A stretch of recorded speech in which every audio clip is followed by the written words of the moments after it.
In the Cagnan continent within Wonji town, several people were currently surrounding a majestic bed, weeping in sorrow. "Oh, young master, please don't fall asleep. Young master, please don't succumb to the darkness. If you go now, what are we supposed to do?" The people wailed pitifully for the youth whose lifespan seemed fleeting away. His pale, purplish face was truly a gruesome sight to behold. Everyone silently prayed in their hearts for his quick recovery. They had fed him the Elter True pill, which was said to possess the ability to bring one back from the gates of the dead, providing they still hadn't taken their last breath yet.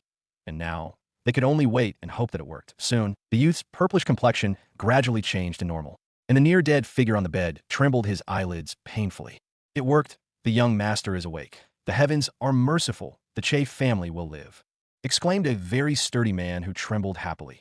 Hearing that, many quickly celebrated loudly. But amidst the crowd, some looked at the entire situation in confusion before slipping away. Why was he still alive after they gave him a fake pill? The poison in the pill alone should have killed him at Oh, why was he still alive? Ming Rong furrowed his brows and struggled to open his eyes, but he soon found that he had no strength to do so. Weird, didn't he just close his eyes a minute ago? So why are there people crying and wailing beside him? Was he dead? Yes, host, that you're dead. Host, are you shocked? You died from burglars. They sneaked in and used a bat to knock you dead. Even though you were already asleep, they wanted to make sure that you didn't wake up. Host, say something. You're too noisy. You say that you're a system, right? Yes, host, that I'm a heavenly AGF entertainment system. Host, the AGF stands for anime, gaming, and fantasy. The host is currently in a fantasy world where people cultivate and can live for thousands of years. The system is now bound to the host at The host's primary goal is to create the most powerful entertainment park of all time. All right, wait. Host, you agree just like that. Otherwise, Thank you, host, you're the best. Now be quiet and let me think.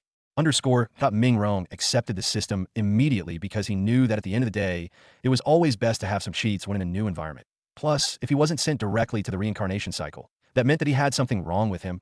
Probably his soul, maybe using the system was the only way to fix his situation. Rather than spending time going back and forth with the system, it was best for him just to face reality. He had already died, and there was nothing he could do about it. The system looked at Ming Rong and felt helpless. Even though his host was a genius gamer back on Earth, his E.Q was too terrible 0.95% of the time. His host didn't even understand that his words were painful. If he hadn't processed and understood his host, he might have thought that the host didn't like him. He only felt terrible for the people who would boil and roast because of his host. Oh well. The system quickly became happy again that he finally had a host at AS for Ming Rong. He was slowly digesting the original owner's memories. The original owner's name was Chu Che, and he was 16 years old this year. The original owner grew up in a loving home with his father, mother, and grandfather, as well as all those within his estate that were currently in Wonji town. And even though it was relatively small compared to other towns and bigger cities, it was still a booming place. His grandfather had been the town lord, who then gave the position to his father. But during his father's second year as town lord, his father saved his mother, and they both fell in love. All these years, he had lived in complete bliss in their love until 4 years ago when his mother's family found her and dragged her away. And his father left him in the care of his grandfather and scurried away in hopes of saving his mother too. From what he knew, his mother came from a mysterious family in the upper realm. His father had no hopes at all. But as fate would have it, one day, he met one of the men who kidnapped her by coincidence in another faraway city. His mother had been disobedient since she returned to her family. Looking at his father, the man decided to hold him hostage and threaten his mother into obeying his orders. Both of his parents were now in the upper realm. As for his grandfather, the poor guy received a severe injury when his mother was taken. And just last year, he died. In the end, the young Chu Che took up the mantle as town lord. But how could the bandits and all those outside the town be content? For them, this was an opportunity to rule the entire town.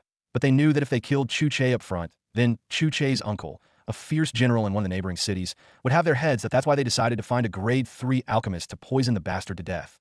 Their scheme was what killed the original owner. Chu Che sighed as he listened to the people who were now celebrating amidst their teary eyes. Maybe it was the body's residual feelings, but he felt very warm inside for the first time in his life. Back on Earth, he lost his mother at childbirth and then lost his father at the age of 4. Following that, he was tossed around from one foster home to another until he became wealthy from playing video games. He never received as much love as the original owner.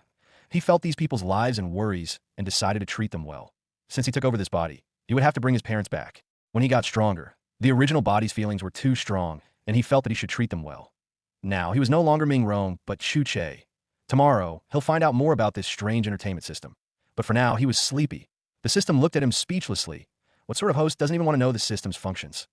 Host, you're a big bully. Why? Chu Che woke up and decided to cultivate first. That's right, he tossed the system aside and decided to cultivate first. System, Underscore, as Chu Che cultivated, those who checked up on him earlier were dazed. Wasn't his recovery speed too fast? Was it because of the Elter pill?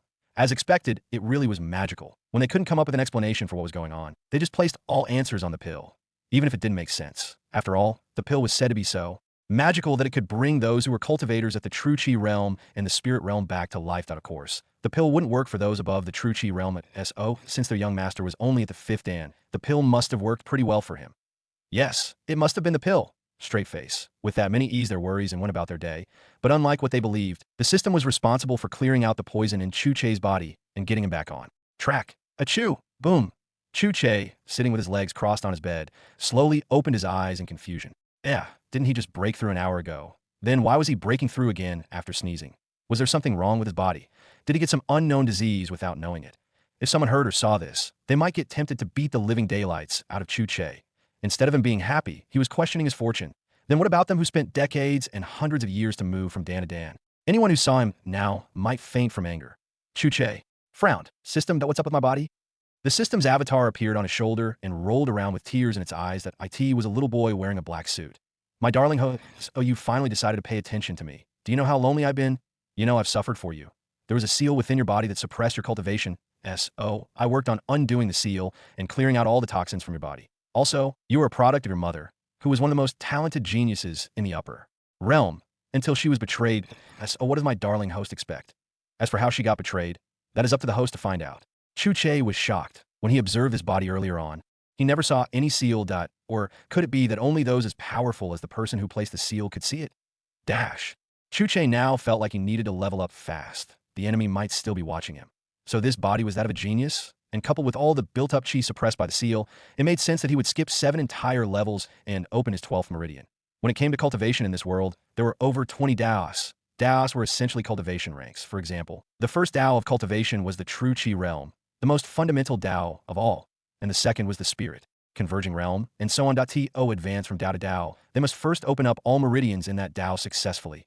Each Dao had 9 to 13 Dawn/meridian opening stages for one to level up, and the Chu Che realm had a total of 13 Dawn. Chu Che had just entered the 12th Dan and was now a supreme Chu Che master. At this rate, it wouldn't be long before he advanced to the 13th, also called the half-step spirit realm stage. From there, he would enter the second Dao, known as the spirit realm. For now, he was still very powerful when compared to many. The lower realm, also called the Cagnan continent by the locals, had cultivators either within the Chu Che realm or the spirit realm. And the moment they broke through from spirit realm to origin realm, they could face their tribulations and ascend to a higher plane, which had people with stronger cultivation levels too. Once in a higher plane, they could always descend back again provided they passed through the gates that allowed them to descend once every 5 years. Likewise, some people had ancient teleportation runes that could suppress and bypass the laws, but owning those wasn't an easy feat. Great clans in the upper realms had to team up to open such portals. That was probably how they came for Chu Che's mother today. As for how his mother arrived here, this was also a mystery.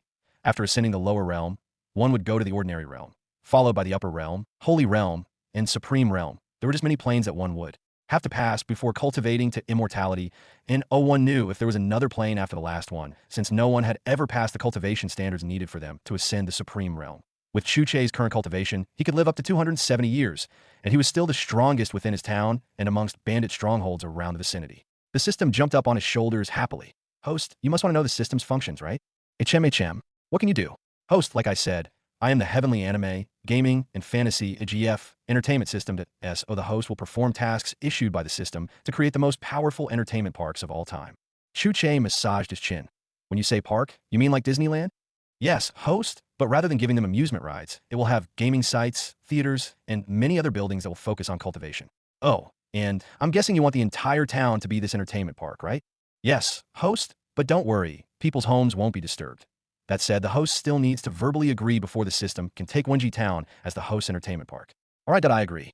Good host. Processing request in 1098. As the system spoke, it had already changed to a construction outfit and held out a tiny drill. And as it spoke, it drilled while floating over his shoulder. 5, 4, 3, 2, ding. Congratulations, host. Wenji Town is now the host entertainment park. The host can now view everything within the park from the system's monitors. The system said happily, and Chu Che didn't waste any time before briefly glancing at the images on the monitor. This was great. He could check any place within the entire town now. Impressive. Alright, what's my first mission? My darling host, I'm glad you asked. You can check the mission panel to view any existing missions. The system said before sending out a mission. Ding. Chu Che looked at his screen. Open mission. Choose registration building. Task content. As the town lord and owner of the entertainment park, the host needs to register everyone within the town over time. And in the future, those that come into the entertainment park, Wenji Town, also need to get their registration cards too. Only those with these cards can have access to the park's facilities. Task reward. Renovation of registration building once a suitable building is chosen. Chu Che read the mission and frowned a bit. System, what about security? Well, you don't need to worry. Once the task is completed, no one will be able to destroy or damage these buildings. Not even an immortal. Additionally, since the entire town is now under the system's protection, no one will be able to hurt the host within the territory SO provided the host stays in the town. The host will be omnipotent. How very convenient. Chu Che looked at his mission again and decided to get it done as soon as possible. He needed to find an empty building, and the rest would be history. With that, he left the room and walked towards the exit amidst the anxious gazes of the guards, maids, and servants. Oh, young master, please go back and rest. Your body isn't properly healed yet. That's right, young master. Please treat your body kindly and rest for a few more days. Young master, where are you going? If you need something, just let old Fru here deal with it. Young master, if you step outside, I'll kill myself. Straight face. Chu Che looked at the crowd following him and felt helpless. Was he a child? They were treating him as if he had just learned how to walk. There were even 4 maids that dropped to the floor and clung onto his legs, preventing him from leaving. Sigh. Rich brats who were deeply loved by their families truly had it all. Young master. Young master. Young master. Oh, hello. Young master, please don't go. Jirunjir. Understood. Chu Che helplessly looked at the maids who were now clinging onto his feet with all their might. All 4 girls were crying as if he would die the moment he left his town lord estate, and to make matters worse, the butlers, servants, and guards all begged him too. Wasn't this supposed to be a cultivation world? Why were guys acting out of character from what he knew? Well, it was understandable that they were worried. After all, they had been told by the famous alchemist, Master Caillou, that he had to rest for 2 more weeks after taking the Elter pill. Chu Che knew that the pill was poisonous. So after he got well, he had been sneaking out to find the truth for himself. The tea wasn't that hard to find since he started with the servants who served and seemed loyal to Master Caillou while he was sick. Apparently, this alchemy Master Caillou was a 3-star alchemist who the Zhuang bandits had already hired to kill him.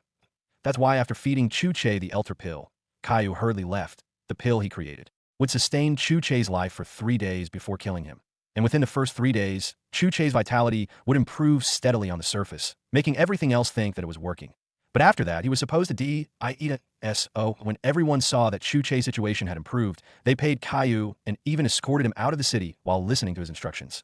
That said, after 3 days, Chu Che woke up, which made everyone within his palace believe Caillou's words. But if Caillou knew that he didn't die, he would probably be shocked silly. Who could survive such a deadly poison within the lower realm? Was this some joke or something? Everyone in Chu Che's palace was grateful to Caillou when they remembered his instructions. They were terrified. Caillou had told them that if Chu Che walks around without resting for an additional 2 weeks, he might drop dead. Caillou told them that the only way he was allowed to walk around is if he broke through to the 7th dan, of course. Caillou made this gibberish up, and they believed it. Young master, please, for the sake of our Che family, we can't let you go. That's right, young master. You need to rest for 2 more weeks and then concentrate on breaking through. Only by doing so will your days be longer. Chu Che massages his chin. Oh, what if I've already broken through? Young master, you're still within the 4th dan. Breaking through to the 7th will take some time. No need to rush and get a backlash. Old Fru said anxiously. Old Fru, but what if I reach the 7th dan? Then we will naturally let you leave, young master. Good, Chu Che said casually before aiming at one of the rocks at the back. Boom. The rock shattered into several pieces. But that wasn't the most shocking thing.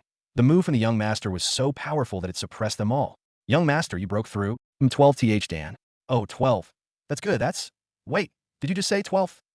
0. Everyone looked at Chu Che in both shock and awe as their mouths hung wide open. Since when did their young master break through from the 4th to the 12th? Forget about him being more powerful than them. No one in or around the town's vicinity was their young master's equal. Only those within well-known large cities would be able to cause damage to him. Young master, when? How? Old Butler Fru was the most shocked out of everyone. One should know that the lower realm's chi saturation was terrible typically. It might take 1 to 50 years just to break through the different stages within each cultivation realm. And the higher one ranked, the higher the number of years needed to break through each realm. Old Fru was 231 years at the 10th dan, but his young master, who was only 16, had already surpassed him and was now at the 12th. How crazy was that? Young master, you've really put this old man to shame. Old Fru said while smiling bitterly. The other guards and the maids also felt the same way too. All of them cultivated to protect the young master, even the maids. But now, who would be protecting whom? How could they be qualified to do their job now?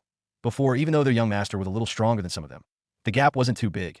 Now they felt useless, and since he had broken through, then why stop him? He was not only fine, but way stronger than they were. Everyone stepped aside and bowed their heads in shame, which confused Chu Che. System, why are they both sad and happy at the same time?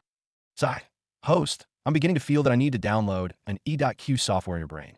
Host, they're happy that you're healthy, but they're also a little bit ashamed by their inability to break through. I see.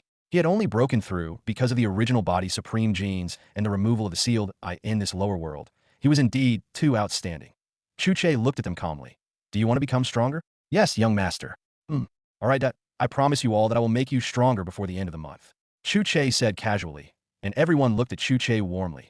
They felt like Chu Che was just trying to cheer them up. Unlike him, they weren't that talented. Oh, how could they believe in such promises? They only felt like their young master was kind. Old Fru smiled happily. Young master, let's forget about all of that. Since you're healthy, then we won't stop you anymore. But where are you going? I don't have any idea. Understood. Then, young master, why exactly do you want to go out? To look for something.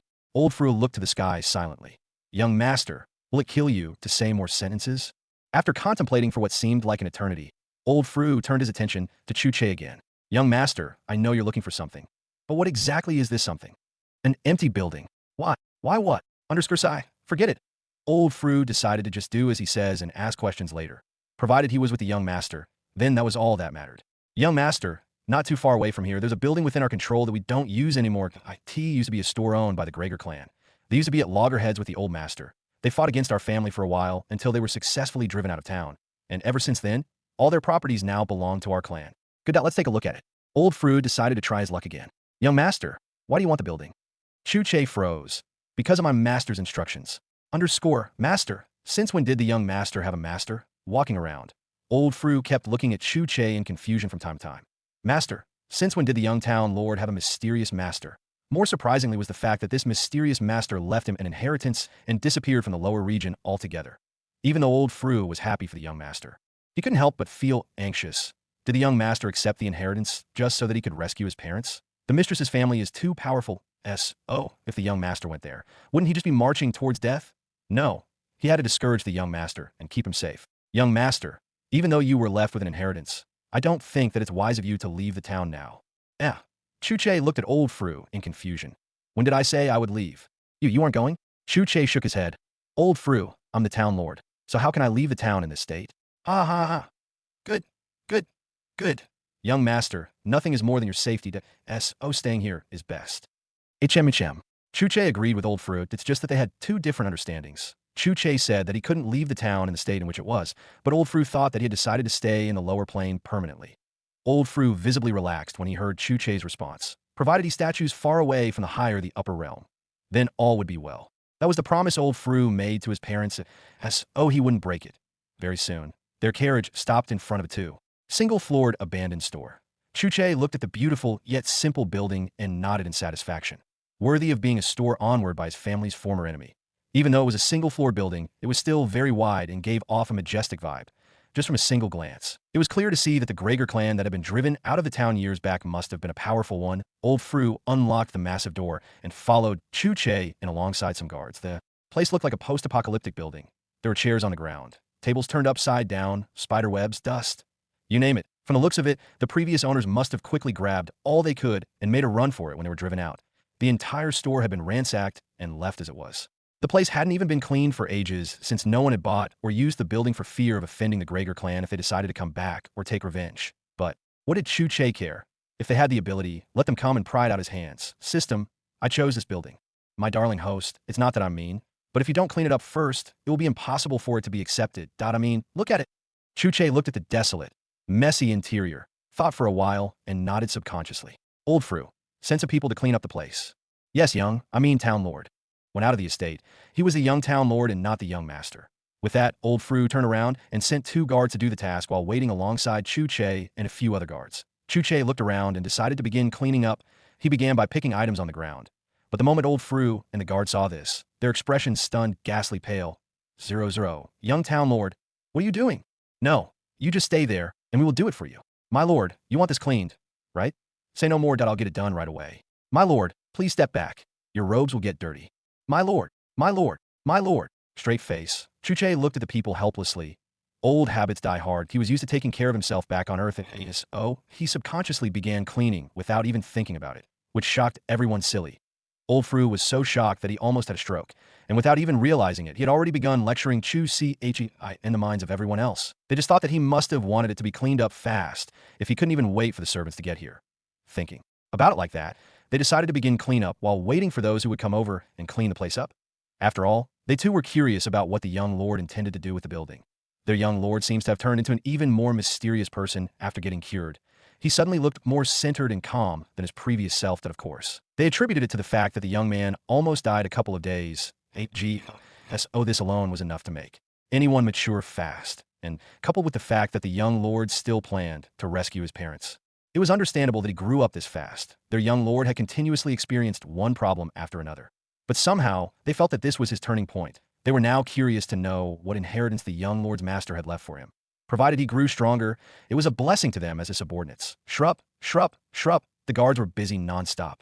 Old Fru lectured Chu Che painstakingly. After all, to him, the young lord was like a son to him since he had practically raised him too. This would not do. How could the young lord clean? Old Fru thought anxiously before turning towards the cleanup crew that had just arrived. Everyone, quickly get to work and clean this place up. I want it completely spotless. Hurry, hurry, the lord needs it urgently. Yes. Chu Che, in a flash, the maids, who were also cultivators, hurriedly got to work. They flew past the floors with rags in their hand and cleaned the place up at an incredible speed. Chu Che awkwardly looked at them in guilt. Even though he hoped to get it done fast, he didn't mean they would work like this. Okay, what's done is done. 2 hours later, the entire building was thoroughly cleaned. You did well. Thank you, my lord. It is our duty to serve you and the Che family. The maids all knelt humbly, showing their dedication and glee to hearing Chu Che's praise, coupled with the fact that their lord was kind to everyone. Many had been here since they were young, and even had their last names changed to Cheso, but they took the Che clan as their family, of course. It made it all the better that the lord they were serving was good-looking. Their lord was so handsome. Of course, the low Chu Che saw a few blushing and thought they were all red from cleaning seriously. They must be tired, he thought, and the system, who saw the whole thing, could only look up to the heavens and pray for strength. System, what do I do when my host is so dense? Waiting for answers. At the moment, Chu Che, who had been marked as dense, was currently occupied with something else. System, it's clean. Accept the building now. System, it's clean. Accept the building now. Building accepted. Congratulations, my darling host. The system will need to change the building's interior, so the host will have to wait alongside everyone outside for 4 minutes. With that, Chu Che led everyone outside curiously. What would a building reconstructed by the heavens look like? Once everyone was outside the building, a strong gust of wind swirled around the entire building as if it were a tornado. No, it was stronger and so tall that it reached past the clouds above that. What sort of wind skill was this? It looked like a giant monster in the form of a tornado, and its spinning force was too strong. But funny enough, even though they felt the powerful pressure from it, the swirling tornado winds weren't pulling them or anything else. It just swirled around the building, non-stop. Nonetheless, everyone anxiously surrounded their young master to protect him. Chu Che stopped them helplessly. Don't worry. This one of the skills that I learned from my master. You all can relax. Everyone froze. What? The young master did this? Zero, this kind of wind technique is most definitely a high-grade skill, and the fact that it wasn't sucking them and also told them that their young master had complete control and precision. Such a dangerous thing should no doubt be able to kill countless cultivators and people around, but the young master was able to control it without hurting others. Such a thing could only be possible if one had reached the peak state of enlightenment while mastering the skills in their manuals. Only a handful of people in the lower realm had ever reached peak enlightenment state after training and cultivating for hundreds and hundreds of years, but their young master of 16 years had already done it. They looked at him in awe. The young master is too awesome. Chu Che smiled embarrassingly when the system translated their feelings to him. Well, for now, he could only keep lying to them that he had some mysterious master who taught him all this. Soon, the tornado disappeared. Ding! Remodeling is now complete. You may now enter. Chu Che secretly nodded and decided to first look for any noticeable changes outside the building. Soon, he saw 2 separate signs on the building. Point 1 stated the building's name, Registration Hall, while the other was a wide board with a list of rules, prices, warnings, and benefits. Working hours from 8-5 p.m. This period is strictly for the registration hall only. The attraction sites stay open till 11 p.m. Rules. Rule 1. No cursing, bullying, or fighting is allowed. All troublemakers will be babied up, spanked, thrown outside of the hall, and banned with immediate effect. Rule 2. No cutting the line, no matter your status, or you'll get warned or banned. Yellow warnings mean suspension for specific periods of time, while red warnings meant permanent banning. Again, if anyone gets more than 5 yellow warnings, they'll be banned and blacklisted. To note, each attraction has additional rules that can be viewed on the building site. This is just the registration hall. Members should take note. Price. 1. New members, 200 gold coins, or 10 grade. 1 beast cores, 7 grade. 2 beast cores, 5 grade. 3 beast cores, 3 grade for beast cores, or a single grade, 5 beast core. Members can use beast cores as coins 2.2, old members who lost their cards and need replacements. For 100 gold coins or double the amount of beast cores that you think that it's unfair, then you shouldn't lose it in the first place. What are you? Stupid. Serve you right. Remember, no one can access these attractions without your cards. And no one can use these cords other than yourselves. Note again that prices for all attractions will be listed on the boards by each park building where they're located. Additional benefits. Recommending 3 friends will get you 6 hours of free time within any attraction. Chu Che looked at the board and nodded. System. In the rules section, what do you mean by troublemakers will get babied up? Host, have you ever watched the Jetsons? Chu Che tilted his head in confusion. Yeah, why? Host, you will definitely think of me as a genius after this, the system said while changing its clothes into that of teachers. It even wore glasses and held a pointing stock to a mini blackboard. Host, your question is an easy one. Oh, you remember Rosie, the robot with antennas sticking out of her ears and big red eyes? Yes. Chu Che replied, well, you see, there will be 10 Rosies working in the registration hall. That aren't I great? In fact, all your staff will be Rosies within the entertainment park / town, and they will be under your control. Okay, but what does that have to do with getting babied up? Chu Che was even more confused than ever. If you're going to change outfits and teach, then teach properly. The system had left him so confused. What exactly did the rules mean when it said troublemakers would get babied up? Host, if you remember, Rosie in the Jetsons had a mind of her own and was sometimes sassy but still cute. When creating her, I amplified her capabilities to fit this world so that she can be strong enough to assist the host. With that, her personality came to life even more. And now she has motherly instincts. Host, aren't I great? I created a caring robot with motherly instincts. In other words, she feels the need to diaper people up, spank their butts when they're bad, and kick them to the moon. Yes, but how does kicking them miles away count as mother instincts? Host, don't you humans usually say that one needs to be firm with disobedient children? Obviously, she's doing her best as a great mother. Host, what's with your expression? Chu Che had secretly given up on the system. Forget it. He was fine with whichever way Rosie was. Who didn't like Rosie the robot? She was arguably the most viewed character that kept everyone glued to the show. In a way, he too wanted to see how she looked in the flesh. Or should he say robotic parts? That of course all this time everyone else was so focused on reading the board too. Even though they were shocked that these boards had magically appeared, they were more intrigued by the contents on them instead. Old Fru massaged his beard curiously. Young master, what are these attraction things you speak of? Those? Old Fru, a while back, I told you all that I can make you stronger. All that is possible with the help of these attractions. Put it simply, they will be the main reason for your future growth. But before you can use them, first, you have to get a membership card. Everyone else who was keenly listening looked at Chu Che in confusion. Membership card? What was that? Chu Che smiled. Let's go. You'll understand once you get in. With that, Chu Che led them in. The double-sided sliding doors opened on their own, and everyone stepped in. What? How was this possible? The scene before them made them dizzy. Was this the place they had just cleaned up a few minutes ago? The entire room was white, while the fixtures within the room were all black or red. They had never seen anything like it. Chu Che looked around and nodded in satisfaction. The interior looked a little more like a 10-star hotel's lobby, if one existed. In fact. The 7-star Burj Khalifa back on Earth had nothing on this one. The chandeliers, beautiful designs, and fixtures made the room look very luxurious, neat, but spacious. And even though this building was a single-floored one, mysteriously, the inside was 2 floors. Space formation. Everyone's lips quivered excitedly. I'm not dreaming, am I? Did the young master just change this room in a flash? Our young master is mighty. How many people can do this? I dare say that even those in major cities can't do what our young town lord did. This is just too amazing. The young master's teacher is definitely a powerful immortal.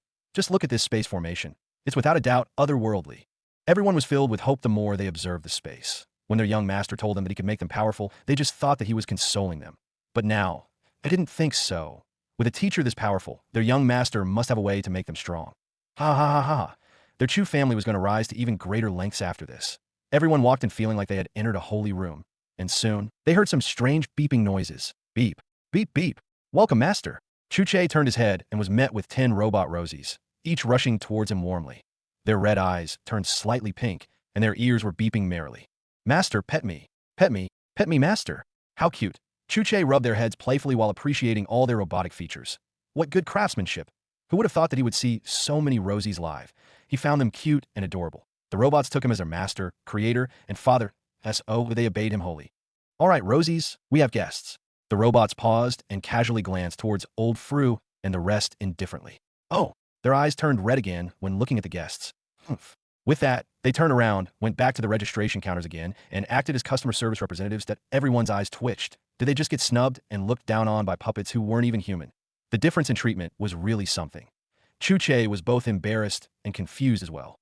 System, that didn't you say that they had motherly instincts? They do host, but have you forgotten that they are typically sassy? Since you're their owner, they see no need to be all cute with others. But don't worry, my darling host. Why? Because they can never argue with customers or cause any disturbances. Even if they don't like something, they will only act when someone goes against the rules that I in the Jetson. They were made robots, so they more than anyone else know about these things. The more the system spoke, the more it puffed its chest out in pride. All in all, they're just sassy. The host shouldn't forget that their working stations are located at the registration desk. Oh, they aren't technically working since no one is standing in line yet. What about their so-called motherly instincts? Host, that's only for troublemakers.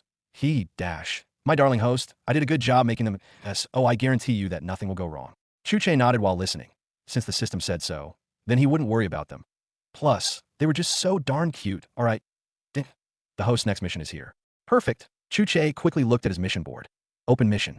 Choose another building for the first attraction. Task. With the registration hall in full swing, how can there be no attraction in your entertainment park? Please choose another building close as well. The system is the heavenly anime, gaming, and fantasy entertainment system, so the first attraction will fill into those categories. Mission rewards. Renovation of a new gaming building. 30 computers, 30 futuristic virtual reality headgear, and 2 streaming TVs. Deadline. 24 hours punishment. 3 days in punishment space, where the host will be torn to shreds over and over again. Chu Che was surprised about the fact that he had punishment this time, but he soon shook it off. What was there to worry about? He just had to look for another building within the next 24 hours. More so, he was looking forward to playing games again, that he was a pure otaku whose entire life revolved around games, anime, and anything related to fantasy how can he not be thrilled? Now, he had to focus on his next task, but before that, he wanted everyone here to register immediately, without wasting any more time. Everyone formed lines excitedly, and soon, they were finally given their card amidst their stunned expressions. Everyone looked at the card in amazement that, of course, cards already existed and were mainly used by sect members, those in famous medicine halls around the lower realm, and so on. These cards existed with certain ruined formations, they weren't shocked by the membership card's existence. What left them in a daze was the unique card design and outlook, as well as its functions. The card was blue and almost transparent. Chu Che himself thought it looked like one of those advanced sci-fi devices. Its appearance was just one of the factors that made everyone's jaw drop. The main thing was its functions. None of them had ever seen or heard of such a card before. This was truly an eye-opener for them. Old Fru stepped forward to take his card. Sir, place your hands on the ball, one of the Rosies said. Old Fru looked at the ball before him, doing as instructed, and soon, the cold silver-colored ball turned green. Ding. Here you go, sir.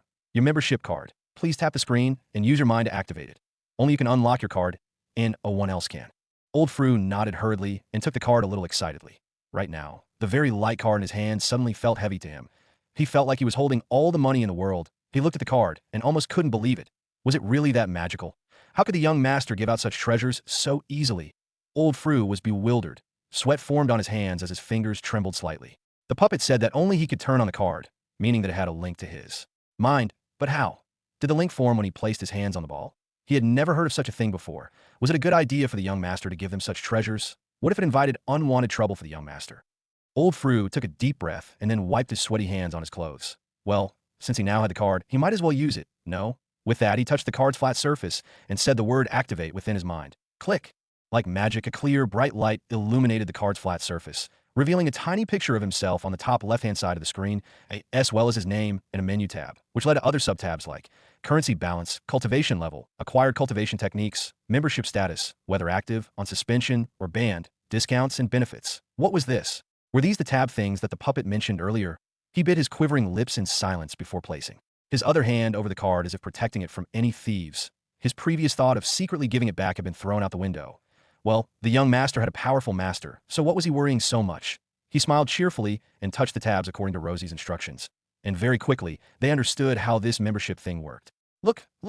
It changed into a wristband. My card changed into a wristband. Look!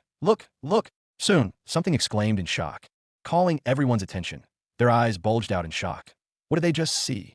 Nima, what is this operation? How is that even possible? Let me see. It's true. It turned into a wristband. Wait, can my card do that too? Let me try it. Me too. I want to try it out as well. Bro, I'm right behind you. Old Fro listened to the excited guards and maids around him in a daze. His hands trembled with excitement as he clicked on the wristband tab below the main menu. What happened next was something that old Fru would never forget in his life. Schwa. His card transformed mid-air into a wristband and attached itself to his wrist. Old Fru rubbed his streaming hands over the blue wristband gently, as if he were striking a lover. What else could such a godly artifact be? Out of curiosity, he tried prying it off, but no matter how hard he tried, it wouldn't come off. Why? He borrowed his brows for a bit before remembering the notice he saw earlier. Switch to card mode. He said inwardly. And just like that, it changed again. Good. This way, no one could steal it from him without his knowledge. Ha ha ha ha. Old Fru laughed and rubbed his fingers against his baby. That's right. The card was his baby. Anyone have a problem with that? Now, Old Fru had no doubt in his mind that the young master could increase their strength. Everyone's excitement was really over the roof at this point. They all turned their attention to Chu Che in awe. Young master, the membership card is truly one of a kind. Even those in big cities can't compare. Of course they can't. Who is our young master? How can they compare to him? That's right. Have you ever seen such a card before? This is just too magical, all right? Yeah. How can you compare this with those broken down cards? Our young master's cards are definitely the best. Young master, when will this attraction thingy be ready? Yes, young master, my body is already itching as it is. When will it be ready? Everyone stared at Chu Che pitifully with big googly eyes, as if they would break down and cry if he didn't hurry it up. Seeing how helpless Chu Che was, old Fru coughed and stepped forth. Now, everyone, you know how busy the young master is. Maybe we might have to wait a little longer, but I'm sure the young master already has that plan, right? Old Fru said with a broad smile while caressing his card. You wouldn't dare to take long, right, young master? Chu Che looked at old Fru speechlessly as if saying, You too? Old Fru didn't care how shameless he looked at this point. He was as close to increasing his strength. Oh, how could he patiently wait for Chu Che to take his sweet time? Their Che family needed strength fast. Who knew when the enemy would strike again? Young master, the attraction thing needs to be done immediately. Chu Che nodded as well, but for the reasons old Fru had. Well, you're right. All we need to do is find another empty building, clean it up, and the rest is history. Young master, that's it. Then say no more did I know, just the place. Everyone, let's go clean up the attraction site. Yeah, Chu Che, under her. Chu Che shook his head wryly and just let them be. Yeah. Everyone marched out and exclaimed as if they were preparing for battle. But old Fru, who was leading them excitedly, suddenly stopped.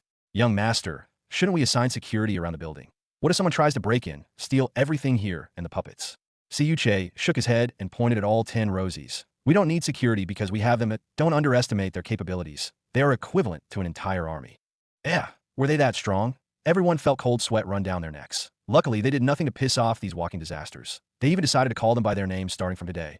Although each of them was called Rosie, that name was more like their family name. From their bull name tags, one could see that they all had different first names like Gia Rosie, Rue Rosie, etc. In short, everyone soon forgot that they were puppets, robots, and decided to treat them like real people. After all, which puppet could show the range of emotions these Rosies showed? It was better to be safe than sorry. With that, they left the registration office and hurried along to find and clean up the building for the new attraction thing. As they cleaned, they couldn't help but wonder what it would be. What exactly was this attraction thingy? Hours passed by very quickly, and soon, the gaming hall had already been established. Everyone was eager to try them out, but for some reason, after cleaning, they couldn't enter the building yet. They looked at the massive double-sided door impatiently and almost began scratching on it, as if they were pitiful kittens. Young master, what's going on? Why isn't it opening up? Yeah, young master. Why can't we go in? Don't you want us anymore? T. Once again, Chu Che was speechless. Other people transmigrate and enter a world where their families are either tearing each other apart with wicked uncles and so on. But even though these scenarios are 99% accurate in this world, he just so happened to be born in an exceptionally good one, where he was the only young master. Could it be that he was truly the son of destiny? You can't go in because it's not open for business yet. Look, the rules and opening hours there. IT will be open starting tomorrow from 8 a.m. 11 p.m. So you can only wait. Everyone had tears in their eyes from listening to him before sighing. Sigh? Why did tomorrow feel like it was years away? Chu Che didn't know whether to laugh or cry with this group of people. Forget it. Who was he kidding? They were already growing on him. System, must I be at the attraction site all day? No. My darling host can go in and out whenever he chooses to be at opening or closing hours. As the park's owner, he can stay as long as he pleases. Chu Che nodded in satisfaction. At least the system didn't make him stay there all day. Point one should know that he was currently the town lord, as he still had official matters to attend to as well, that he couldn't afford to spend all his time there. However, my darling host, I must warn you that you must stay within the park buildings for at least 6 hours a day, except on some rare occasions. Okay. Chu Che didn't have any issues with the rules. Knowing that the place wouldn't open yet, everyone unwillingly left alongside Chu Che. They went about their day looking at the sun 100 times over. Why won't you sit? Why are you still up there? Their impatience was driving them insane, And just a little while after they left, 3 youths stood before the building curiously. Gaming hall? What was that? In front of the building, 3 young men were currently reading the rules on the board in confusion. And who were these youngsters? They were all sect disciples of one of the most renowned sects, the Profound Sect, located in Fonglang City. The Cagnan continent had 3 provinces, Ta, Bailong, and Yangning province. Currently, they were in the top province, which in turn had several sects and cults spread out. And the Profound Sect was in one of the most famous cities far away from Minji Town. These boys had just finished their sect mission, and we're here to relax before traveling back a few days later. These 3 youngsters were Bo Su, Yin Jin, and Ben Owo. The 16-year-old Bo Su was the leader of the group and was the 3rd young master of the clan patriarch from the famous Su clan in Fonglang City. As for the rest, they too came from famous clans as well. But because their fathers were regular elders rather than patriarchs, they didn't have a higher standing than Bo Su. Nonetheless, they were brothers through and through who had encountered life-threatening dangers together. The confusion in their eyes was very eminent when they saw the rules on the board. Brother Bo, what is this gaming hall thing? Bo Su squinted his eyes at the board. I don't know, but I think it's probably some challenge hall. The others nodded as well. Brother Bo was probably right. This was probably a challenge hall where cultivators risked their lives by challenging each other while the audience gambled. But if this was the case, why was this challenging hall so small? It looked like an ordinary store and not a large arena type of building to us. Oh, how could anyone challenge another in there? Additionally, why would a challenge hall charge per hour? And why was it so damn expensive? Nothing here made any sense. Challengers didn't need to pay anything since they were risking their lives for the prize at the end, and the audience could only place their bets the way they wanted from their pockets, and not a fixed price that was charged by the hour. So in the end, who were they charging? Bo Su and the rest smelled a dead rat here. Everyone felt like this thing was too fishy.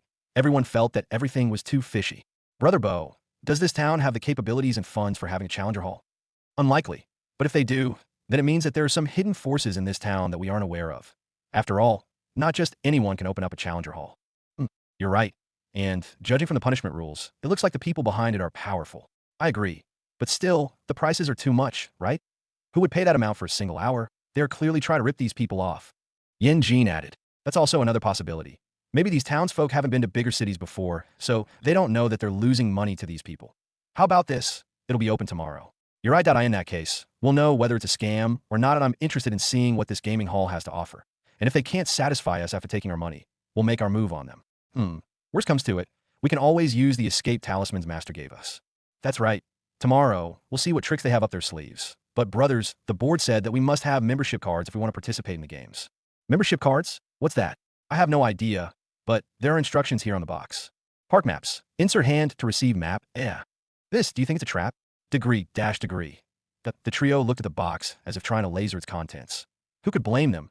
Apart from being very skeptical, they were also anxious as well. They even crouched down and tried sending in their swords or weapons. But for some reason, it didn't even go in. Could there be a barrier around the home that only recognizes flesh? Did such a thing even exist? They shook their heads at the silliness of their thoughts. But the more they thought about it, why did it seem to be the case? They were all very perplexed now. Should they put their hands in there and try their luck? But wasn't that scary? Who knows if something on the other side would bite or slice off their hands? What to do? They shuddered when picturing themselves losing their hands. Should they, or should they not do it? Bo Su thought for a while before taking a deep breath and calmly putting his hand in the strange box attached to the building's front wall. Here goes nothing. Brothers, if they dare to do this, they won't do anything to us. And just as he finished talking, something dropped in his hands, secretly startling him. Of course, he still showed his brothers his heroic, confident look, but his heart almost gave way just now. The box was attached to the building and had a hole, asking people to send their hands in, and one could see what happens to the hands once it's in the hole. No matter how confident he was in his analysis, there was a part of him that was still scared of having his hand sliced or bitten off. Bo Su pulled out his hand and sighed in relief. His face was calm, but his brain was a party, dancing around in glee. He was right. They wouldn't do anything to them since they dared publicly put this box out for all to see. They were worrying over nothing. At least the people behind this strange place had some common sense. Now it was time to take a closer look at the map. Silence. Everyone froze the moment Bo Su unfolded the map. 0 What were their eyeballs seeing? The moment the map was opened, it made a mysterious magical sound that made them feel like they were looking at a priceless object. Hoa. The epic sound lasted for 5 seconds. And while the music played, a very bright light shone from within the map, almost blinding them. Everyone closed their eyes and looked away with one of their hands blocking their faces. Hoa. The music came to an end, and the light dimmed. Soon, everything became clear, and the map seemed to have a life of its own. Bo Su's heart almost leaped out of his chest. What sort of magical map were they looking at? His eyes gleamed with excitement and expectations. Suddenly, something strange happened on the empty map. Several words slowly popped out, word for word writing. Welcome to 1G Entertainment Park, Mr. Bosu. What? Bosu was so shocked that he almost dropped the map in fright. Did the map just mention his name? How did it know who he was? There were artifacts inscribed with rune markings on them that could detect a cultivator's true age, cultivation level, and so on, but one that could know their names, without the individual registering one's name, didn't exist. In essence, runes were unique markings that needed time and dedication to master, can be written on talismans, charms, inscribing on knives and other objects, all of which invoked or gathered chi for specific uses. And an array was just a magical circle done with the use of runes. Of course, formations were typically 5 or more large arrays, magic circles in different orientations. And the larger runes within each array were generally used as formation points. In short, runes were the key to it all. And at times, some runes could be hidden while others remained visible. In fact, Bosu's sect badge had no visible name on it. But if he took it back to the sect, they would be able to know that it was his. His sect badge has a particular rune inscribed by the sect that registered his identity. But this was only done after he passed the entrance examination and had his information recorded. This was the case for all sect members. How would the elders and sect officials know who was who without recording their information first? He was a little famous since he came from a big clan they might have already known about him. But what about others who came from ordinary backgrounds? Everything was recorded during the entrance examination before having their identities inscribed on the badges. But in this case, he didn't do any of these.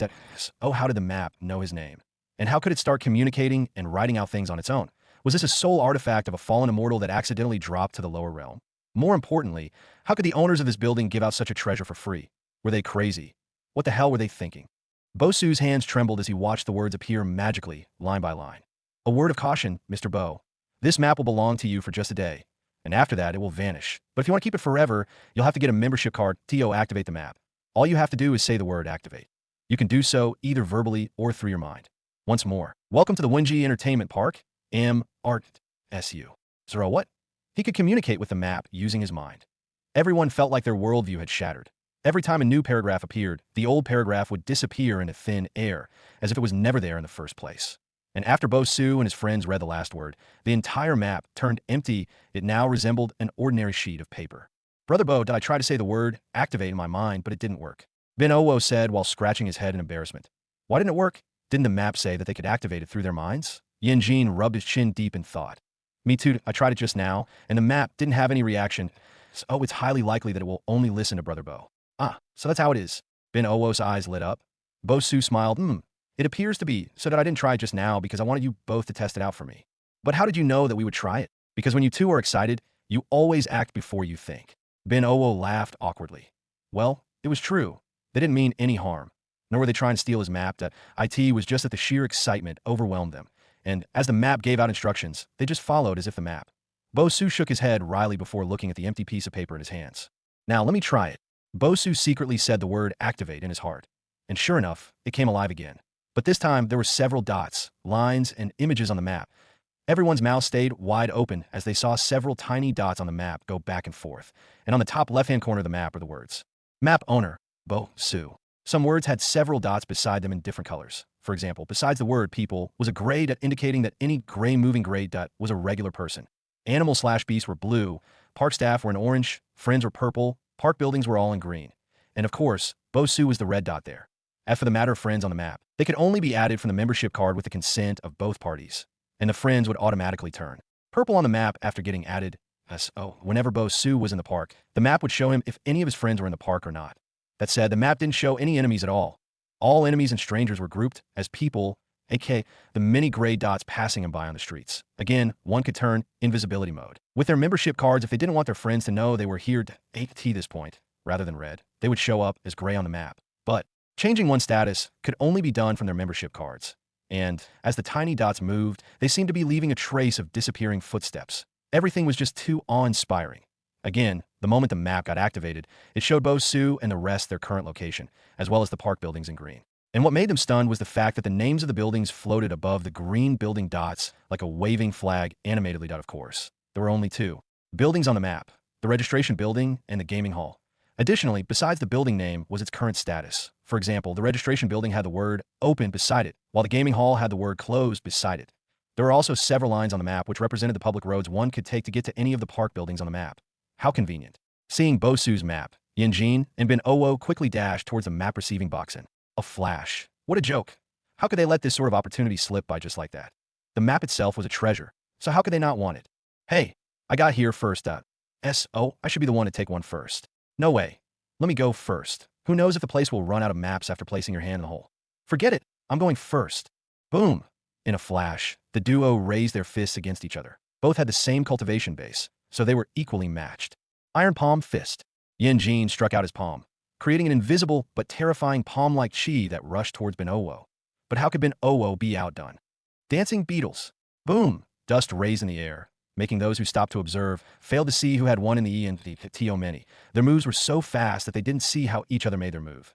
Meanwhile, Bo-Su just stood there helplessly. All this while he had been trying to talk some sense into them. But no one of them seemed to hear him. It was like he was completely invisible and didn't exist. Nonetheless, he knew that no matter how both fought each other, they wouldn't severely injure themselves. They might not look like it, but those two were close to each other and had passed through life and death situations while saving one another. They often challenged themselves by fighting to see who was the strongest amongst themselves, and they truly learned and bettered themselves through challenges like these. All Bo-Su could do was sigh while looking at the massive crowd that they had gathered. Boom! The dust finally settled, and both parties were still standing firm with their fists clashing against each other. But before they had the chance to continue, a mysterious but domineering voice rang out from the building, making them freeze.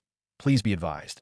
Even though troublemakers can only be banned or punished during the building's opening/working hours, fighting in front of the gaming hall during closing hours will be considered a direct attack on the building. For building safety and defense. Even though you will not be banned, all troublemakers could still be punished for attempting to destroy park property. You have been warned. No fighting allowed. Troublemakers will be punished. You have been warned. The moment they heard the authoritative voice, both Yin Jin and Bin-Owo quickly lowered their fists down nervously and scratched their heads awkwardly. They had already seen how powerful the map was. The people behind it were definitely no joke. That said, how could they be willing to provoke them? What if they got banned before they even knew what this gaming hall was all about? No way. They hurriedly placed their hands in the box and collected their maps. Irrespective of who came first, and no matter what, they couldn't afford to get banned. Now, with that, the duo hastily made their way to the registration hall using their map. And soon, they reached a building that was pretty similar to that of the gaming hall. Their eyes gleamed with anticipation as they started at the sign on the building. What would it be like inside? They took big breaths and calmly walked towards the door, stepping into the mysterious hall. Words couldn't describe the sight before them as their minds spiraled out of control, their eyes and heads twisted at different angles as they kept looking around nonstop. How could such a place exist? Apart from the otherworldly designs, another aspect that drew their attention was the use of space formations that had to be space formations. How else could a narrow building look so vast once they stepped in? There was an expert here. Only someone with high skills could create such a large space formation. Could the person be as strong as their sect's elder Roshan, who typically maintained the space formation within the pavilion? Countless thoughts flashed through their minds in a heartbeat as they admired the unique designs of the registration hall. The design was really something. The chairs, tables, floor, lights, and everything else made them feel like they were walking into a monarch's home. Looking around, they saw some signs that directed them to some strange puppets that stood behind several counters. Amidst the shock from seeing the puppets, they calmly did as they were told. Placed their hands on the ball and received their membership cards. Their hands resembled when the cards came to life on their hands. The whole thing gave them goosebumps this moment. They felt like this small town was a hidden location for some unfathomable senior. Was this a good or a bad thing? This was what troubled them. Everyone had a stern expression on their faces. Bo-Su rubbed the wristband on his wrist and looked at his friends solemnly. Brothers, I don't think this Wenji town is that simple. Yin Jin thinned his lips and nodded. Sect members. Collecting information whenever and wherever can one day save their sect from destruction. That's how most sects operated. Reports came in constantly, which has kept the sects afloat today. Take, for example, a scenario where they saw someone from a demonic sect planning to raise corpses. Reporting the matter could save the lives of those within the sect. Just in case the person dared to target them, it was everyone's duty to report wherever they found to be too mysterious, powerful, and out of place. For the sake of their sect, they had to investigate this matter well. Bin-Owo looked at the membership card worriedly. Brothers, not even our sect has such things. And even if we did, we wouldn't give them at such cheap prices. What exactly do they want? Why are they willing to give them out? Are they trying to gather up some forces in secret for some reason? What you say makes sense, but now that we too are in their strange group, we can investigate things further. I agreed, we'll have to go deep into their lair of webs. If we're to successfully find the truth of the matter, we still have sect uniforms on, so hiding our identities might not be possible anymore. After all, their puppets had already seen us in these uniforms. True, this might be a problem. What if they attack us tonight? Think about it. They couldn't do anything to us because people had already seen us go. If we do turn up missing and the master investigates, it will point to them that they let us go out so that they could attack us later. But then again, they might not attack us tonight. They might draw us in with the crowd tomorrow before taking action. Yin Jin added. Bo-Su coldly stated at the membership card. Deep in thought, things were getting more complicated than he expected. Brothers, if that's the case, we need to be extra careful and prepared before going in. I'll send word to Master, just in case these mysterious forces try anything funny.as for us. We have the escape talismans, so we should be fine. We need the people to know of the despicable things going on here, for our sect and ourselves. Good idea. This way, Master will know where we are and who the enemy is. We don't have much time, we have to move quicker. Right. All three hurried along the streets with heavy expressions as they secretly discussed their plans while looking forward to the mysterious attraction that this strange gaming hall claimed to offer. They knew they should wait for their master's reply before checking it out, but it might be too late before then, but they had to check it out fast. Plus, their curiosity got the best of them. Who wouldn't be curious? They wanted to know what sorts of games they would partake in, but more importantly, was it really a challenging haul? Or was it a way to rally up forces in disguise? Either way, they had to know. And so, just like that, after sending a letter through Bosu's flaming crane, they spent the entire night cultivating in preparation for whatever game was out there. And no matter what tricks these strange people had, they would do their best to find their schemes. For many, tonight was peaceful. But for the trio, 'twas the night before the battle. Time flew by. And just like that, it was another brand new day. Chu Che looked through his mission board silently while making his way to the gaming hall. Mission: get 400 customers to play God of War. Ascension. Mission task: the system has already renovated the gaming hall and has installed 30 futuristic gaming headgears and 2 game streaming TVs. SO, as 1G Entertainment Parks owner, how can you sit idly by when there are no customers? The host has to do his best. Mission reward: viewing hall combined with a simulator hall and a mission/worker hall. Mission deadline: 10 days punishment. Any failure will result in the host being transported into a punishment space, where the host will be torn to pieces repeatedly for 3 months in that space's time. Note: 3 months, there's 3 minutes in the real world. Nonetheless, the host will wish you were truly dead after that. Underscore, just looking at the mission and mission's punishment, Chu Che found it quite funny. How was it his fault if people didn't go to the gaming hall? Since the system had already said he couldn't do any advertisement shamelessly, how would people know about it? The whole thing was quite funny and disturbing at the same time. Right on cue, the system appeared on his shoulder, wearing a male cheerleading outfit. My darling host, cheer up, I know you can do it. And if you do get punished, at least I'll be there, watching you from afar. Chu Che shook his head wryly at its system. Why did it feel like it had the brain of a 3-year-old child? Forget it. He had better things to focus on. Time to introduce God of War into this world. With that, he headed out of the town lord estate with old Fru and a few others, and soon, it didn't take long for Chu Che to reach the gaming hall. Standing before the hall, he once again observed the difference between the words on the board here compared with those in the registration hall. Of course, most of the things written on both boards were similar, but now the opening hours had been extended and the price had changed as well. Opening hours: 8 a.m. to 11 p.m. Price: 3 gold coins per hour. Remember, customers can also use beast cores as coins and save the balance in their membership cards. Usage: 6 hours a day and no more. Chu Che looked at the prices and couldn't help but frown a bit. Wasn't this a tad bit too high? If they used 3 gold coins per hour, then each day, they would have to consume 18 gold coins daily. Nonetheless, even though it was high, cultivators would still be able to afford it. And if they were broke, they could just hunt several beasts and take their cores. Beast cores were ranked by how strong the beast was. The stronger they were, the purer their energy within. Cultivators used these cores to harness more chi and rank up their power levels within the top continent. A single grade, 5 core costs at least 200 gold coins, which was also equivalent to 10 grade, 1 beast cores at SO. Although the system was expensive, it wasn't all that bad. After all, some of these cultivators spent more coins on food alone per day. The money wasn't necessarily the issue here. These cultivators, alchemists, and so on, were typically given monthly allowances from their sections. Some rich ones from influential clans also get thousands of gold coins in addition to what their sects gave them. Clearly, they had money. But the issue here was that for many forms of entertainment, drinking, challenge halls, prostitution houses, one would spend only at most 2 gold coins for an entire night. And if they were really generous, they would give more, even up to 10 gold coins for an entire night. Yet the system was asking them to spend 3 gold coins per hour. Most people would tell Chu Che to get the hell out of here. If they spent 8 hours there, wouldn't that be 24 gold coins in just one day? Without a doubt, many people would want to slice his throat off. These were gold coins, all right? Not copper, not silver, but gold. Wouldn't it be crazy for them to spend 18 gold coins on entertainment daily? No matter how rich they were, no one liked to be scammed. It would be better to buy a low-ranked elixir or something with those 18 gold coins and to waste it with no yield. Of course, if the games they were talking about were just gambling and betting on tournament fighters, then they wouldn't mind all that much. It was just that it was too weird for any gambling den to demand hourly pay. What exactly were they spending their gold coins on? Many might feel like it was a complete rip-off, but Chu Che knew they would change their minds when their strength ranked up after playing these games. After all, the system was like an elixir that kept increasing one's strength the more they used anything in the store. He was confident that they wouldn't regret spending so much.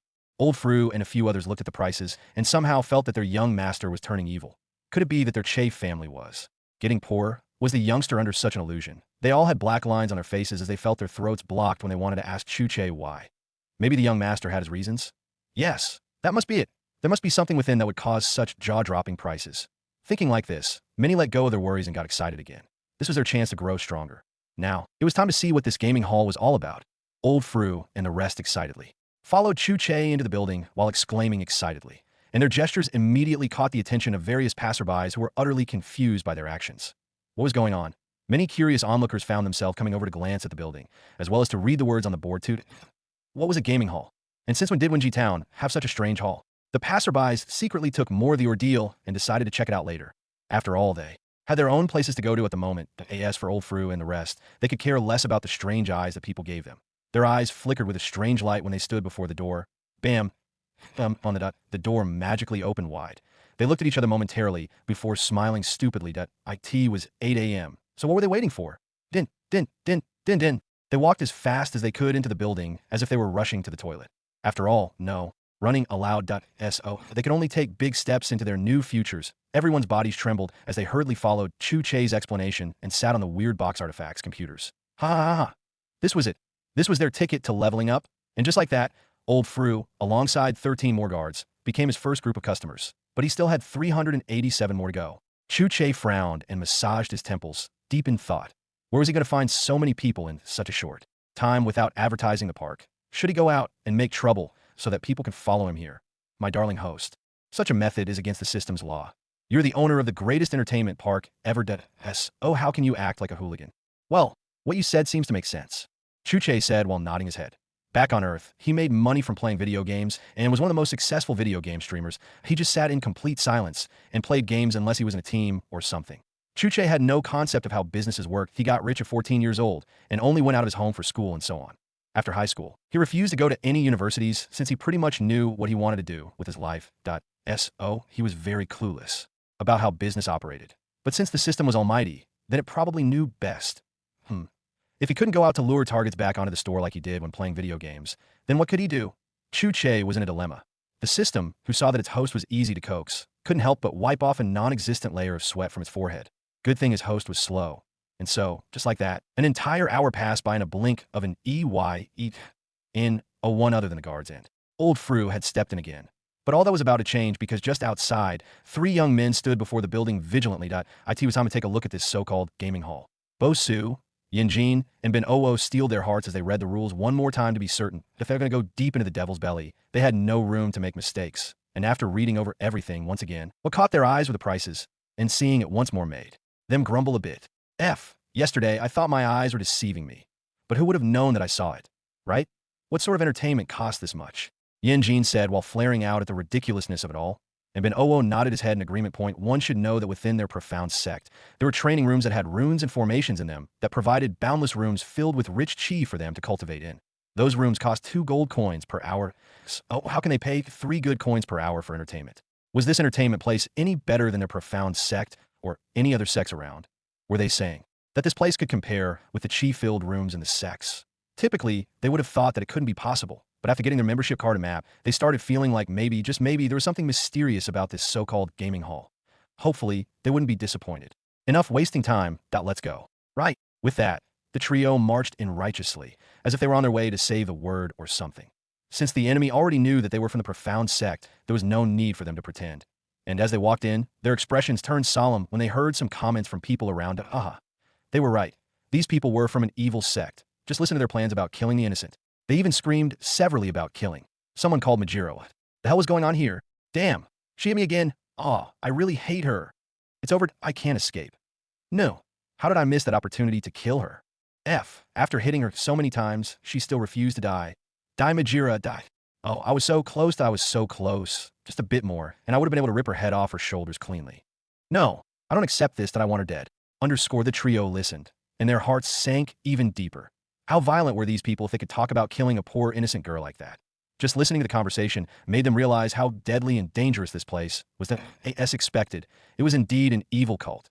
Listening to the loud exclamations, the trio secretly held their escape talismans. What else could they do when surrounded by mad psychotic cult members? Luckily, they were fully prepared before coming here. Now they just had to do their best, gather as much information as they could and flee. And as they made their way toward the front desk, They studied their surroundings with a critical squint, as expected. The interior was as beautiful as the registration hall. Just like the registration hall, it was way more prominent on the inside than it looked on the outside, and no speck of dust could be seen anywhere. The glass-like crystal chandeliers, the gorgeous lounge areas, and building decor made the place one in a million. The air was slightly cool and fresh, which brought relief from the early morning heat outside, and they were sure that this place would also have those godly washrooms that existed in the other hall. The one they saw in the registration hall had something called toilets that flushed after they pressed a button, and the sinks that were also shaped like snails. Once someone opened the tap, the water would spiral down the drain in an entertaining way. There was even something called tissue paper, hand towel wipes, and lavender-scented hand wash there too. The entire washroom smelled like lavender, fresh and clean. Looking around, they also spotted weird artifacts called the .t.ms that they had also seen in the registration hall. Point one could drop coins and even beast cores to recharge their balance on their cards. What a weird but oddly convenient artifact. Bosu and his friends vigilantly walked towards a very long counter while looking around for any surprise attacks. Everything looked too relaxed. Could it be that the enemy wants to lower their guard before making a move on them? They swallowed their saliva and walked towards the young man of about 15 to 16 years old seated beside the counter. And by his side stood one of the puppets that looked the same as those in the registration hall. It was just that this one had a green bow on her head. The young man kept petting the puppet's head, which seemed to give the puppet some satisfaction, as her eyes and actions expressed her joy. Seeing this scene, they didn't feel any threat from the puppet as it looked weak and cute. You there, what exactly is this place? A glint of excitement flashed within Chu Che's eyes as he calmly looked at the trio before him. It seemed that the system didn't lie. People would come. This place is a gaming hall. Bosu and the rest sneered. Gaming hall indeed. They already know how evil this place is, so what stupid gaming hall? And where was the arena if this place was truly a challenger hall? They weren't buying it. Oh, I see. This gaming hall of yours is really peculiar. You can say that. Chu Che said nonchalantly, not knowing that his actions confirmed how suspicious the place was to the trio. Bosu smiled coldly. Mr. Chu. Yes, Mr. Chu, you've already registered us in this strange park of yours. Oh, it's only fair that you tell us everything about this park, right? Chu Che looked at Bosu in confusion. What was this guy's problem? Why did he get the feeling that the guy had something against him? Could it be that the youngster was jealous that he wasn't as good-looking as him? Sigh. The youths of today. Chu Che looked at him in pity. I don't mind telling you what you want to know if you'll feel better, but as someone who has experienced a lot in life, I have to tell you that jealousy is a dangerous seed once planted. Under her, Bosu and the rest were rendered speechless and left in a daze. Wait, what? How did they jump to jealousy? Chu Che took his silence for acceptance and patted Bosu's shoulder. It's okay that I've met many like you as a child. Some friends refused to play with me because I was so handsome. Oh, you know what that's like. No, of course you don't or you're not handsome enough to know, but that's okay. What matters is what's inside of your heart. PFFF. Yin Jin and Bin Owo almost erupted with laughter as they tried to keep their cool. They turned to the side and held their mouths while coaching to disguise their laughs.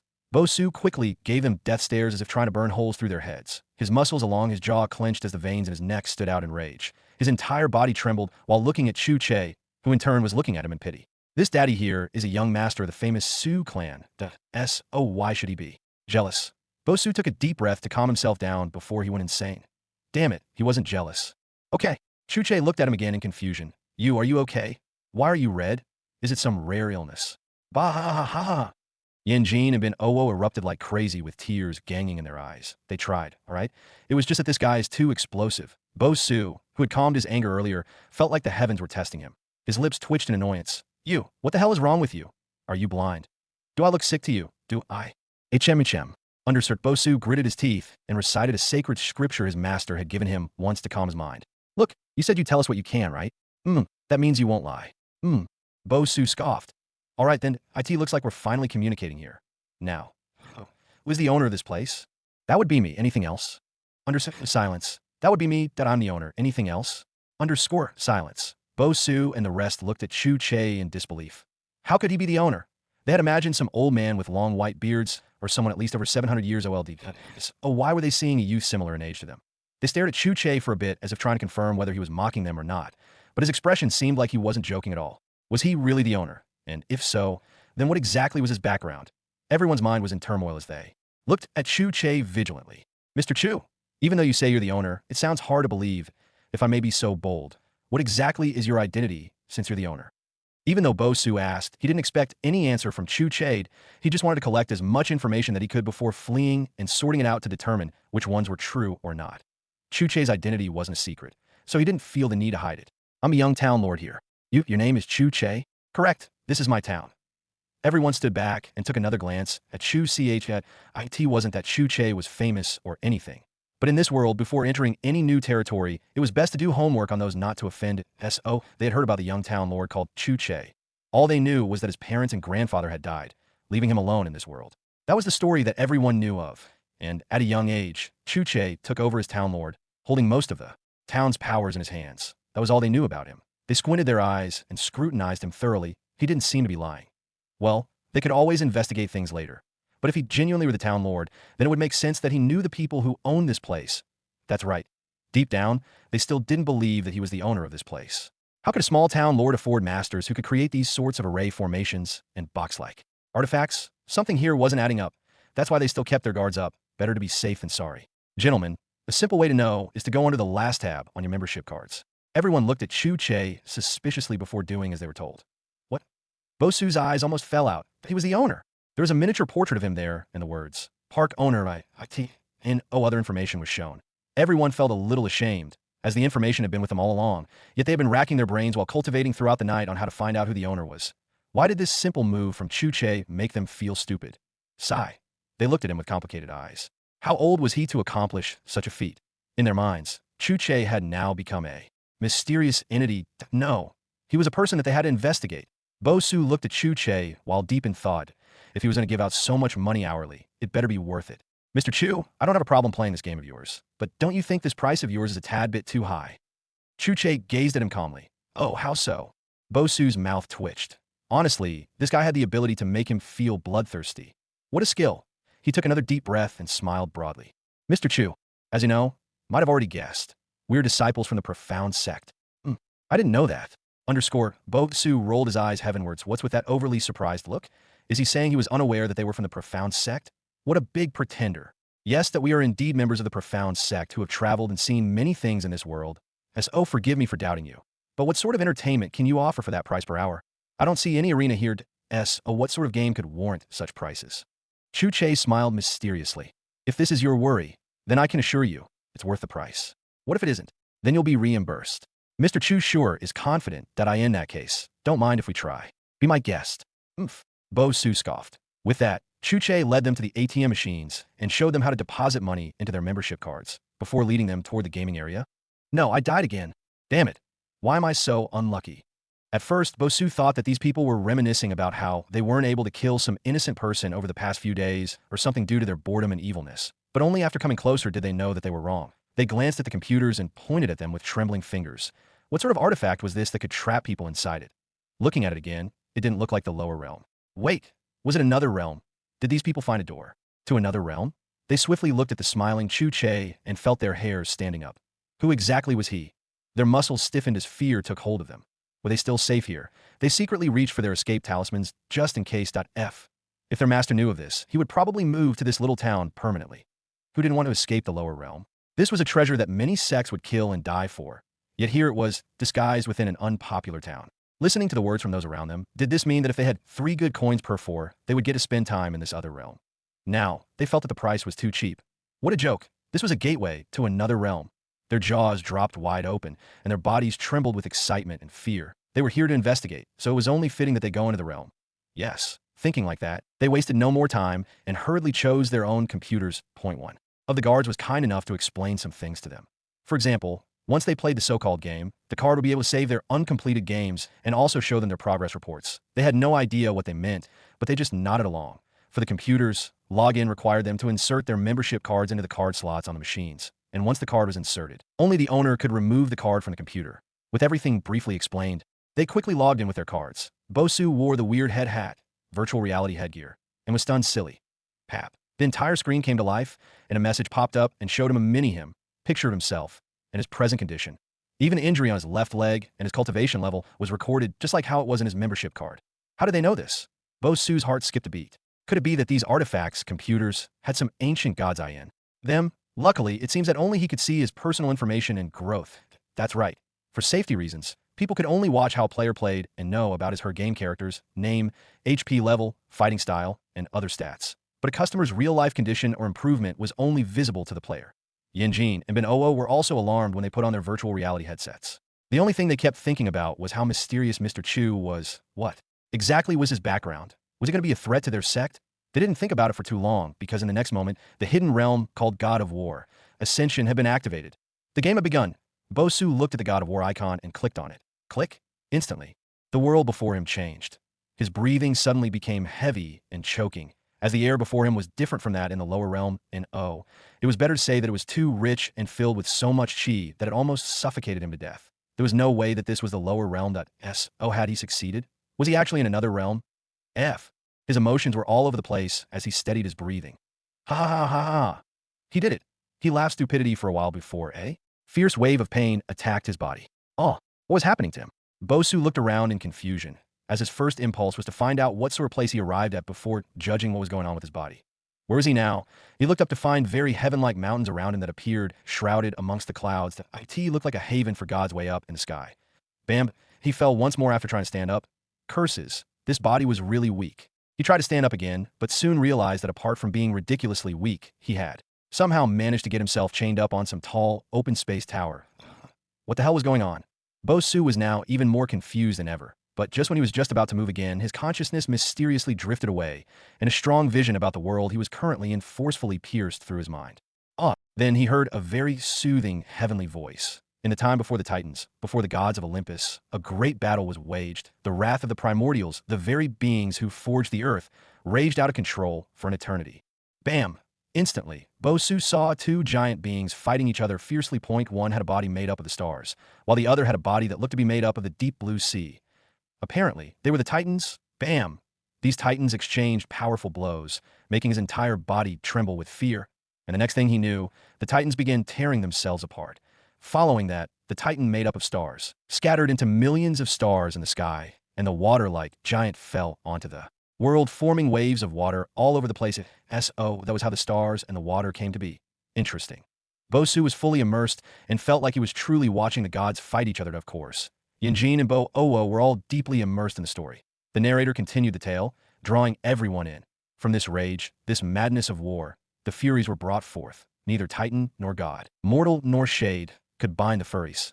They were bound to no one, for they were the guardians of honor, the enforcers of punishment, the bane of traitors. As the story progressed, Bosu and the rest had a general understanding of what the world they were in was like. They also realized that they hated the Furies to death. Maybe because they had now inherited Kratos' emotions and pains when they came to this world. But when they saw images of these furries, they honestly felt like ripping apart these insect-like women called the Furies. Apparently, this guy Kratos was imprisoned, chained, and tormented by the Furies for breaking his blood oath to Ares, the god of war. They felt all his emotions, from pain to anguish to, oh, how could they not hate them? I didn't know it, but everything they were feeling was because of the system that had sent their consciousness into the game. And unlike the normal games that gave hints, this one did not. The system removed all the hints. So if they wanted to pass each level, they had to think for themselves. The system also made the attacks from the enemies come at them at a fast pace. There weren't any unnecessary pauses when playing the game. It was as if the bad guys had brains of their own and could think for themselves. Of course, the plot levels would remain the same, but there wasn't any guarantee that the bad guys would follow the same fighting routines. Anything could happen within each level. The players either fought or died. It was that simple. Bosu and the rest were immersed in this new world, and very quickly the narration ended, bringing them back to reality. Someone slapped his weak body mercilessly. Bosu's body hurt like hell. He moaned and opened his heavy eyes, only to find one of the Fury sisters before him. Hello, Kratos. Why do you seem so confused to see me? Are you having trouble remembering our good times? Pa. The ugly insect-like creature stuck him hard without any mercy. Son of a BCH. The pain was so unbearable and very lifelike that Bosu almost fainted from it all. Was this what death felt like? Pa. Kratos, did you think you could ever escape my grasp after cutting off my right hand? He. I told you that Majira will repay you for what you did to me. Now die. With that, Majira sent one of her knife-like claws toward Bosu. Chu. He had been brutally stabbed. You stop for me. Bo felt like crying. What kind of being are you? Wasn't it just renouncing Ares? And lady, even though you lost an arm, you still have 4 more tentacle knife-like claws and another ARM.S. Oh, can't you be content? I'm already in a sorry state. So can't you let me rest a little? T0T. Bosu felt like this kind of pain could give a man a seizure. At this point, he would rather renounce his position as core disciple in his sect than take one more strike from her. Of course, he wasn't the only one thinking like that, because his friends were also going crazy. They secretly blamed Mr. Chu for their predicaments. He knew that this realm had dangerous people like Majira. He couldn't give them a heads up. Just look at how much pain they were going through now. It was all his fault for. not warning than earlier on. The trio inwardly grumbled about their predicament with tears in their eyes. Damn it. Can someone take this crazy lady away? Pa. Pa. Pa. Pa. Pa. Straight face. The trio all felt like crying. Sister, can you calm down? Slash. Majira was fast. Her insect-like claws acted as knives, as she used their bodies like chopping boards, slashing, stabbing, and piercing them as she deemed fit. Bosu was really in hell. Her cold eyes studied him with an unforgiving judgment as her attacks grew heavier and heavier. She used her long claws to keep hacking Bosu to death. And the more she tortured him, the more powerful she felt. The game world was real and alive, just like any other world. Oh, she had a mind of her own, and her emotions were all genuine. Ha ha ha ha. She laughed crazily and licked Bosu's blood that dripped off her claws. Rage had already taken over her sanity, and all that filled her mind was revenge. She swore to make him pay. Slash. Bluff. Bosu spat out blood in agony. What was this operation? Woman, aren't you too much? Bosu wanted nothing more than a slice of pieces. He had never felt such pain and suffering in his entire life. Her every move was like lightning, making him feel a sense of crisis upon him. His body quivered more violently as his health bar kept lowering down. His left hand was chained to a heavenly pillar on the far left, while his right hand was chained to another post on the right. And with his injured body and his fast-dropping HP bar, he just dangled between the chains in pain while receiving Majira's attacks. At this rate, won't he end up dying here? How could he be content to die without even injuring Majira? No way. He had to think fast. With his new drive, he struggled to open his heavy eyelids amidst Majira's attacks. That's it. He looked at her sharp, razor-like claws and smiled. Here goes nothing. At the same time, a few guards had gathered around his screen too. Watch. Sigh, this guy is dead. There's no way he'll be able to escape her finishing blow. Oh, you see how low his HP bar is? Hey, at least he lasted this long. Is it that bad? Bro, you don't know because you just got here, but so far, no one has figured out how to get out of the chains yet. Figuring it out is one thing, but praying that you stay long enough to figure things out is another. Yeah, sometimes she drains your HP bar in 1 minute, and other times she does it in 3. In all the screens I've watched, she's too unpredictable. Look, she's about to make her move now. On Bosu's screen, they saw her send her sharp claws toward Bosu fiercely. The people who had just come were shocked. Her attacks were so fast that they only saw after images of her claws. Was this still something they could handle? Their heads pounded with tension as they felt very anxious for him. It was as if they could feel the impending doom swiftly making its way to him. Many stopped breathing as they gripped each other's shoulders intensely. Deep down, they knew that this was the end for Bosu. Majira exclaimed while sending forth her claws. Bosu smiled through his pain. Break. Chack. The chains broke off, leaving everyone frozen in disbelief. What did they just see? The moment Majira's razor-sharp claws flew towards the chain Bosu, he immediately twisted his body and positioned the chain, binding his right hand close to her claws. With the force of her attack and the sharpness of her claws, once the tip of it entered one of the loops on the chain, it instantly broke it off. Chack. His right hand was free. Those watching couldn't believe their eyes. Everything happened so fast that they had no time to register all. Yes, I didn't expect it. This guy is awesome. What was this operation? You can still do this. No, I have to remember his moves and use it when it's my turn to enter the God of War realm. Wait, doesn't this mean that he's the first to escape the chains? Hey, you guys should come over. Someone has just escaped Majira's chains. What? No way, this I got to see. He did it first. He actually did it. He could do it even at that critical moment. What a monster. I want to make him my sworn brother. He has earned it. Look who is talking. Are you worthy of being his sworn brother? Hey, I might not be as good as him, but there's so much more I can offer him, alright? Ha ha ha. Did you guys see Majira's face? Just look at how shocked she is. Everyone watching was going crazy at Bosu's accomplishment. Bosu looked at the broken chains and felt pumped up that his plan had worked. Now, it was time for him to take care of this lunatic who called herself a woman. Presently, only his right hand had been freed, as his other hand was still chained. And with how weak this body was, he couldn't very well fight hand-to-hand using just his right hand. What should he do? Should he use the dangling cut-off chain around his right wrist as a weapon? DRWWW. Right on cue, the dangling chain started trembling, and instantly, a thick sword mysteriously appeared in his right hand. Bosu's eyes widened in alarm. Where did this heavenly sword come from? Even the famous 3-star blacksmiths in the lower region couldn't craft such a sword. God! His mouth hung wide open in awe, as he tried to steady his breathing. How could such a heavenly sword exist?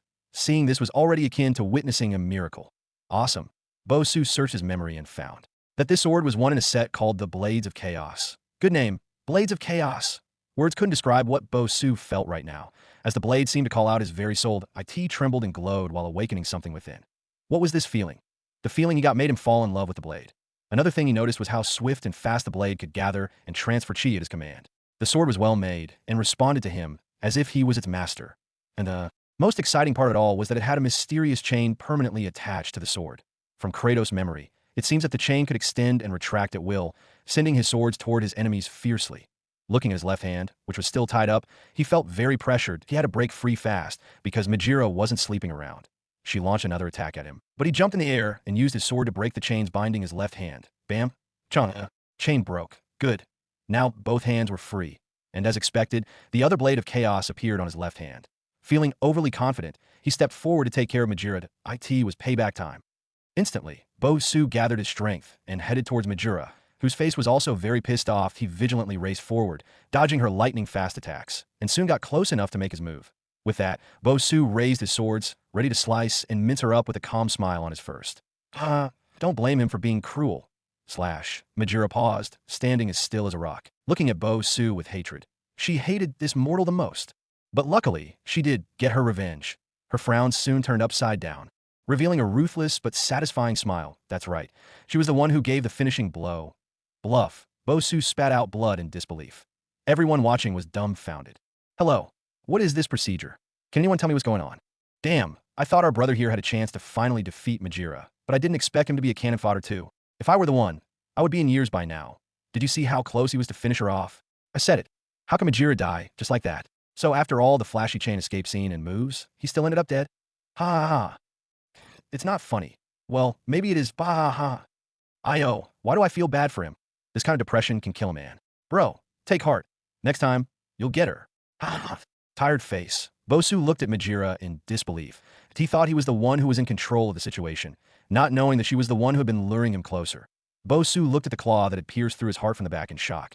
His body trembled with pain and unwillingness as he tried to gather enough strength and finish him off. But sadly, his HP bar had already drained so much that his body started feeling cold as his mind slowly lost consciousness. Was this what death felt like? Bloody hell. It hurts. He struggled to keep his eyes open as he watched Majira approach him with a smile on her face. Foolish mortal, I said. You are nothing but flesh and bones. From dust you came, and from dust you shall return. This is what you get for crossing me, Kratos. She sliced his head off, held it up, and kicked it like a ball out of the sky-high open tower. Goodbye, foolish mortal.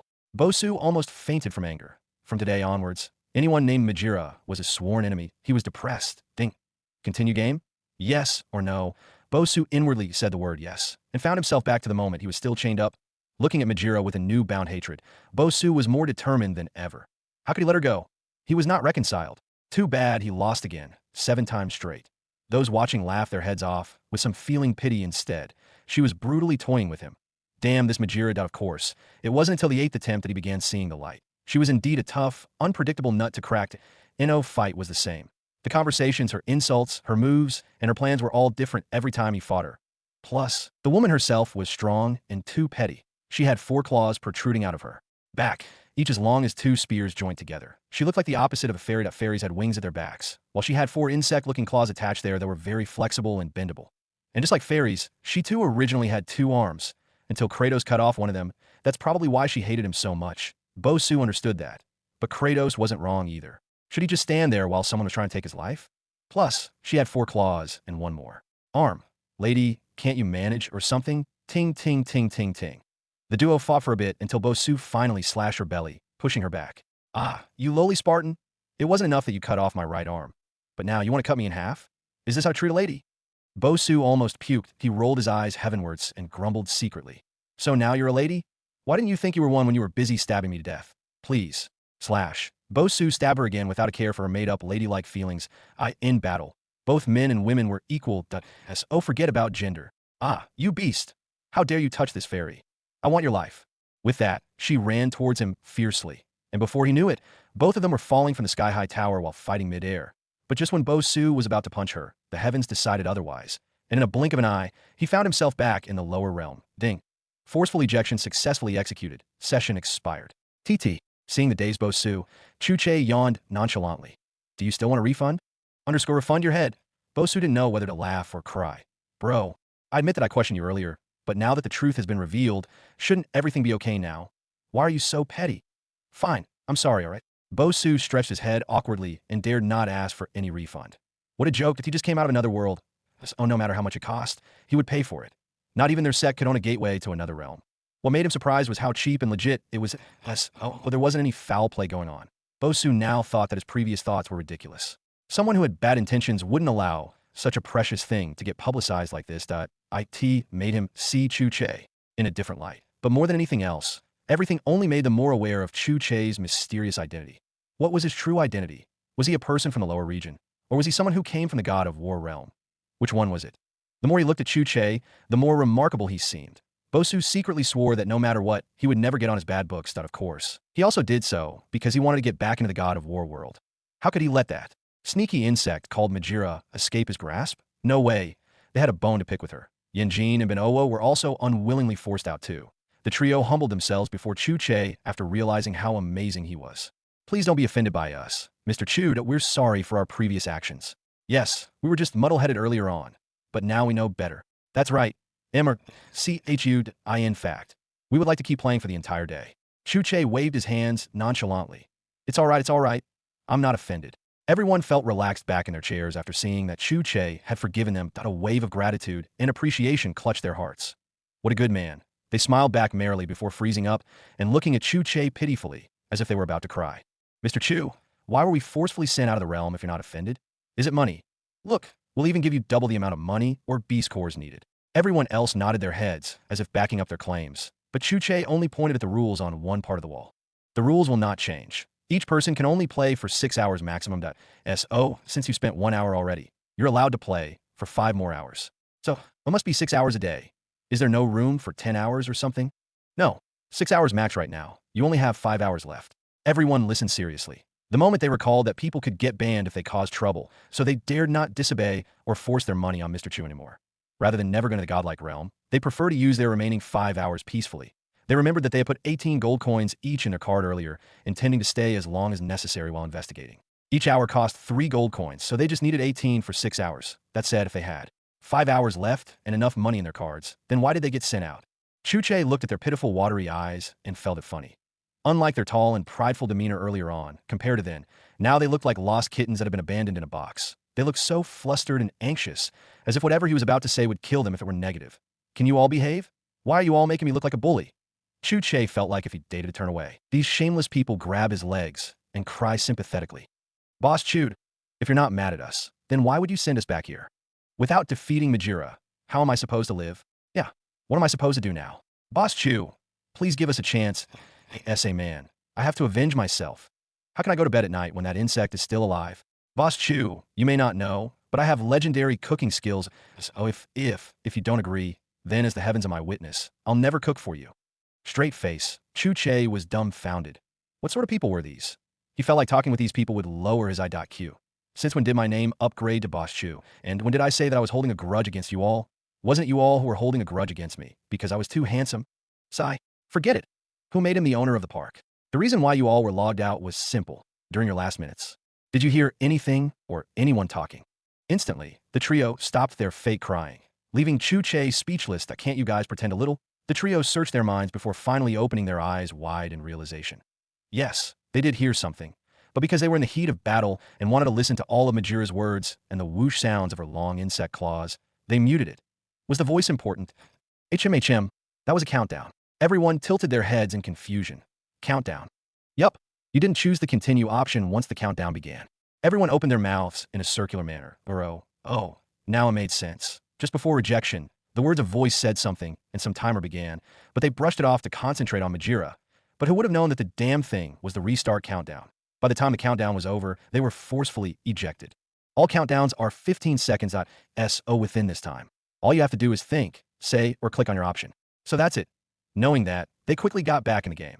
After all, there were people lined up who wanted to play next. Their conversation with Chu Che was at most 4 minutes. With that, the trio quickly logged back in for revenge against Majira. They swore to hack her to pieces this time. Soon, vengeance shall be theirs, once again. Bosu entered the game with vengeance in his eyes. He played Majira and finally got her to fall off the tall, open space tower again. The duo fought mid-air while falling from a height as tall as 10 mountains stacked together. But with the speed at which they were falling, it didn't take very long before they landed on the ground hard. Bam.f. He felt like someone broke him in half. Honestly, why was everything in this realm 10 times more painful? Bosu quickly opened his eyes vigilantly, only to find that Majira seemed to be running away. Run away all you want, no matter what. I'll be taking your head by the end of the day, and no one Not even the gods of Olympus or the Titans can stop me. Bosu's eyes turned cold as his gaze dripped with spite. Since Majira was also injured, it only made sense that she would run away. Even the way she ran showed that she was injured. Nonetheless, she was in a far better condition than he was. But Bosu knew that if he didn't kill her now, she would undoubtedly come back even more powerful than she currently was. He lifted his heavily injured body, dusted the dirt off his body, and looked at the massive gate before him. Prison of the damned. So he landed in some prison. There was an evil chi emitting from the gate that could make anyone tremble with fear. It was as if the entire place was alive and wanted nothing more than to swallow him whole. Bosu gritted his death unwillingly. If Majira went in there, then he too would go in there. Like he said, today was the day she died. Bosu looked at his health bar and felt his spirit quenched. It was so low that any direct hit now, and she would die again. Damn it. Was he going to die and start all over in the tower once more? What should he do now? Ding. Right on cue, a pop-up screen immediately appeared before him, asking him to break one of the nearby chests. Bosu looked around and spotted an ancient and desolate-looking chest buried under a pile of rubble. Without wasting any time, he raised his hands and broke the chest. Boom! A blinding bluish light burst out, making him look away while covering his eyes. Soon, the light dimmed, revealing a glowing blue fluid on a vial. The moment Bosu picked up the vial, his pop-up screen showed him what it was, an elixir. Should he store it in the inventory thing or drink it up now? Bosu deliberated for a bit before settling on drinking the whole potion. Every last drop. Gulp, gulp, gulp, gulp. As he drank, his wounds miraculously closed up right before his very eyes, leaving him in a daze that I'll go. What sort of elixir was this? It was the strongest he had ever seen or drank, and its effects were otherworldly. Of course, this step wasn't in the game on Earth, as the system said. Some changes were made to allow the game to be more realistic for the players. It wouldn't make sense for Bosu to wake up after falling and realizing he had a full health bar just because he arrived at the first game level. As for who put the potion there, it didn't matter. The pop-up screen had told the players to do, so the players, in turn, would most likely think that it had been placed there by whoever controlled the pop-up screen. Bosu drank the elixir and couldn't help secretly thanking the pop-up message god. This was the realm of gods, so he believed that the pop screen was a god secretly helping Kratos. Thank you, pop-up god. Bosu excitedly checked his health bar and saw that he now had 73% health. Well, it was better than his previous 5%. He secretly decided to smash every chest along his way. But how can it be easy to find health points? This version of God of War, provided by the system, wasn't an everyday walk in the park. Feeling confident, Bosu smiled coldly at Majira's running future and chased. That's right, that IT had only been 4 minutes and a few seconds since he got here, so he wasn't that far off from her, of course. She was faster because she used her claws to move like a spider. And even though she was injured, she was still fast as he chased her through a narrow city street. She kept dropping pillars close to him, trying to kill him. Bam. The street buildings and pillars were all made of heavy stones. As the pillars fell, the ground shook heavily and broke into multiple pieces. Bam, bam, bam, bam. Bosu had black lines on his face. Tantrum much? He felt like the lady really had mental issues. Why don't you just die immortal? I'll only die after slicing you off. You dare. Bam, bam, bam. Majira kept pushing the pillars while insulting him angrily. She planned to squash him like a bug with these fling pillars. The rate at which the pillars fell was deadly fast, leaving him no breathing space for any breathers. He jumped, ducked, slid, rolled, and even danced through the whole thing as he advanced. He made sure to keep his eyes on his target, Majira, who was now on the top of the building. You think you're special because Ares chose you, but you are nothing. You are just a worthless mortal, she yelled as she spoke. Several gigantic greenish flies that were knee-length in size flew towards him, aiming their pointy mouths and claws at him. Like a murderous demon, he sent forth his blades of chaos and killed several of them. And as he killed, several red glowy lights flew from the dead flies and entered his sword, leaving the previously fat and plump insects looking like dried-up corpses. Bosu looked at his sword in shock. What was this operation? While fighting, he also noticed that his rage meter went up the more his kill point increased. The more he killed, the more he understood what these bars represented. He felt mighty proud of his accomplishments. But who could tell him why these giant bugs were so hard to kill? They were brilliantly clever and had a mind of their own too. They also strategized on how to kill him. 2.1 even acted as if it was dying before sneakily attacking Bosu's back thighs at F. Off. Bam. Bosu felt like he was going crazy as he battled with everything he had. Sadly, he was not their opponent and ended up dying in their hands. No, it's not fair. It's not fair. Why? Why can't I kill her? I want my master, TT. After playing for 6 hours, the trio sat in a lounge area in a daze, alongside several other guards. Till now, the trio still hadn't killed Majira yet. Tears hung at the corner of their eyes as they bit their lips unwillingly. But funny enough, they were the first to get to the prison of the damned stage, and the only ones to get to where they were in God of War. Everyone honestly admired them. Can I just say that you three are awesome? I didn't know what it was to be fierce until I watched your tactics. Wait, you guys should hurry up and check your progress reports in their membership cards. Bo Su and the rest looked tilted their heads in confusion before doing as instructed. They selected the tab labeled Cultivation level and almost fainted from shock. What was this? Looking at the cards, they gaped with their mouths wide open, uncertain of whether to breathe or scream. What did they just see? Could be true. The trio started breathing like they were in labor while staring at their cards nonstop. To be honest, they did realize that they were somewhat stronger when they left the game. But because of depression from not being able to kill Majira, they brush it off. Now, after secretly searching themselves, their depression turned into joy. They were stronger than when they came in. Ha ha ha ha. The surprise made them forget all about Majira. Majira? Who was that? They found that they had somehow absorbed and refined enough chi energies that made them stronger without actually cultivating. Both Yin Jin and Ben Owo had been stuck for 3 years at the third dan of the true Chi realm that in truth, at their ages of 16 and 15, they were geniuses here in the Chi desolate lower realm. Extracting Chi here was like extracting water in a desert. The Chi here was so sparse that it would take them at least 6 or more years to break through to the fourth dan, depending on their talents. But after leaving the game, their breakthrough time that they estimated seemed to have decreased. So how could they not be excited? As for Bo Su, before coming here, he was already within the fourth dan in the true Chi realm at the age of 16. This showed how talented he was, and as one of the most prominent young masters of the prestigious Su clan, it was easy to imagine how much his clan valued him, as well as his sect. It was just a month ago that he managed to break through to the fourth D, and he still needed more time to properly stabilize his cultivation base. But now, not only was his foundation more solidified, his raw power became stronger and sturdier too. Bo Su's eyes flashed with a strange gleam as he thoughtfully analyzed what just happened. Could it truly be the doing of the god of war realm? So if he kept going into this godly world several more times, didn't this mean that he would be able to advance to the next dan in no time? Bo Su's body trembled in excitement while looking at the information on his card. Cultivation level. 4th level, True Chi Realm. 2, 300/100,000. What did these numbers mean?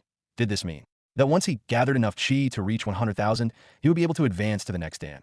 Some of the guards answered their questions about the cards, while they in turn answered some questions about their battle tactics. And as they spoke, everyone, no matter their status, felt very close to each other while bonding over the game. So that's how you did it? Awesome. Thanks, bro. As for your question, a few of us had already asked Boss Chu about it, and you're right. Those numbers show how many points we need to break through. Apparently, the points increased due to our hard work within the God of War world that I ensured the pressure they withstood, their battle tactics, the number of enemies they killed, and everything else played a part in increasing their overall strength. I see just like battles here in the lower realm, everything roughly functioned the same in that realm.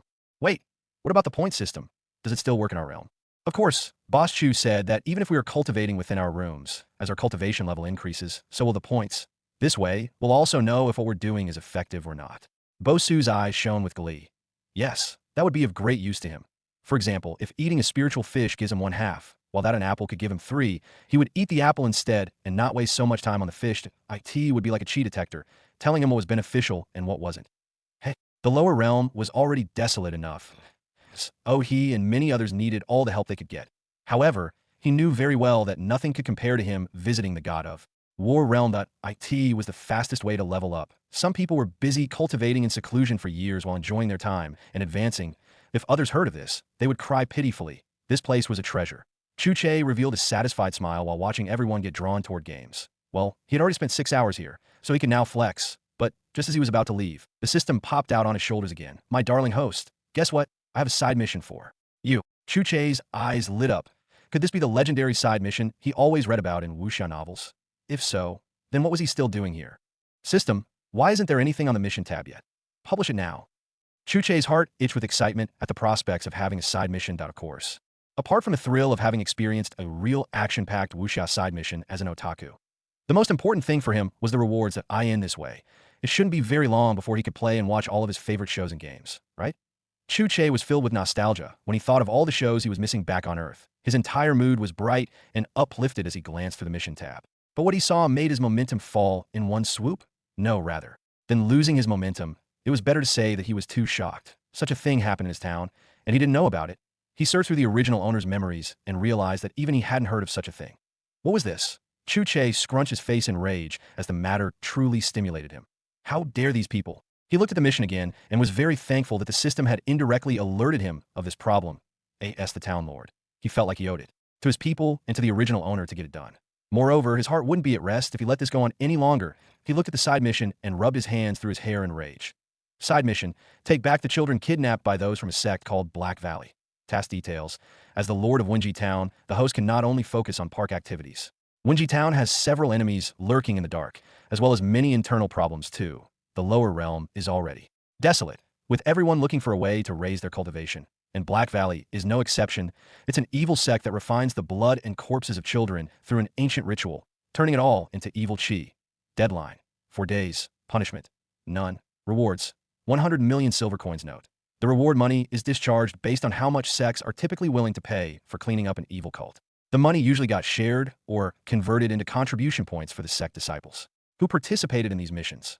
After looking at the brief overview of the mission, a more detailed one popped up, as well as a map leading him to Black Valley. But for what he saw, he might not even need the map at all, because from the info, more children would be taken out of the town tonight. But this still baffled him a bit. Who was letting them out? Were there spies amongst his guards? It seemed like he would have to clean up his town tonight. But of course, he couldn't do it all alone. With that, Chu Che walked towards Old Fru amidst the excited yells around.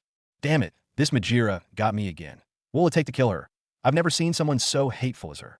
Bro, at least you managed to arrive at the prison of the damned. That I'm still stuck in the tower, chained and whipped silly. Me too. Managed to break the chains, but her next move just killed off like nothing. How did those 3 guys manage to pass the tower stage? What would it take for me to get to the prison below? Sigh. I never knew that I would one day want to go to prison. Why is it so hard? Ha ha ha ha. After dying 45 times, I've finally managed to leave the tower. I'm now at the prison of the damned. What? No way, how did you do it? Degree 0 degree. The men spoke excitedly as they talked about their adventure in the God of War. Ascension Realm. Chu Che listened in satisfaction but still shook his head wryly at their silliness that in actuality, just passing the initial tower stage and falling to the prison of the damned wasn't as easy as it was on a regular game. Some tried to jump on their own, but found that when they jumped first, Majira would use one of her claws to stab them, hence catching them before they fell. And while at her mercy, she ripped them in half with her long insect-like claws. One shouldn't forget that Majira had a mind of her own. Additionally, the whole motive of this first part was to chase Majira. If she didn't want to leave the tower, they had to make her leave. They could injure her to a point where she chose to flee by jumping below. And from there, they could begin the chase through the prison of the damned. Or they could anger her so much that she ran towards them in hopes of pushing them off the tower. And during that time, they had to hold her close and fall alongside her. There were many ways to do it, but the motive remained the same, that if they wanted to advance to the next phase, the key was to let Majira fall or leave the tower accidentally or willingly. But who said it was easy? Chu Che looked at them and chuckled. If he told them that the tower wasn't the game's first level, how would they feel? The tower part was just the intro. The level titled Prison of the Damned was where Kratos' real journey began. If they were having so much trouble getting off the tower, imagine how much trouble they would face throughout the game. And they were all playing on easy mode, not difficult. Plus, even Bo Su, who was ahead of them, hadn't even taken a few steps into the Prison of the Damned and had died pitifully over and over again. Looking at the area where he always died, one could still see the prison gate at the back. How tragic was that? Sigh. They had a long way to go. Seeing Chu Che come over, Old Fur looked at him in awe. Young master, it's incredible. Just 6 hours, and I've already felt the changes in my body. Chu Che looked at the strange but familiar man rushing towards him in confusion before stepping back vigilantly. Excuse me, but who are you? Wait, you're Old Fru's brother, right? Excuse me, but who are you? Wait, you're Old Fru's brother, right? Old Fru didn't know whether to laugh or cry. Young master, is it okay if I smack you on the head? Old Fru shook his head wryly. Young master, it's me, Old Fru. Chu Che's eyes almost fell from their sockets in shock. This guy wasn't Old Fru's brother, but Old Fru himself. What sort of magic is this? He knew he was in fantasy world. But this was too magical, all right? If everyone changed like this, then wouldn't he fail to recognize people in future? System, what's going on here? My darling host, it's like this. Blah, blah, blah, blah. Underscore, as the system explained, Chu Che found everything too inconceivable.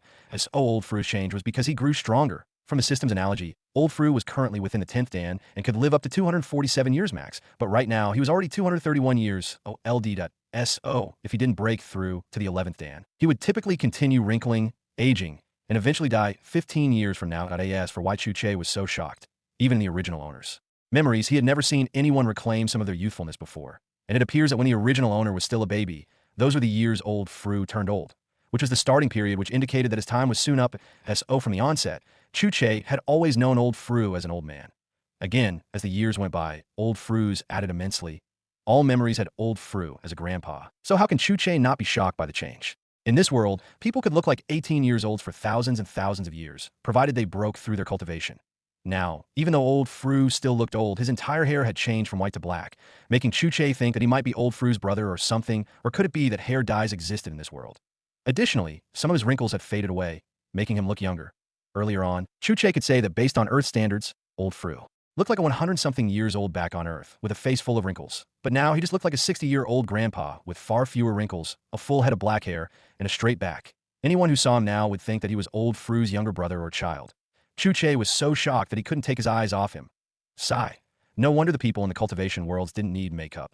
This sort of thing was truly heaven-defying. Old Fru saw hope, and couldn't help laughing aloud. Who didn't want to live long? He thought he would die in a few years, but now he could live alongside his young master. Also, Old Fru was shocked when he saw his cultivation progress. 99, 999, 969/100 million. So didn't this mean he only needed 31 points to break through to the next Dan?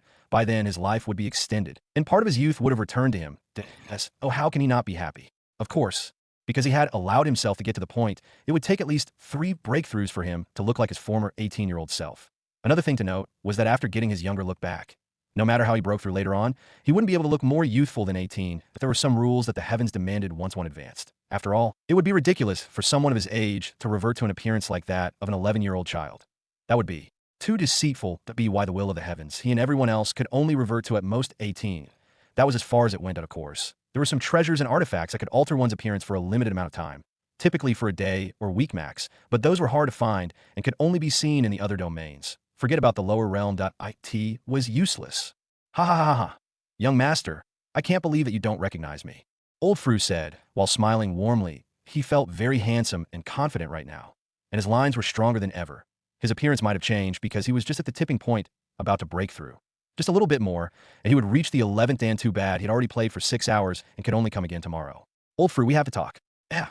Old Fru, who was overly excited, looked at Chu Che's troubled expression and frowned. Did something happen? Old Fru nodded, and the duo left the gaming hall in silence, dashing straight back to Chu Che's courtyard.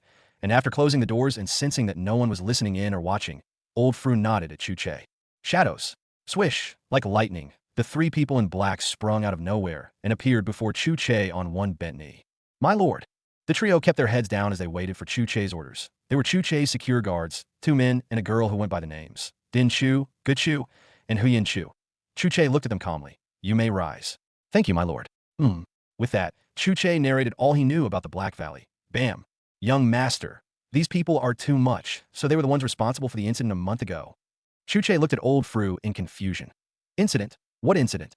Young master, a month ago, when you were still ill, several children mysteriously vanished. And since then, we've been looking for them. All this while, we had no clues to the matter. But now, thanks to the Lord's Master, we can finally get them back. The only question now is whether they're still alive or not. Either way, since we'll be getting them back then, do we gather the troops? Chu Che smiled mysteriously. Old Fru, we have some among us. Oh, I alert them. But young master, if we don't, then how will we fight? Are you thinking? No. Young master, that won't work. You can't possibly be thinking of going there alone, right? No. Old Fru let out air from relief. Phew. Young master, for comment, I thought you'd be going alone. No need to worry. Old Fru, that I won't be going alone. Old Fru laughed happily. Ha. It's good.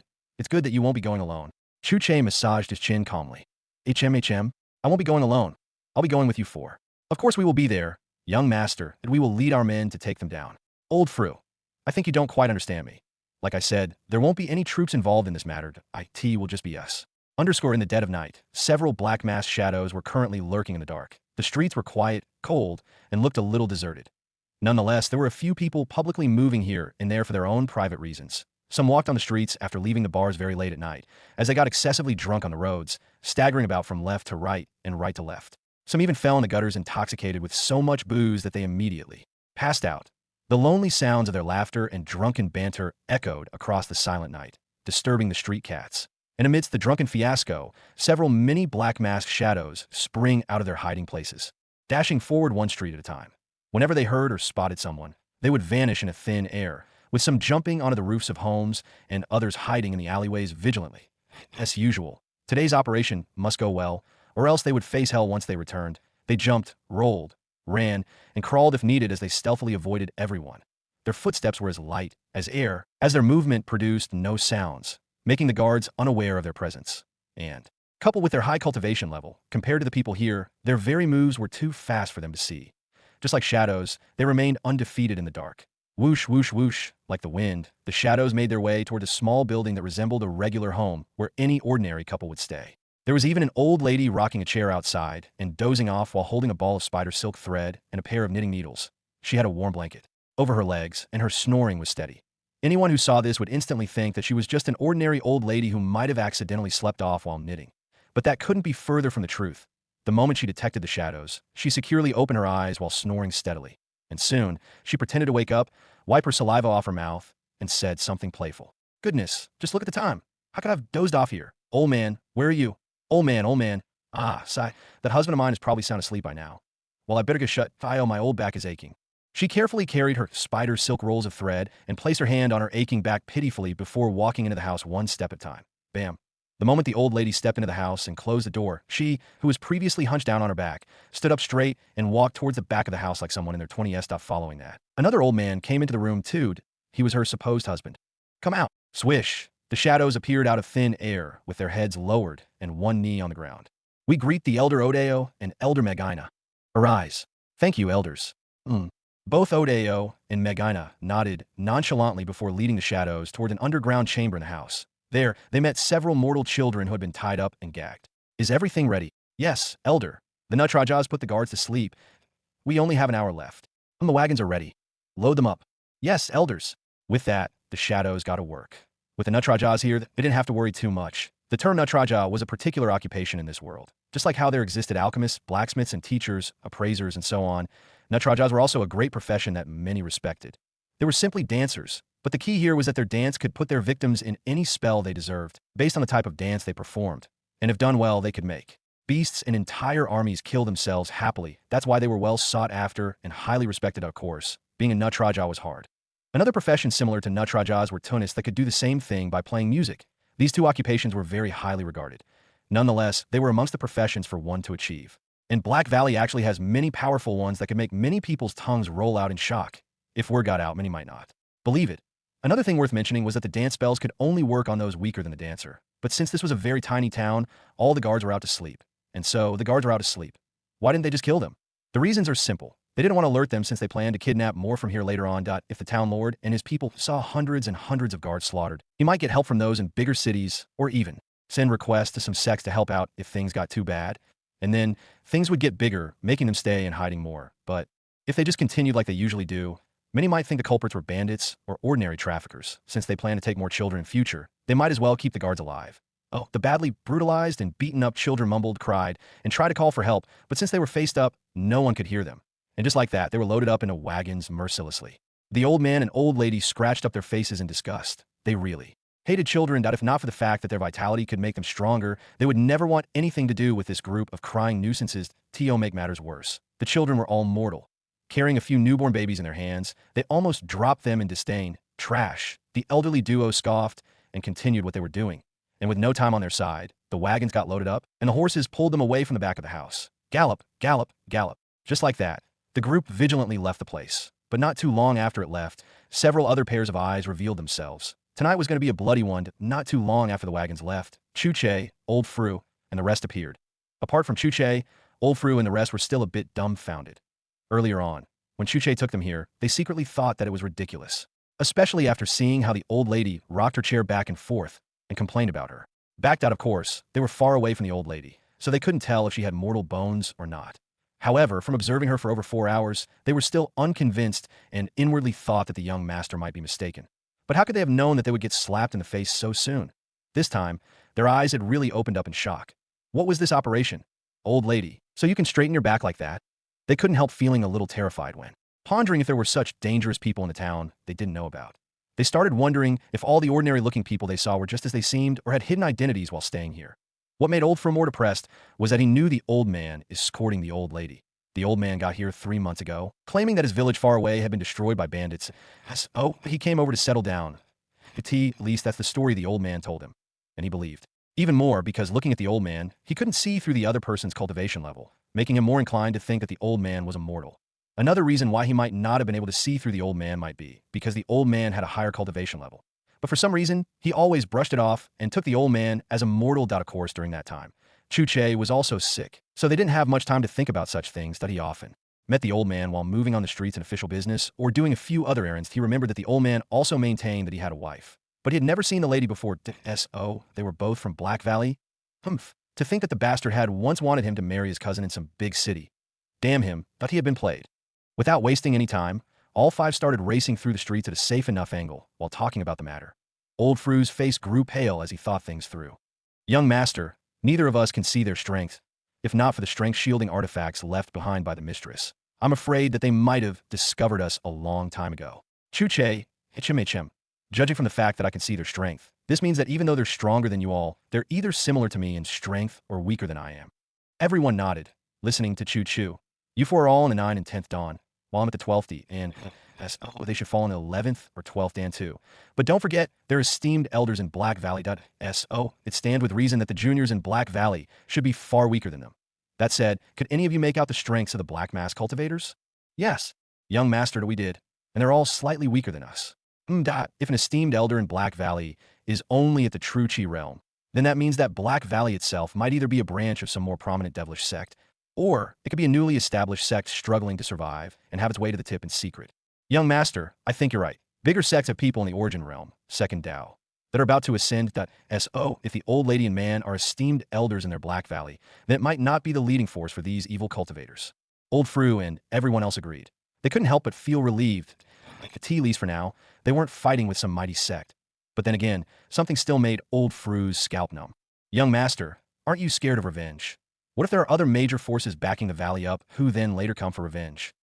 Old Fru, does it matter whether they come for revenge or not? We'll still be taking our children back. What difference does it make? And besides, even if they did come, don't worry, they won't be able to get past the town walls. Old Fru looked at Chu Che in confusion. Why? Because I'm awesome. Old Fru, I didn't want to drop my vest right now, but your young master is really awe-striking. Don't worry, if they dare to come, they'd have me to contend with. But after taking a single glance at me, they might get jealous and attack even more. I have to admit that my handsome face might once again cause trouble for the town. You know how much trouble it has been giving me recently. What a curse. Old Fru and the rest almost stumbled while running. They looked to the heavens and rolled their eyes speechlessly. Young master, I've never seen someone as narcissistic as you. What does this have to do with your face by? No one cares. Honestly, they didn't know whether to laugh or cry. Why didn't they realize that the young master was so shameless? Could it be his illness that damaged some part of his brain? Why did he always think that the world was against him because he was handsome? Old Fru touched his rough, wrinkly face and truly missed his youthful appearance. He couldn't wait to turn back the hands of time after breaking through and slapping Chu Che's face with his true appearance. His young master could really be hateful. Chu, who sincerely felt that his face would be a problem, couldn't help feeling bad for his town. He just prayed that no villain would see him and get jealous again. What a cruel world. Everyone just now, I heard that they have Nutrajas, so stay vigilant. Right. With that, they hastened up, quickly picking up the pace. It was time to put their plan in motion. Gallop, gallop, gallop, gallop. Several wagons gently swayed along the roads, making their way towards the town gate. But suddenly, the old lady whose eyes were closed suddenly opened them again and frowned. She squinted her eyes and became one with her surroundings as she scanned through patiently. Nothing, absolutely nothing. She found nothing out of the ordinary. But if that were the case, why did she keep feeling uneasy? Could it be that her instincts were wrong? Never. It had never led her down the wrong path before. Odeo, something's not right. I feel as though we're being watched. The old man with a strand of hay in his mouth also scanned through the place. But just like her, he didn't feel anything wrong. He didn't even have the feeling that she had. Medina, I think you've gone rusty. Since you're uneasy, why don't I check it out? Whoop, whoop. Elder Odeo took only 4 breaths to vanish and reappear. In fact, to ordinary mortals, it might seem like he had been sitting there the entire time. And to lower cultivators, they might have been able to only see his after images. But people of Odeo's level would perfectly see and know what he did. The old man appeared high up in the sky and performed a particular search skill with his eyes. And just as he expected, he found nothing as expected. Women were always too paranoid. Anything. Nothing. Medina once again leaned back with a caller expression on her face. Maybe she read it wrong. After all, this was only a tiny, desolate town very far away from any major cities or areas that would have big bosses in them. It was probably just nothing. Plus, after pretending to be husband and wife with this old geezer and living here for months, she could tell that there weren't any powerful people in the town. The most powerful was Old Fru, who was below her in strength. Thinking like that, she couldn't be bothered by the constant warnings she got from her so-called instincts. Chu Che and the rest continued before Chu Che suddenly slowed down, squinted his eyes, and frowned while looking in a certain direction. Damn it! From here, Chu Che could clearly see Bo Su, Yinjin, and Bin Owo, who were miles away. Why did they go out during this time of the night? From where they were, once the wagons got close, the old geezers would probably notice and from that distance, given their cultivation level. Bo Su and the rest should be able to see their faces if the news of people getting missing makes headlines tomorrow and Bo Su and his gang report the matter, then the geezers might not be able to stay here any longer.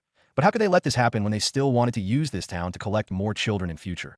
They would likely knock both Su and the rest out and take them along for the time being. Chu Che didn't want them involved. Thus, he had no choice but to save them. Follow them, I'll be back. Old Fru and the rest didn't even have time to react before Chu Che had vanished. Looking at his actions, it appears that he had realized something. Young master, please remain safe.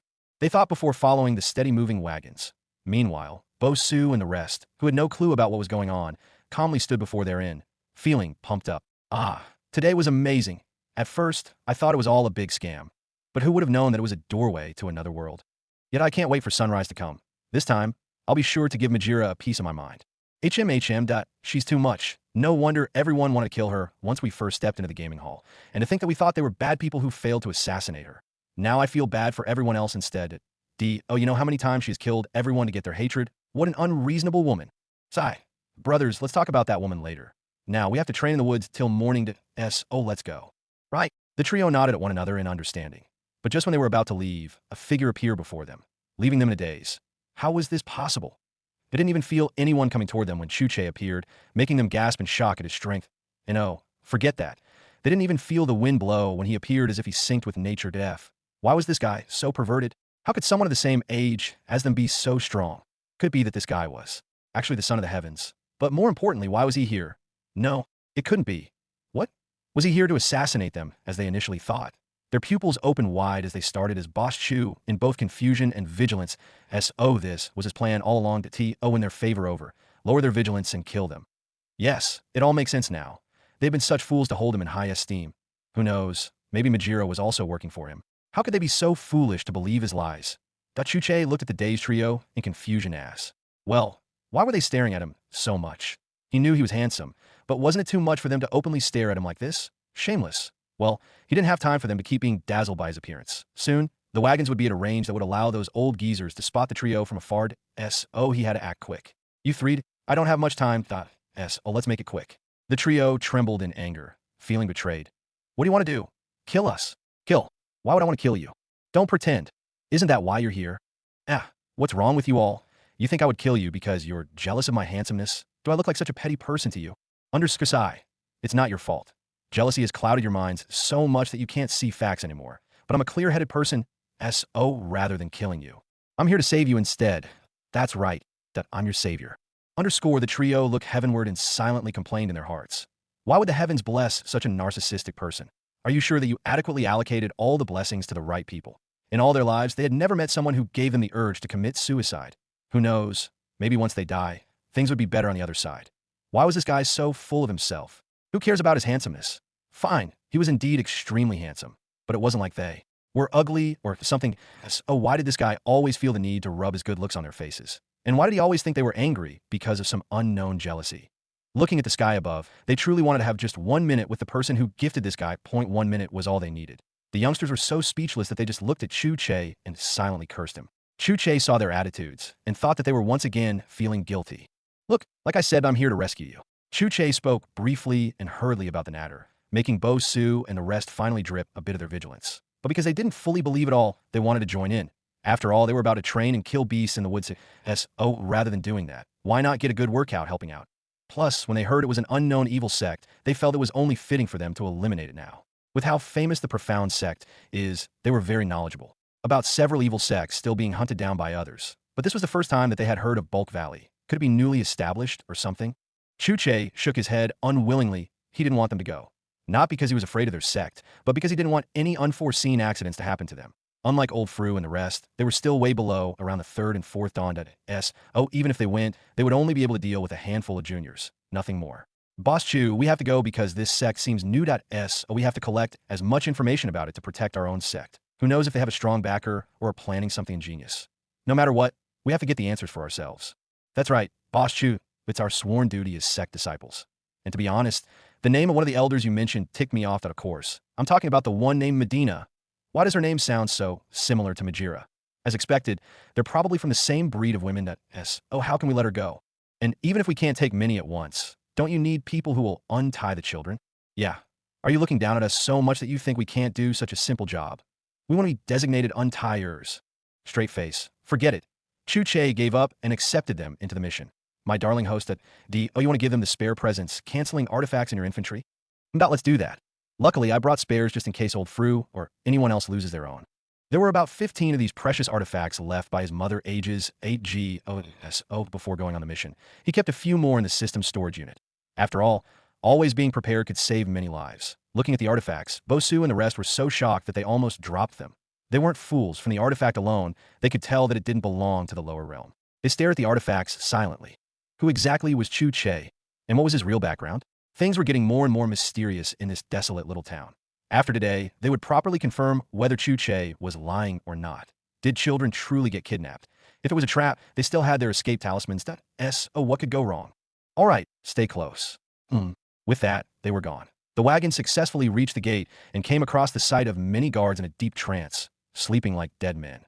Some lay on the ground, while others leaned against the walls in a deep sleep, and no matter how much noise echoed around them, they wouldn't be able to wake up until the spell got worn out in the next 20 minutes. The moment the wagons passed through, several evil cultivators popped out of the surroundings and stayed close by. They smiled at each other confidently, as they considered this another job well done, of course. Elder Odeo and Medina couldn't go with the group because it would seem too suspicious. If they wanted to continue kidnapping as many children as possible, they needed to avoid all suspicions. Why did they leave the town late at night without any of the guards seeing it? What was so important that it couldn't wait till morning? Ever since children got missing, if one wanted to leave the town, their cargo needed to be adequately searched, especially if they had wagons that, how could they leave suspiciously at a time like this? This was where their journey ended for the time being, of course. 3 months later, after collecting enough children, they would be able to return to the sect and get awarded a certain percentage of all the children that they sent.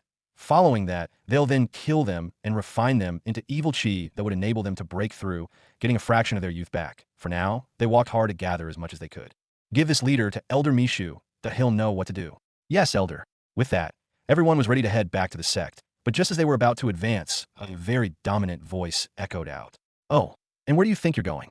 Zero. Everyone froze like thieves in the night. Who? Who? Everyone stood frozen to their cores as their eyes darted back and forth vigilantly. Elder Odeo and Elder Medina, who were about to head back into the town, also stood rooted on the spot as countless thoughts swept through their minds. There was an enemy nearby, and they didn't even seize it. Everyone's thoughts were all over the place as they wondered who was the owner of the mysterious voice. Soon, they immediately spotted someone slowly walking towards the town from the roads. A traveler. This person approached the town from outside, as if he had just come from a long journey. They instantly thought he was a traveler. Maybe he was a powerful figure who came here to pass the night or something. But why did they seem to have the shittiest luck ever? On such an important night as this one, there was no room for errors. Now, since this person had seen them, then what if he reports the matter later on? Right now, they didn't know if he was a friend or foe. And soon, the guards here would be waking up. Things just got more complicated. But who was this strange traveler? They hadn't seen the person's face because of the darkness yet. Everyone squinted their eyes in full concentration as they focused on the approaching traveler. Every step the enemy took towards them made their hearts thump loudly. Come on, show yourself, traveler.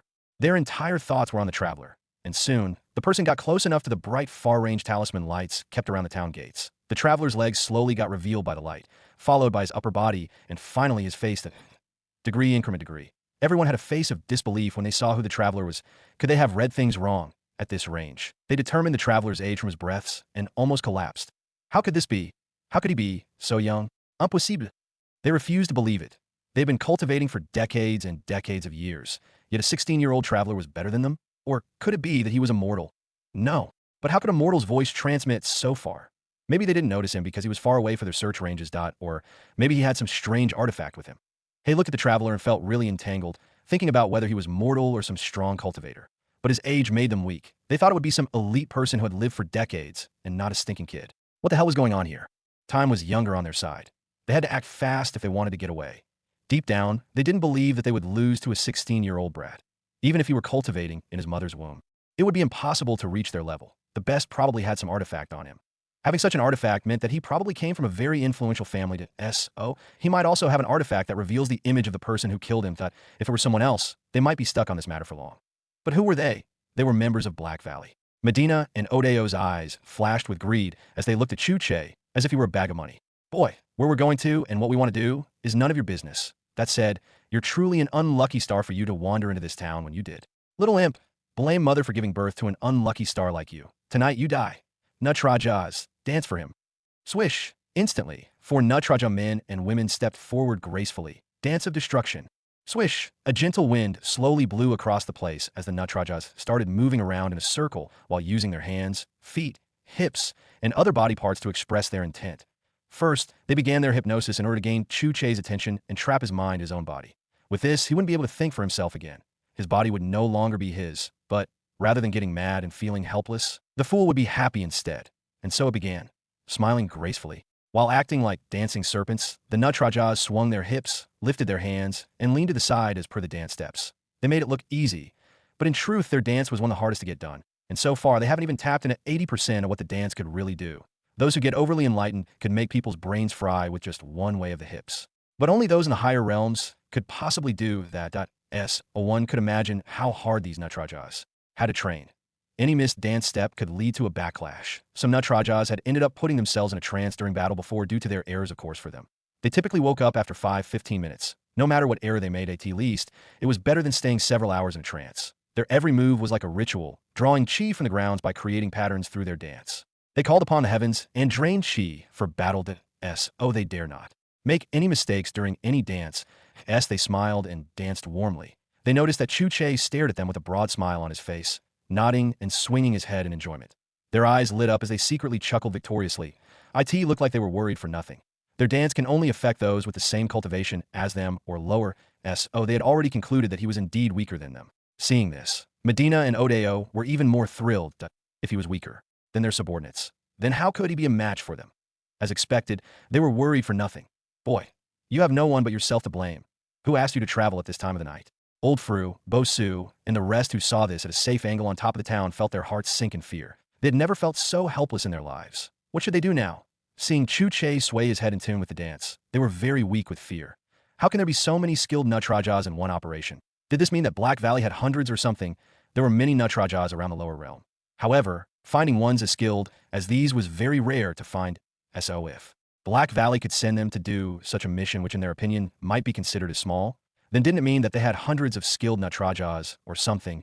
It wasn't that they were overly skilled, but that they were at the level which could qualify them as core disciples in any sect. Of course, if they wanted to be golden disciples, then they would have to at least be in the second Tao of cultivation, spirit realm, and needed way more practice and dance skills to back it up.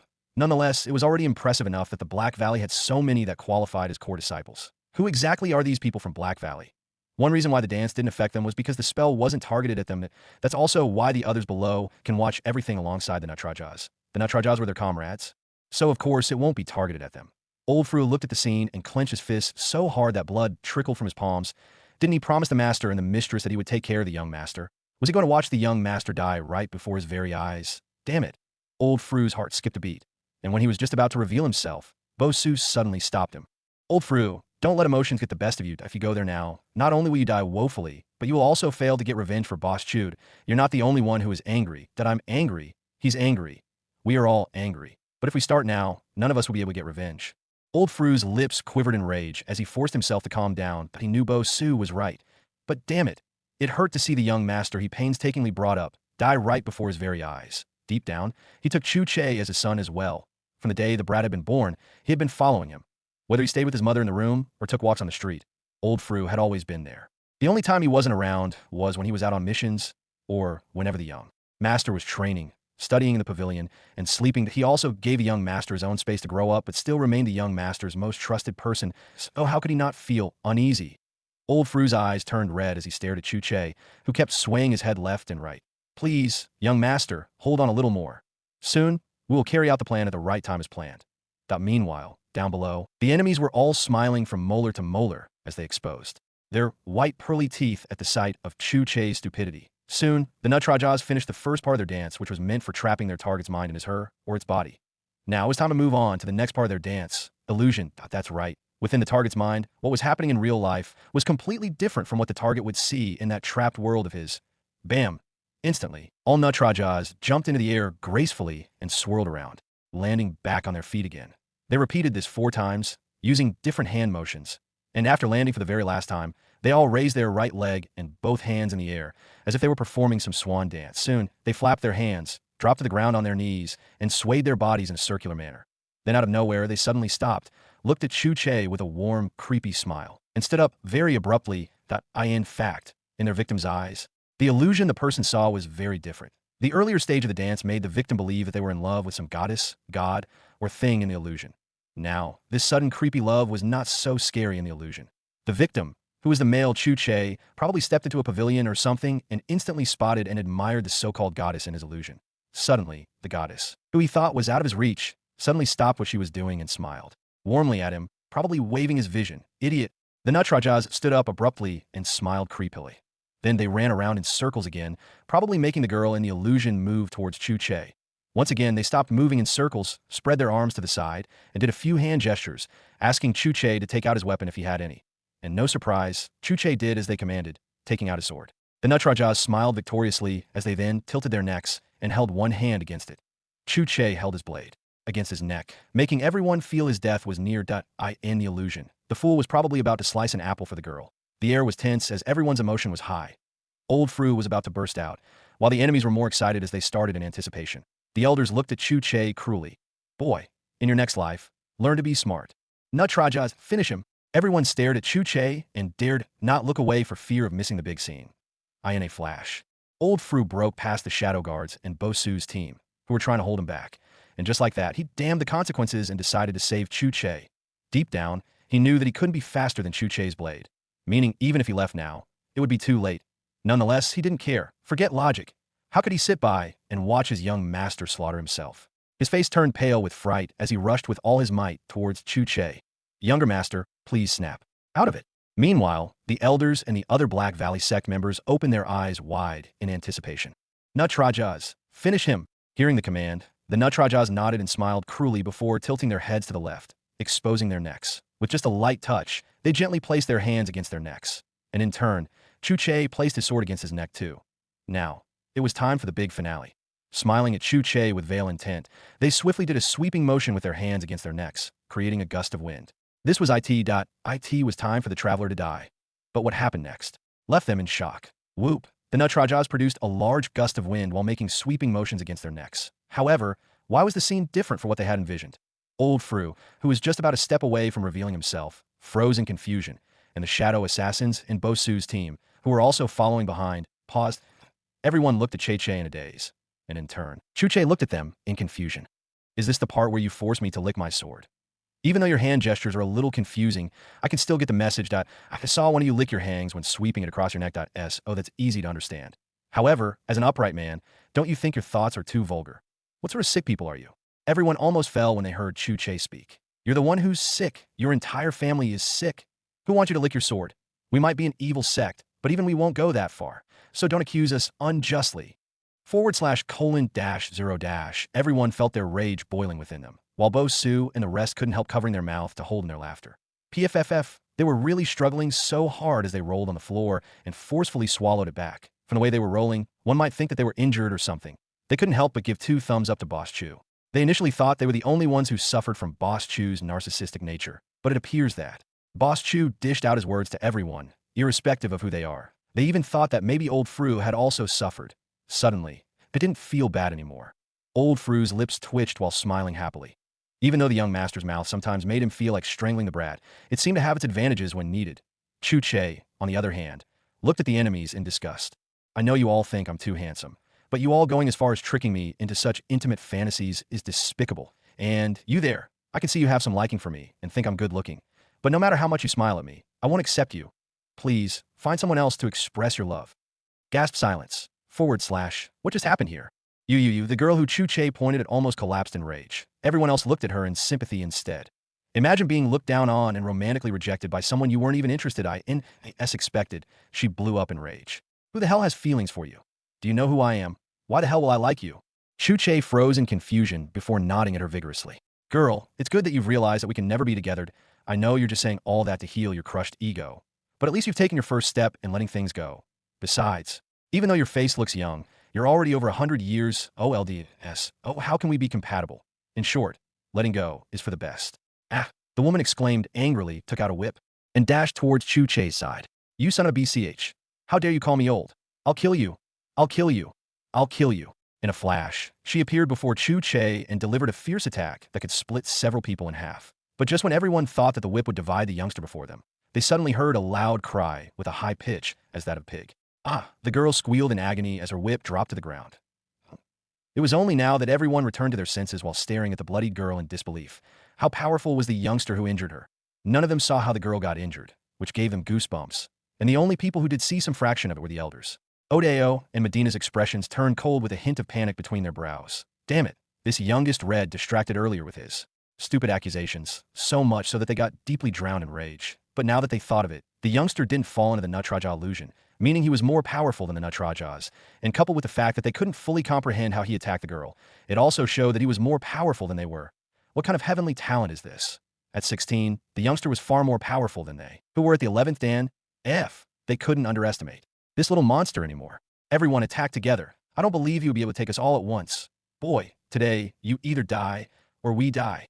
Looking at the youngster before them, everyone decided to first attack from a distance, lest they get killed first. Odeo jumped and drew a huge moon-like arc while suspended in the air.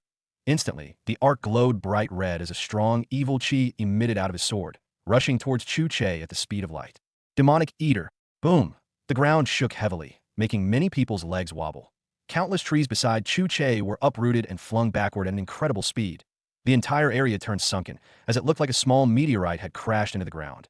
The winds from the attack were cold and deadly, as they sliced through countless stones and even the flying trees. Monstrous. Everyone felt both respect and fear for Odeo, as expected of their elders. Everyone squinted their eyes at the reddish smoke before them. Do you think he's dead? It should be. There's no movement from the brat, he should be dead. Who asked him to go against our sect? Deserves it. What a hateful man. How dare he say that I have feelings for him? Seeing that Elder Odeo has avenged me, I won't have any knots or setbacks when cultivating now. Elder Odeo is so strong. If I were the one taking that attack right now, I would have been diced and sliced up by now. Do you think Elder Odeo is still looking for disciples? How can I get his attention? Our elder is mighty. Odeo, who was still high up in the air, smiled broadly while listening to the many comments from the sect disciple below. Who doesn't like compliments and flattery? Of course, he still kept his eyes on the scene before him, wanting to see just how sliced up that brat would be. But who he saw next turned his victorious smile into a stern one. Everyone was still immersed in the notion of the youngster's loss when suddenly, a powerful tornado sucked the reddish smoke, swirling it around like a red monster. And soon, it turned from red to clear, revealing a calm youngster at the center of it. What? How could this be? Their faces turned pale with fright as they watched the youngster approach them calmly. Everyone attacked together. I don't believe he will be able to take us all. With that, they all rushed toward Chu Che like crazy. But just when they were about to make their move, several of them felt a large bang on their faces, making them fall backward. Why did it feel like they had run into a wall?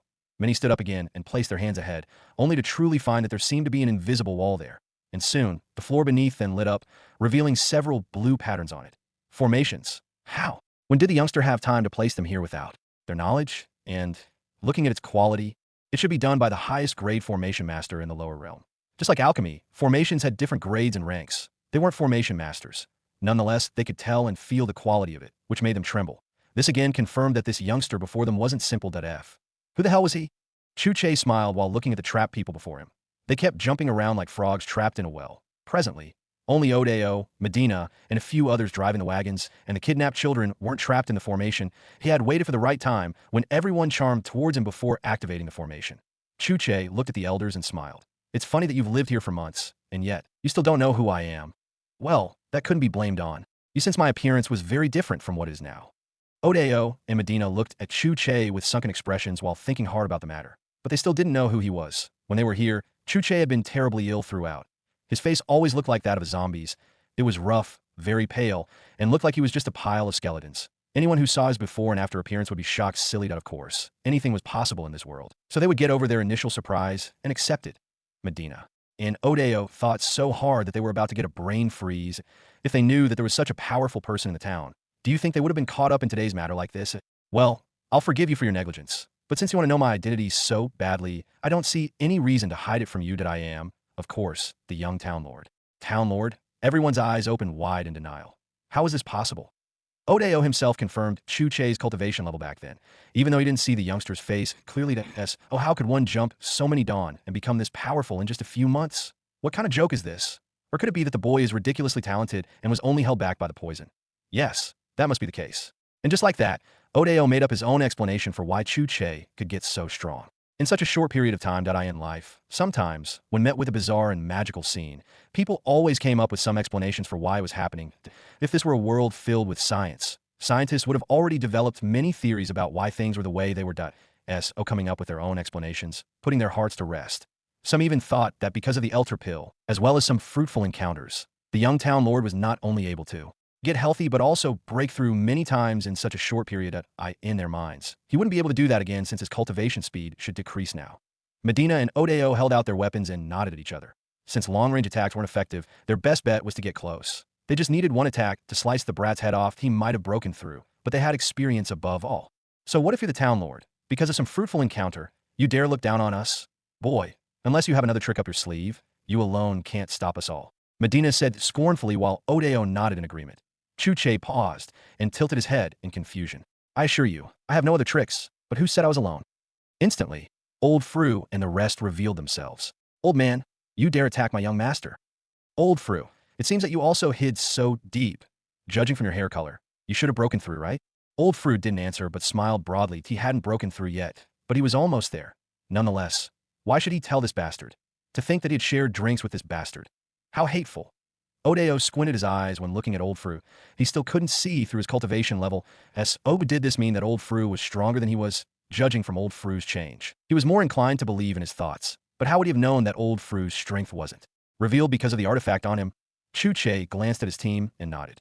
Everyone do your jobs. Yes, young lord. Yes, Boss Chu. Without wasting any more time, Bosu's gang headed for the wagons. After all, they did say that they wanted to untie the children they might as well do it quickly. And they were weaker than everyone here, so joining the fight would lead to their deaths. For all three shadow guards, they quickly focused on taking care of those who drove the wagons and clearing the way for Bosu's gang. Of course, once they were done, they had to help Old Fru fight against Odeo. Even though Old Fru was just a few steps away from breaking through to the 11th Dan, his opponent had already stabilized himself in the same D, and Old Fru was in a disadvantageous predicament. But he didn't want to give up. After all, the betrayal of this friend of his was too heavy in his heart. All this time, the person had probably been looking at him as a fool, which made him all the more upset. Who wouldn't get angry? Chu Che looked at crazy Medina before him and kept the original owner's sword away. For her, he didn't need any weapon to take her down. Medina looked at his actions and felt insulated. Was this brat saying that she wasn't worth it for him to use his weapon? Medina's eyes flashed with rage. Roar.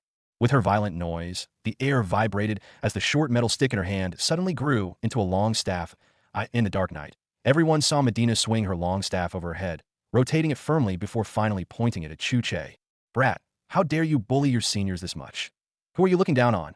If your mother hasn't taught you how to respect your elders, then I'll have no choice but to guide you in her place. Boom! Medina looked at the destruction she caused on the ground and gritted her teeth in anger. Damn it! She continued attacking fiercely, but no matter what she did, Chu Che just dodged everything with a seemingly casual expression on his face. The battle was very intense. It was just that her feelings weren't the same as her opponent's. The ease at which he dodged and handled everyone gave her a deep sense of crisis. Why won't you just die? The air became so tense and suffocating that those watching from within the formation felt helpless and frightened. If the elders lost the battle and died, wouldn't they die too? Damn it, they couldn't help cursing the Chu Che repeatedly in their hearts. Medina looked at Chu Che cruelly and sent another deadly attack at him. But this time, rather than dodging, Chu Che caught her staff, yanked her forward, and head-butted her. Medina felt like her skull was about to crack as blood trickled down her forehead, flowing between her eyebrows. Son of a BCH. Medina was about to attack again when she realized that her staff was missing. Chu Che swirled the first in his hand in appreciation. Good staff. That's it, I've decided. Even though I don't want to take you down with my sword, I don't mind using another weapon instead. Medina's face turned red with outrage as she looked at her staff in the youngster's hand.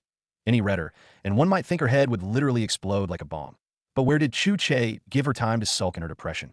Like lightning, he moved fast. He was so fast that no one saw what he was doing. All they saw was Medina turning around in agony as her body began bloodied with her every turn. At least when Medina attacked earlier on, a handful of them could see her after images. But in Che Che's case, they all saw Medina turning around in agony. Slash, slash, slash, slash. The knife like wind sliced through her body countless times, giving her numerous cuts all around. Even though Chu Che was using a staff to attack his speed and powerful chi automatically honed the staff to be as sharp as a blade whenever it came in contact with Medina. She wailed in agony as Chu Che's piercing moves rendered her helpless. She couldn't even predict his attacks, so how would she be able to dodge or block them? Medina danced and arched her body away whenever she got sliced, and the final attack on her back made her fall forward on all fours. Curse you! Curse you! Curse you! Haven't you heard that you should be gentle with women? As you said, I'm already OLD. Why treat me this harshly? Chu Che calmly walked toward the bloodied woman and stood right before her heroically that if he were back on Earth, then he would undoubtedly treat the old gentler. But here, the old were the strongest, and the young were the weakest. It doesn't count. Old lady, are you sure that's what you want to say for your last words? I'm a man of honor. Air out your grievances, and let's get it over with. The old lass froze. What sort of heartless bastard did she run across this time? Damn it. Look, don't kill me. I can give you whatever you want. Earlier on, you were looking for a beauty, right? So why don't I? Without waiting for her to finish, Chu Che almost puked, looking at her disgustingly. Enough. How dare you think of offering your old body to me? Yeah, I was offering that, young. I said enough. I know you've lusted over my body. But please, can't you respect yourself even when you're just a step away from death? Panic filled the old lady's face as she tried her best to explain to this blockhead before her. Can you just shut up and listen? I said enough. That's enough from you. You know what? I don't even want to listen to your last words anymore. Goodbye, old lady. With that, Chu Che raised the staff in his hand and delivered a powerful strike. The old lady looked at everything in disbelief. She was so angry that she spat out a mouthful of blood and died before his attack reached her. How hateful. Who the hell was lusting over his body? The old lady had no tears but wanted to cry. Everyone just looked at her pitifully. Never in their lives had they met someone so full of themselves as this youngster. How can one person be so narcissistic? Like that, Chu Che finally made the old lady's head roll off her neck. Swish, she was dead. Swish, Medina was dead. Those trapped in the formation stayed dumbfounded in silence, as their chance of survival seemed too bleak now. Their faces looked awful as they stared at the severed head rolling on the ground. It wasn't that they cared for Medina or anything of that sort, but her being alive was their ticket to getting out of here. Okay. Looking around, the others who were driving the wagons were already killed by the shadow guards. And Odeo, even though he had the other hand when facing Old Fru alone, was now in a terrible predicament as the shadow guards had teamed up with Old Fru to deal with him. Point one, shouldn't forget that with this, since this youngster had already finished Medina, he could as well assist them in dealing with Odeo to death. What sort of bad luck did they have to attack this town? If they had known, they would have joined their other brothers and sisters and targeted other villages or towns. They couldn't help but feel cheated by the information they got too. Who said Winji Town didn't have powerful people? It was all the fault of those damn spies. Everyone lamented bitterly as Hope's Slimy left them. Chu Che looked at his guards, who were slowly waking up and hastily focused on the enemies trapped in the formation. He might as well deal with them now. Who knew if those Nutrajas would focus on some of the guards, making them kill each other or attack him? The formation they used wasn't an invisible one. Some formations worked like invisibility cloaks, making those outside unaware of those within. But the formation they used today wasn't of that nature. Instead, one could imagine it as a clear box where those outside could see those inside and vice versa. What the Nutrajas enchanted as men. Chu Che didn't have time for their silly games anymore, as everyone knows. They're just magical arrays filled with rune writings arranged in specific patterns based on what the formation was created for.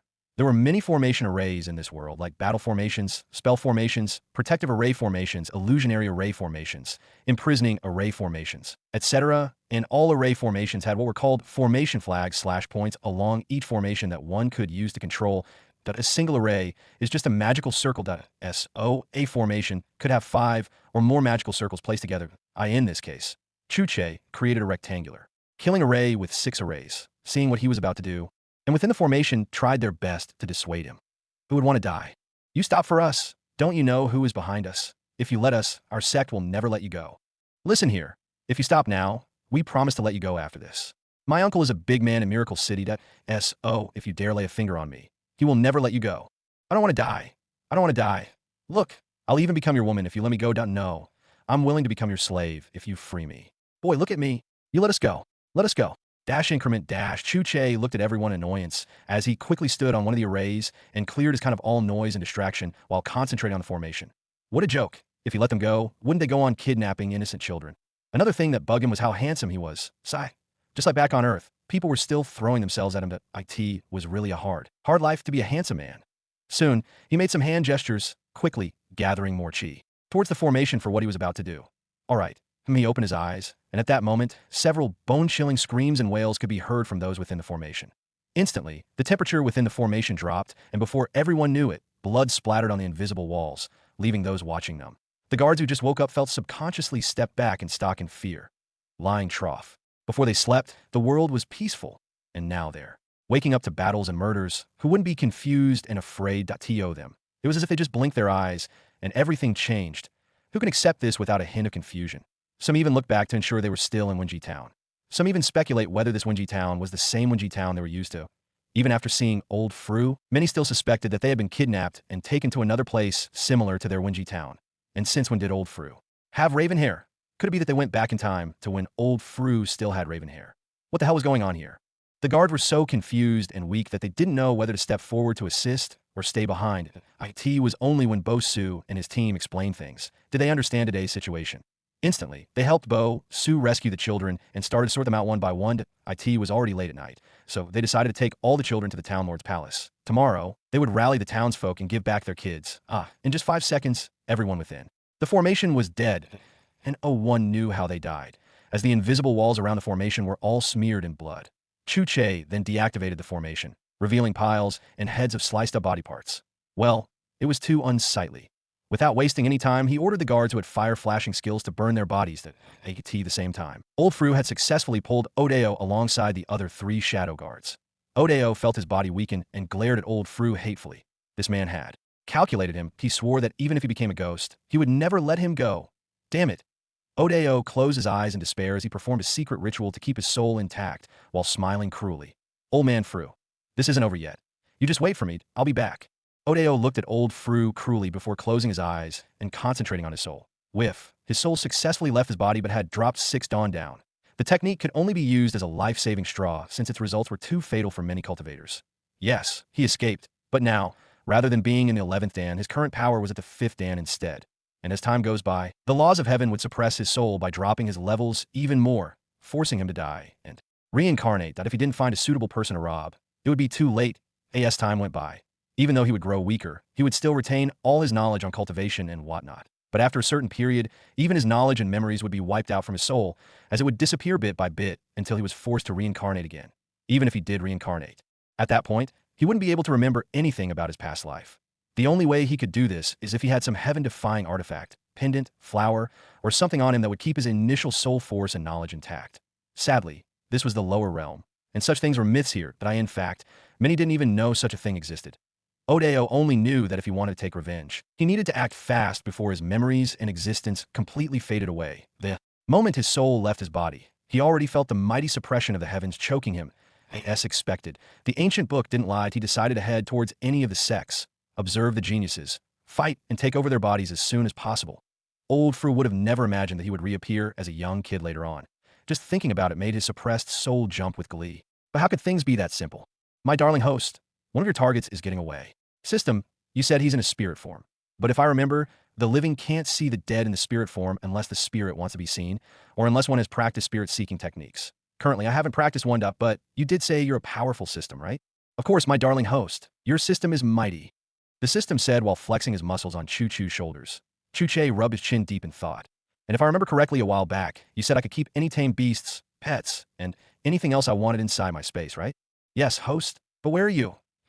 You won't be thinking what I'm thinking, right? Out of nowhere, the system changed his outfit from a bodybuilder's to that of someone who was mourning. It immediately latched onto Chu Che's neck in tears. Host, I refused. I don't want to look after that smelly evil man. Host, don't you love me anymore?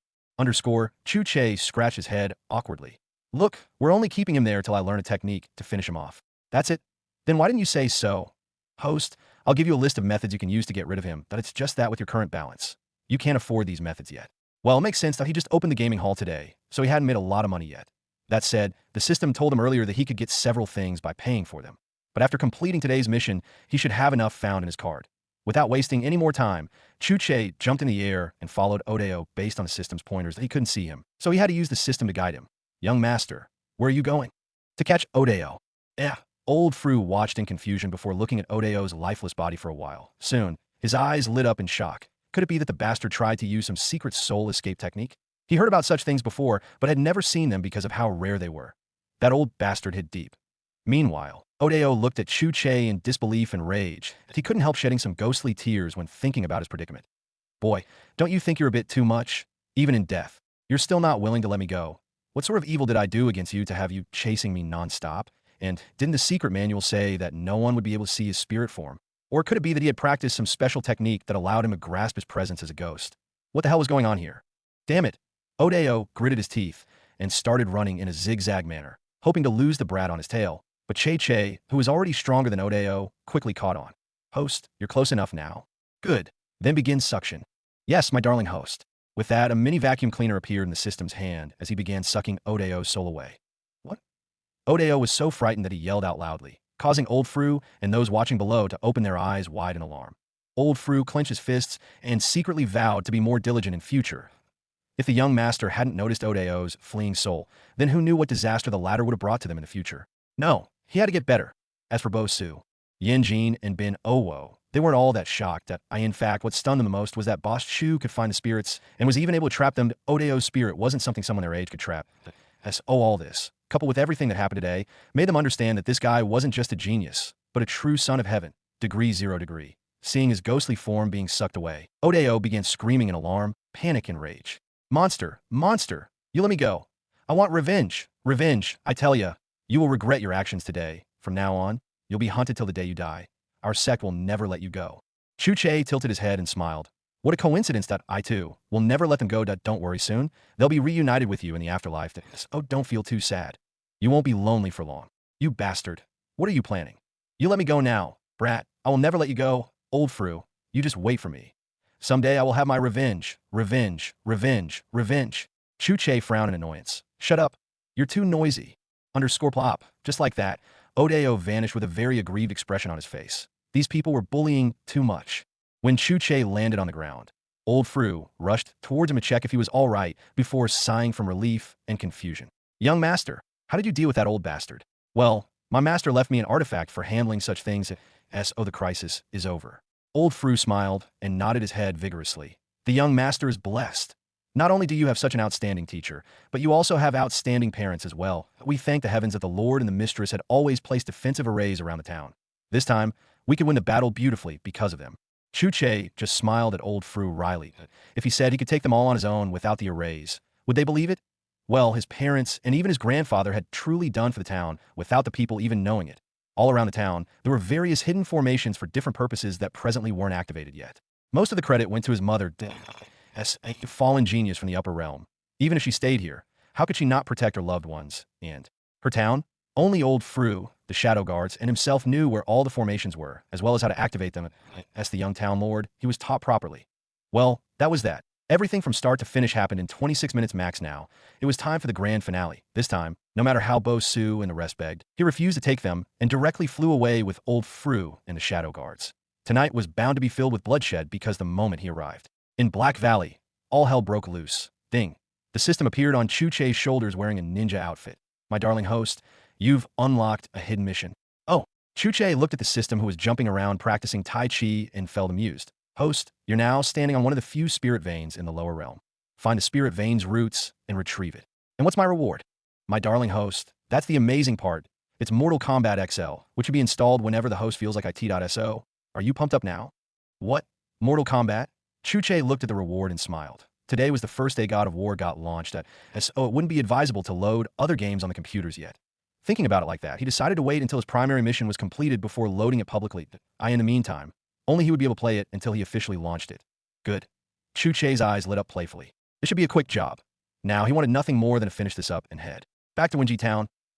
He had Mortal Kombat to play, so why waste time on this? Black Valley. The night was slightly chilly and desolate, which might make many afraid. But to the guards who were more than used to the valley's nature, they calmly guarded their sect with no fear. Everything seemed peaceful as it usually was, but then, out of nowhere, many saw a lone boy calmly strolling towards them with just a staff in his hands as he calmly looked at the guards before the sect entrance. The guards squinted their eyes, and all stood in alarm. What stunned them the most was that they didn't even feel the person's arrival. How could this be? The person wasn't wearing any sect uniform and looked suspicious all over. Without a moment to lose, some rushed in to contact their leaders, while others stepped forward to meet this strange lone boy. Don't move, or it'll be your end. Who the hell are you? I said stop, or you will regret it. Aren't you listening? I said silence. Everyone looked at the lead guard in confusion. Why did he stop talking? Was he so frightened that he couldn't speak anymore? Of course, it didn't take long before they got their answer. A thin ring of blood appeared around his neck, and before they knew it, his head completely rolled off his body. Plop.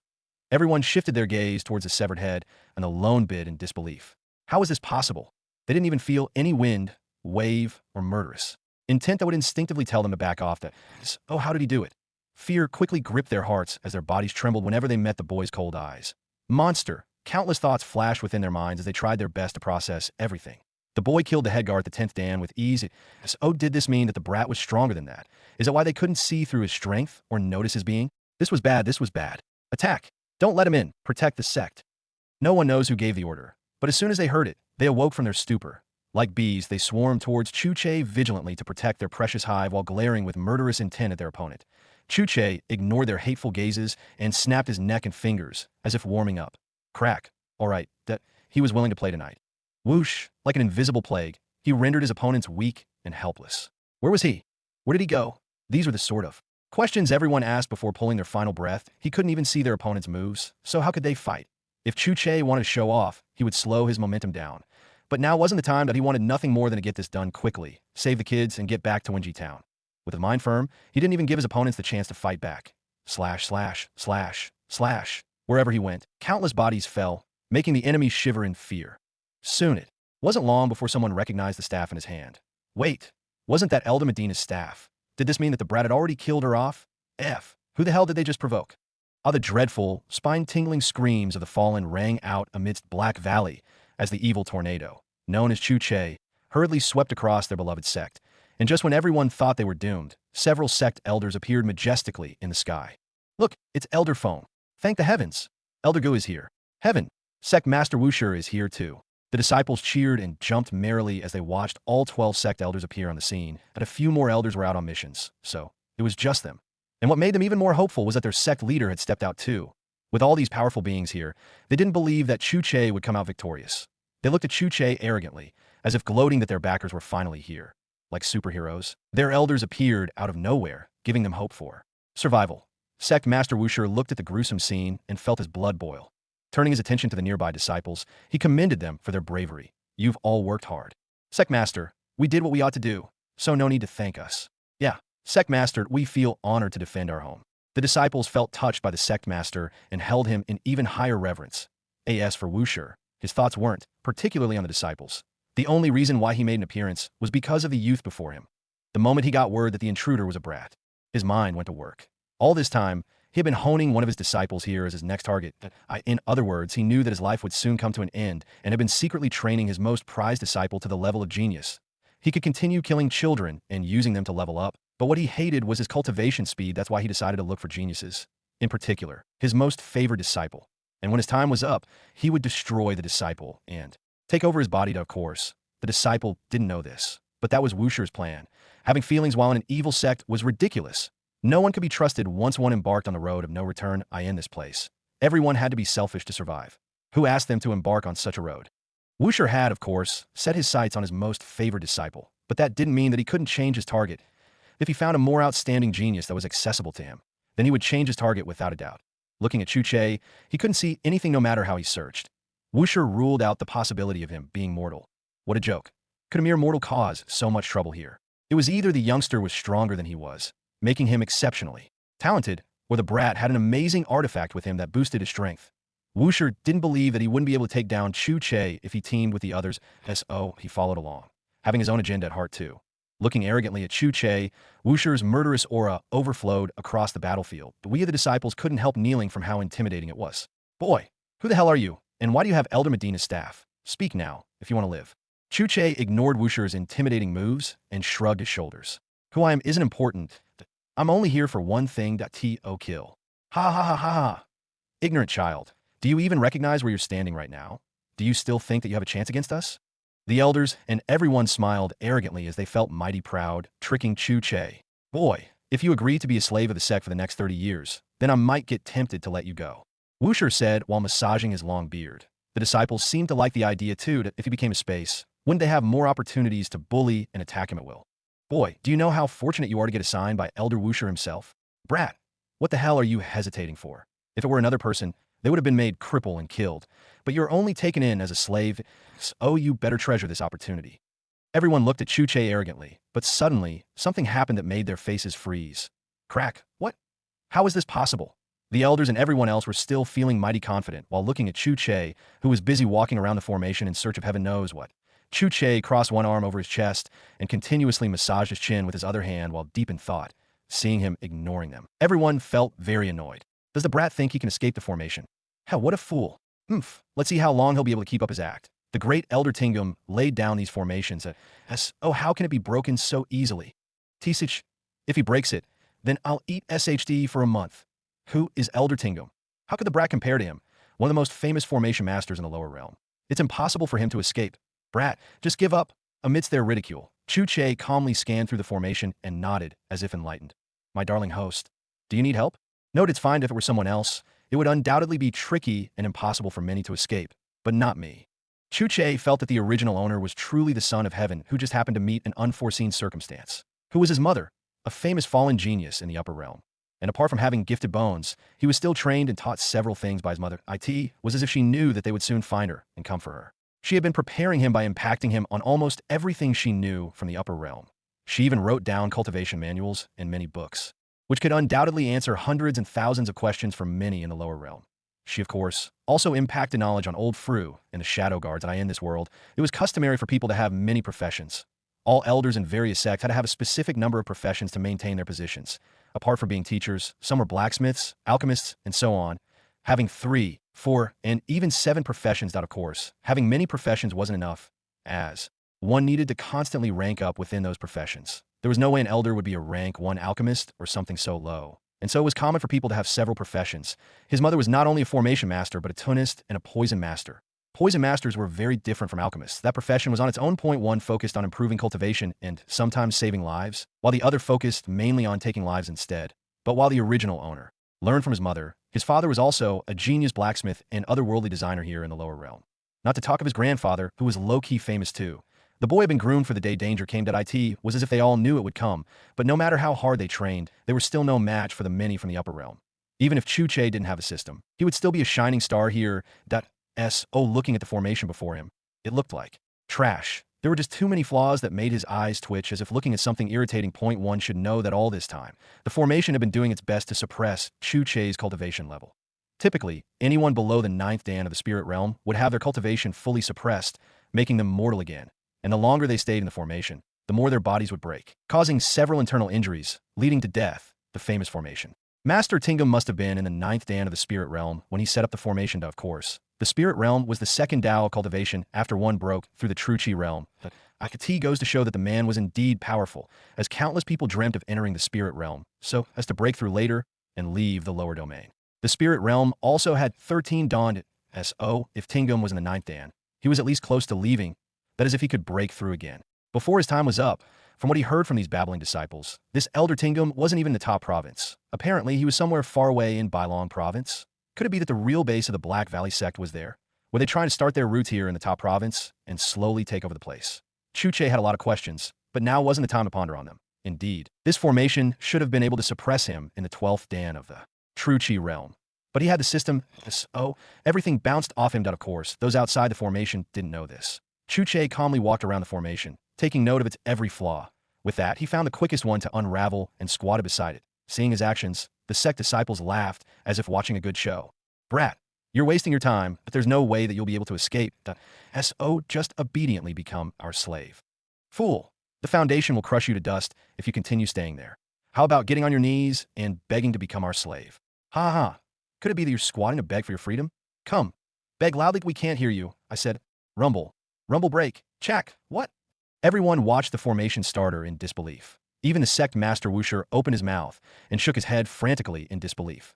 Impossible. How did you break the formation? Elder Tingum was an entry-level rank, 3 formation master. How could you have defeated him? He didn't believe it. The brat probably used some artifact, right? Yes. He must have used a secret artifact to get out. Listening to their sect master, everyone agreed to that analogy. What a joke. The highest level of all professions in the lower realm was rank 3. Of course, some occupations like Tunis or Nutrajas could only reach rank 2. If they wanted to improve further, they would have to ascend to the next domain. That said, Tingum was at the entry level of rank 3, which was relatively high and brought about amazement from those who saw him that a majority of people were still at rank 1, or at most, the entry stage of rank 2. They hadn't even reached mid-stage or even the park of their ranks. But look at Tingum. He was already at rank 3, meaning that he was a genius. How could they accept that a 16-year-old brat defeated him? No. It must have been an ancient artifact or something. Now, the elder's eyes lit up in greed as they started at Chu Che viciously. Who wouldn't want such an artifact? Boy, hand over your artifact, or we won't hesitate to kill you. Chu Che rolled his eyes heavenwards, as he felt these people were a bit too stupid. It was as if they had already refused to believe what they saw earlier on. He dismantled the formation before their eyes, yet they still refused to believe. Wasn't this stupidity? Could it be that he stimulated them too much? Whatever the case, Chu Che was done playing their games. He swung his sword impatiently. Look, I have no more patience for you all. So, can we make this quick? Everyone blinked and held a straight face before erupting in laughter.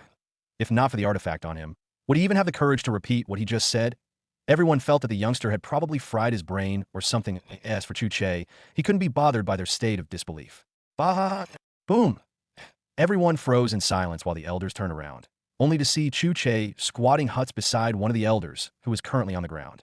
Chu Che had planted the elder's head deep into the ground while the rest of his body just lay there on the floor stretched out. The elder's body trembled for a bit before calming down again, all in a matter of 2 seconds, with a single glance. One could tell that the elder's neck had been overly stretched and might even have snapped into two. Amidst the shock, Chu Che unearthed his hands, revealing a mixture of blood and dirt covering them. There was no need to ask. Everyone could see that Elder Pyru was dead. What just happened? Chu Che stood up, turned sound, and calmly glanced at the elders. As I said, I'm a busy let's make this quick. If it were before, everyone would laugh out loud again. But now, they felt that he might have the ability to back things up. Sect Elder Wusher squinted his eyes coldly and gestured toward the rest of the elders. Everyone, let's attack him together. Right. With that, the sect elders all rushed towards Chu Che mercilessly. With that, the real show began.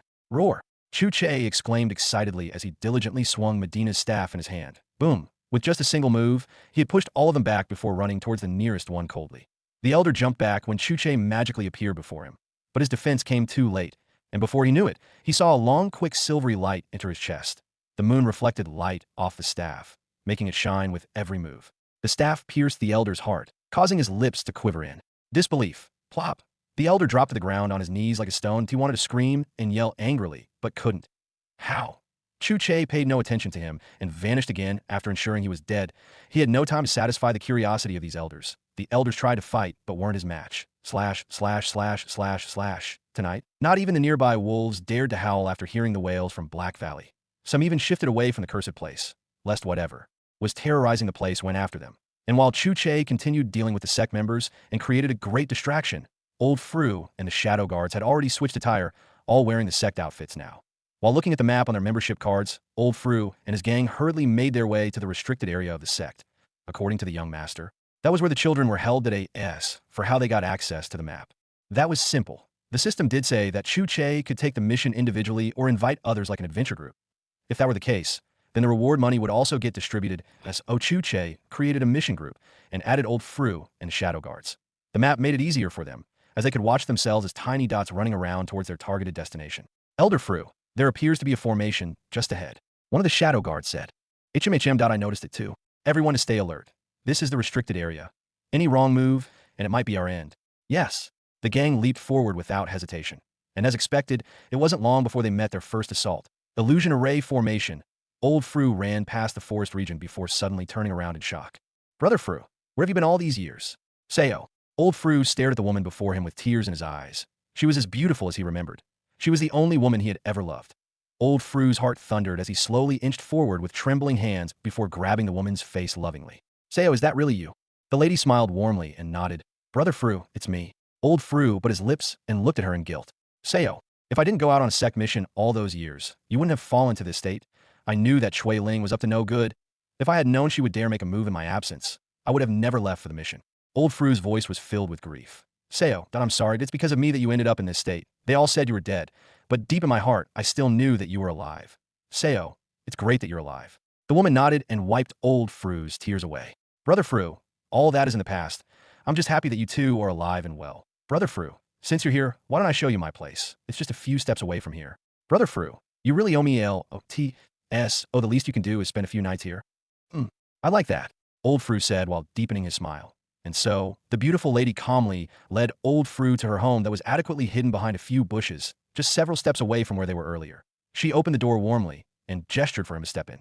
Brother Fru, I've been waiting for you for decades, and now you're finally here. Brother Fru, please come in. Old Fru nodded and calmly walked forward. And at this moment, the air grew mighty tense as everything around Old Fru seemed to turn its attention towards him. The trees that previously blew gently in all directions now leaned towards him instead, as if watching his every move. The shrubs on the floor were the same as well.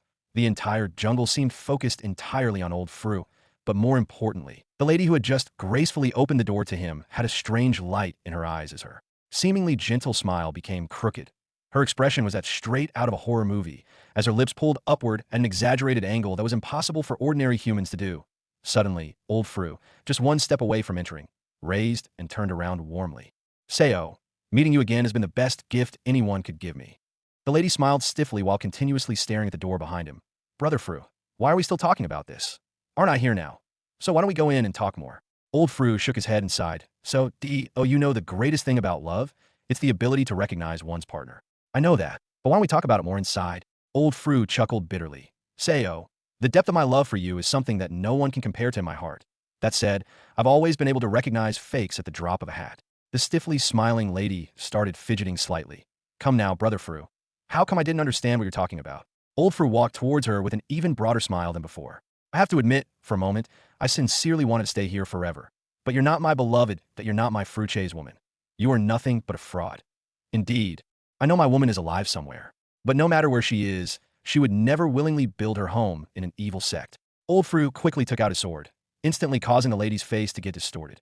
Her face started sagging, as if leaking to the ground. Her neck seemed to grow longer, with many rings of fat. Ugh. It was a disgusting brownish worm that was somehow transparent as well. Its body was so horrendous. Imagine accidentally kissing it. Old Fru almost looked when that thought flashed through his mind. Luckily, he was prepared. Wiggle, wiggle, wiggle. Seeing that its ploy had been uncovered, fake Sayo tried to run away into the hole. But how could old Fru let it go? Goodbye, fake Sayo. Swish! Old Fru sliced through the last and appeared behind her with his eyes closed. It was only after the creature dropped dead that old Fru finally placed his sword back and opened his eyes. Now, the scene before him had drastically changed to one that would undoubtedly bring about tremble and fear. It was all an illusion aimed at using a person's fondest memories or beloved ones against them. Looking at the scene before him, old Fru's expression turned grim. The spot where the house previously existed had become a vast, bottomless pit with countless weird, groaning sounds coming from beneath. Old Fru couldn't see what creatures were down there. But judging from their methods, they should be stronger than he was. After all, they were able to trap him because he had a lower cultivation level than they. As for what had been following him this entire time, it looked like a large human-sized worm on a plant. Judging from everything that happened, although the thing down the while is powerful, it seems that its weakest body extension should be this worm thing. It didn't dare to attack him and even try to run back into the hole, meaning that it was just something used to distract or lure its victims. Was the thing down there, plant, beast, or a mixture of both? The key point was that there were many things down there. When old Fru woke up, he saw the other shadow guards drawn forward by other worm thingies. Of course, he destroyed them, waking everyone up instantly. Remember, nothing here is real. Keep your heads level-headed. Yes, Elder Fru. Alright, let's go. Old Fru dared not dilly-dally here anymore. Who knew what other tricks these creatures would have? With that, they went forward, facing countless dangerous situations one by one. They faced several killing formations that sent brutal attacks at them non-stop until they finally broke the formation. But that wasn't the only type of formation or danger they faced. From narrowly escaping multiple traps to battling several creatures that acted as guardians here within the restricted area, old Fru and the rest were already dead-ass tired when they finally reached the location where the children were locked up. Old Fru himself was a formation master taught by Chu Che's mother and a few other teachers at SO without a doubt. If old Fru wanted, he could leave here and get famous, but he chose to stay behind and care for Chu Che instead. What truly saved them this time was their knowledge of formation arrays. Many moderate-ranked formations here were too flawed, in old Fru's opinion, compared to those around Winji Town. One could immediately tell which ones were superior. The ones in this sect were rubbish. And while old Fru and his gang finished saving the children, Chu Che, on the other hand, continued his murderous bloodbath. Pluff. Sect Elder Wusher coughed a huge ounce of blood after receiving a fatal attack from Chu Che. How could this be? His eyes darted left and right as he tried to remain focused. He felt his life draining before his eyes as he continuously glared at Chu Che. The heavens were truly unjust. He had painstakingly cultivated for close to 281 years now to get to his current level. Yet, the brat of just 16 years seemed stronger than he was. Was this some sort of joke? Thinking about it made Wusher even more unwilling to die in his hands. He almost cried, cursing the heavens for their biased favorability towards the youngster. Why? Why? Why did the heavens bless you so much? Old man, I've been asking myself the same question for years now. Why did the heavens make me this handsome? Why did they make me so eye-catching? This is something that I, too, want to know. Chu Che sighed. Alas, even you are drawn to my handsomeness. But don't worry, I'll make this quick to end your frustration. Straight face, Wusher didn't even have the strength to get angry anymore, as he had just let himself go to this moment. Any place was better than here. Swishy was dead. The last elder was dead. With that, Chu Che turned toward everyone else calmly. Now it's your turn. Swish, swish, swish. 15, 20.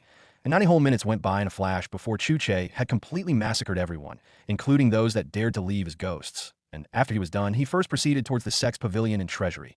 What a joke. How could he come here without taking anything? Besides, he felt like such evil books should be taken away and destroyed before others find them and continue kidnapping children here and there. The treasure room with priceless artifacts, wealth, and talismans was also swept clean by him. Following that, he soon found a spirit vein and allowed the system to do its thing. Point one should know that, in essence, spirit veins were routes or channels that allowed chi to flow, i.e. in the human body. All cultivators have spirit veins, and when one got crippled, it meant that their spirit vein was destroyed. Likewise, the earth had its own spirit veins below too, that gathered large amounts of chi and circulated it. Many sects fight to own them, usually paying hefty prices. Some sects got massacred and completely destroyed because of the first competition to own rights over the vein. Just standing by the vein, Chu Che felt the air 10 times cleaner and heavier than normal. It was so enriched with chi compared to other areas within the sect. Well, it was no wonder that the system wanted it. System, is this good enough? Yes, my darling host, that it's perfect. All right. With that, Chu Che reached towards the main route and did something deemed impossible. Rumble, rumble, rumble. Grabbing the central vein connecting all other veins, the ground shook vigorously as Chu Che carried it out using one hand. If anyone saw this right now, they would faint from shock. Can he not be too magical? Spirit veins can't be carried, all right? It was like someone was carrying AI, or IT was not possible. Was it? Chu Che yanked the roots out, destroying countless buildings miles away.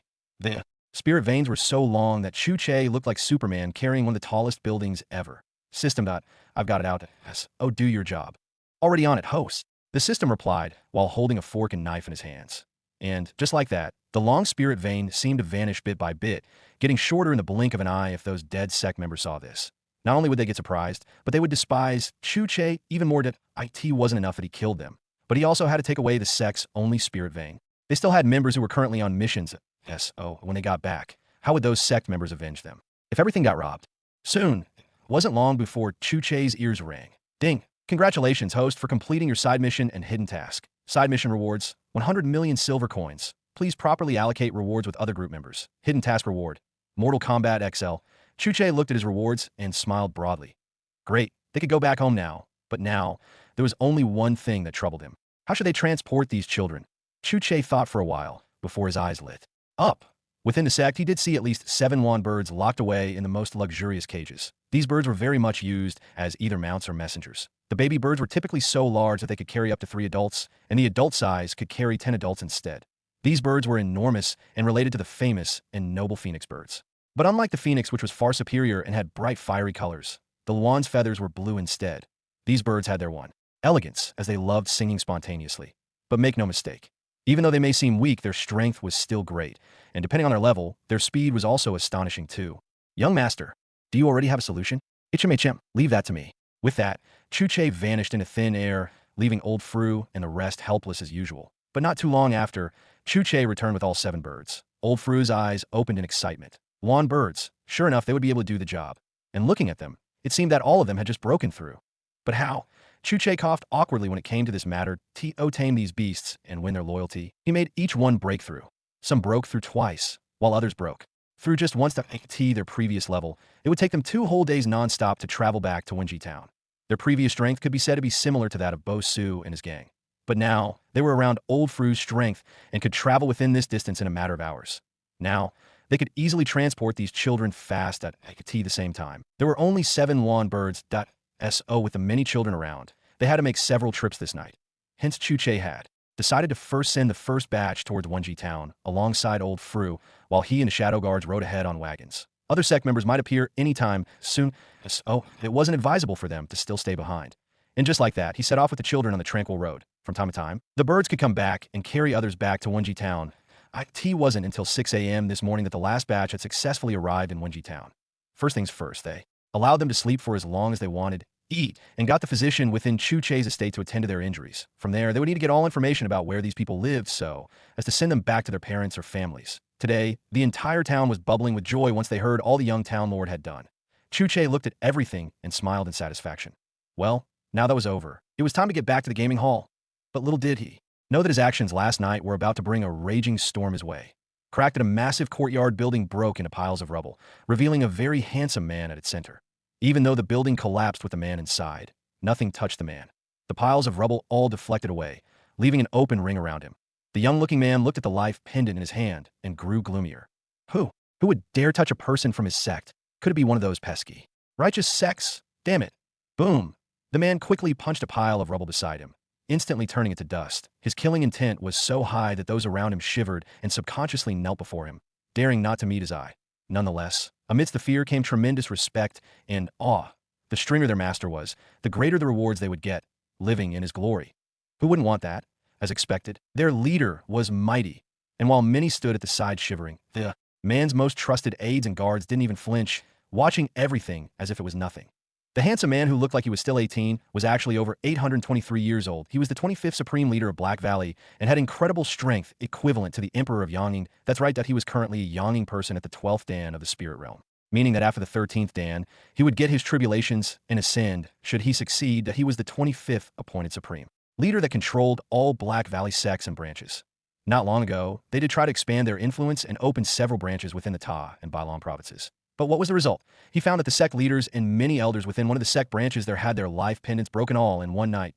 Oh, how could he not get pissed off? The thing that annoyed him the most was that this sort of thing happened within the Ta province. Who didn't know that among the 3 provinces that one was the weakest? 6 out of 10 th of those who ascended came from Yanging province, while 3 out of 10 th came from Bailong province. And lastly, the Ta province could only get a measly 1/10 th. Yes, all areas within the lower realm were desolate. But the Ta province was the most desolate, chi lacking of all in the eyes of others. They were the beggars within the lower realm. Oh, no matter how glorious their sects and lifestyles were, every time they visited other provinces for exchanges, they were constantly reminded of their lowliness. They were trash. And it was this fact that annoyed Supreme Leader Luchin even more, that a mere top province dared to resist them. Who gave them the guts? Bohan. Yes, Supreme Leader. Send someone to the top province to investigate. That I want to know which sect is responsible. That I want answers. And I want them fast. Now go. Luchin looked at the life pendants in his hands and crumbled them into dust. He would like to see who dared to go against him. Like so, several days went by in a flash, with many completely infected by God of War. I hate those giant bugs that you know that I got killed by them over 6 times now. Ugh. They're so annoying. I think you're supposed to switch from Blades of Chaos to other magical blades in that incident, that I use Fire of Ares to pass that stage. Bro, why is it so hard for me? No matter what I do, I always end up dying whenever I follow Majira into the underground dungeon. Is it Majira you guys are talking about? That despicable woman tricked me. When I just got into the dungeon, she appeared out of nowhere and shattered the ground, making me fall onto the floor below. There I saw her bugs open a prisoner's cell and fuse with the poor prisoner, turning him into a disgusting insect man. And before I knew it, they pierced my head and I died. I remember that part too. I died twice there, but the 3rd time I was fast to catch their tricks. Wait, have you guys started collecting sacred records now? Sacred records. Where did you find them? Within those chests, as usual, I searched and opened a green chest, followed by a red one that replenished my health and upgraded my battle abilities. But it was there that I also discovered a plain-looking chest too. And after opening, I was shocked to find a sacred record from a scribe of Hecatonkai's, but just when I was happy. Let me guess, Majira? Yes. How did you know? Just when I was swimming in bliss, she appeared behind me and cut both of my arms out, and later cut my head off. As expected. Everyone has a bone to pick with her. She's too strong. And no wonder she works for Ares and the gods as punishment enforcers. Along the busy street, 3 men and 2 ladies were steadily advancing in utter confusion. But who were these people? Well, they were the backup that Bo Su and his friends had urgently sent for the first time they chanced upon the gaming hall to AT the time. They sent word through their sparrow beasts, which carried it speedily to the profound sect. They prepared for the worst just in case the people behind the gaming hall were hostile. Funny enough, after experiencing the God of War world, they had completely forgotten that they sent for backup from their master. And so, their master, Grand Elder Nyenzu, was currently helping the sect solve some important matters. Nonetheless, he would never leave his most favored disciples in a pickle. That's why he sent his most powerful men to aid Bo Su and the rest at AS for these people. The moment they stepped into the town, they heard a few people talking about some strange things, which left them confused. Majira, underground dungeon, Fury of Ares. Just what were these people talking about? Could it be that there was some sort of underground dungeon nearby, and dungeons were meant to hold prisoners in the or are these people excited about visiting dungeons? Everything was just all too confusing. Jima Delu looked at her senior brother deeply. Senior Gal, do you have any idea about what sort of prisoners could make these people so excited about seeing a dungeon? I'm afraid it might be Junior Bo Su and the rest. No one would dare to go against the profound sect so openly. Senior and I long nodded in agreement. He's right that it's highly unlikely that they would do such a thing. More so, didn't you see the smile and excitement from those who mentioned it? They spoke as if they had some deep grudge against those in that dungeon, and they kept mentioning some Majira person as well that it's probably some enemy, giving them trouble for years now. Brother and I, what you say makes sense. Nonetheless, I think this matter should be investigated properly. IT might have something to do with the mysterious gaming and registration hall that Junior Bosu wrote about. From a message, he said that he hadn't entered the gaming hall yet and had only seen the registration hall. Could these places be the homes belonging to this Majira person? Sister Lulu, you do have a point. But as of now, we must first locate our junior brothers before we investigate further. They would probably have more information than we do. We must find them fast. Senior Ping is right. Everyone nodded in agreement. With that, the group of 5 hastily left the scene in search of their junior brothers. The group of 5 quickly found the inn where Bo Su and the rest mentioned in their message. They stealthily went into the room and waited for their juniors to return. What made them puzzled was the fact that those brats weren't here yet. Didn't they say they would spend the entire day waiting for their arrival? So where the hell were they? Could it be that they were already attacked and forcefully locked up somewhere? Everyone became overly alert and anxious. Oh no, what should they do if their juniors had already been attacked? Damn it, who would dare openly go against the profound sect so openly? Was it all a devious ploy of some sect enemy? Was this town just a cover-up for these dangerous people? Everyone got up and decided to visit this so-called gaming hall to be sure. They felt like the registration hall might not have the answers they were looking for because, as stated by Bo Su in his message, the gaming hall seemed to be more mysterious. Everyone felt like going there, or at least counting the area, was the best thing to do right now. They had waited here for 4 whole hours, and their juniors were nowhere to be found, but they had no other choice than to enter the enemy's den and investigate. Typically, when Bo Su or anyone else promised to wait somewhere, this meant that they would sit or stay in the same place, sometimes cultivating for days nonstop while in. Wait, since the outside was dangerous, it wasn't wise for them to move. As cultivators, they could go days, weeks, and months without eating. That said, they had stayed here and couldn't see any sign of their juniors after several hours. Wasn't this a sign of danger? Everything made them so uneasy that they decided to check the gaming hall out. But before that, they had to inform their master, Grand Elder Nyenzu, of the developments so far. Galmu, the oldest amongst the gang, had a 2-star sparrow, beast that could send his message within a few days. They decided to send a letter to their master first. And with their master's strength, he should be able to dash over here within 1.5 days max. Unlike they, who used up 9 entire days to get here.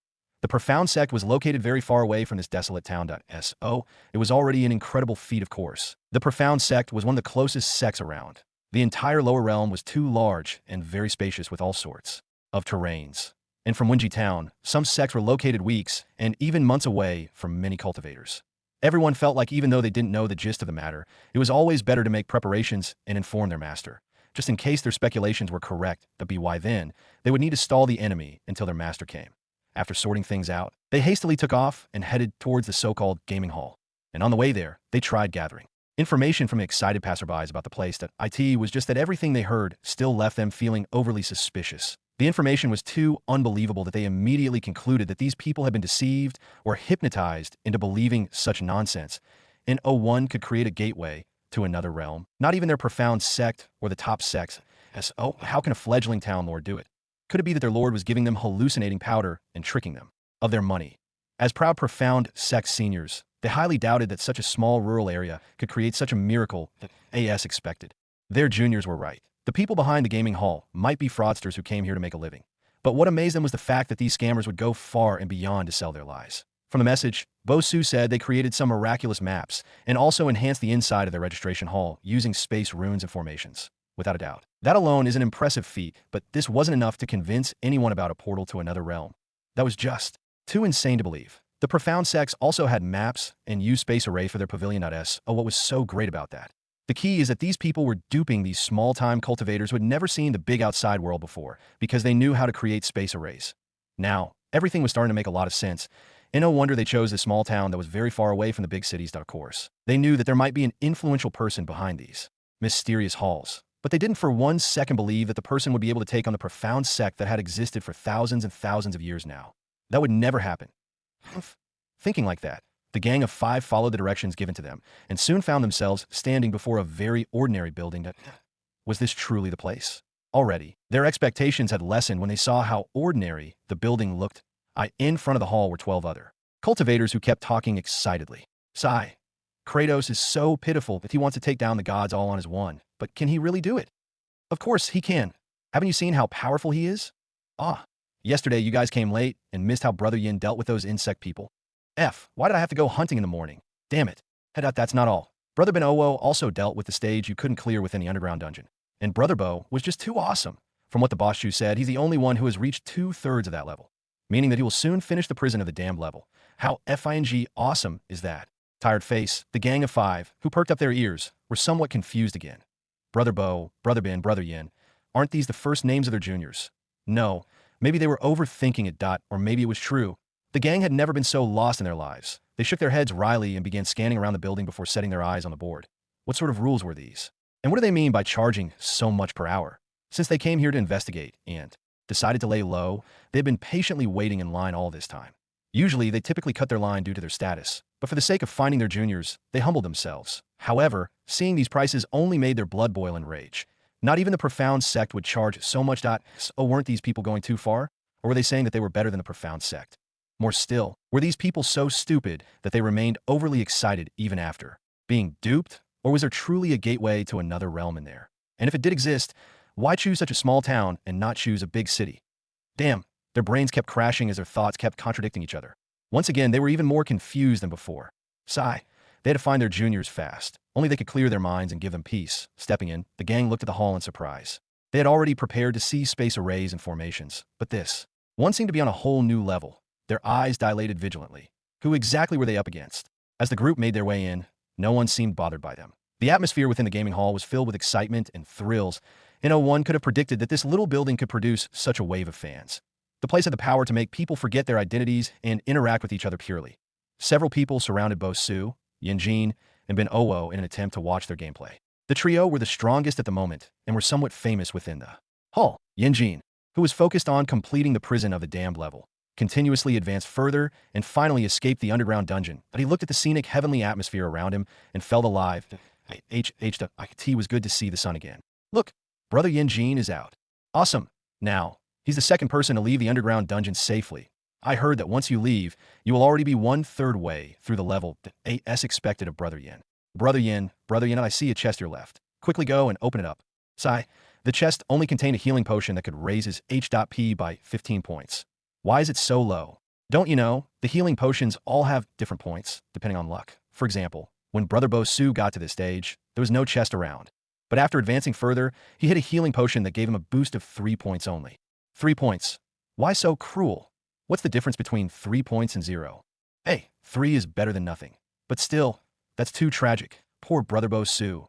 The people crowded Yin Jin gleefully and began watching his gameplay and taking notes. Yin Jin, on the other hand, was wholly focused on the game that he swore that no matter what, today would be the day that he completed this level, even if he was only 1/3 way through it. Resurrection location saved. He let out a whiff of air from relief. At least now, if he dies, he'll resurrect here. Looking around, even though it was a prison, the whole place still looked like a godly residence on top of mountains. He ascended the many stairs that seemed endless. That's right. There were over 400 steps. He ran up straight for a while before finally branching left. And soon, he was on a very long outdoor passageway attached to the side of a mountain. Damn, who designed this? Yin Jin felt very much alive as he felt. The temperature dropped the more he ascended.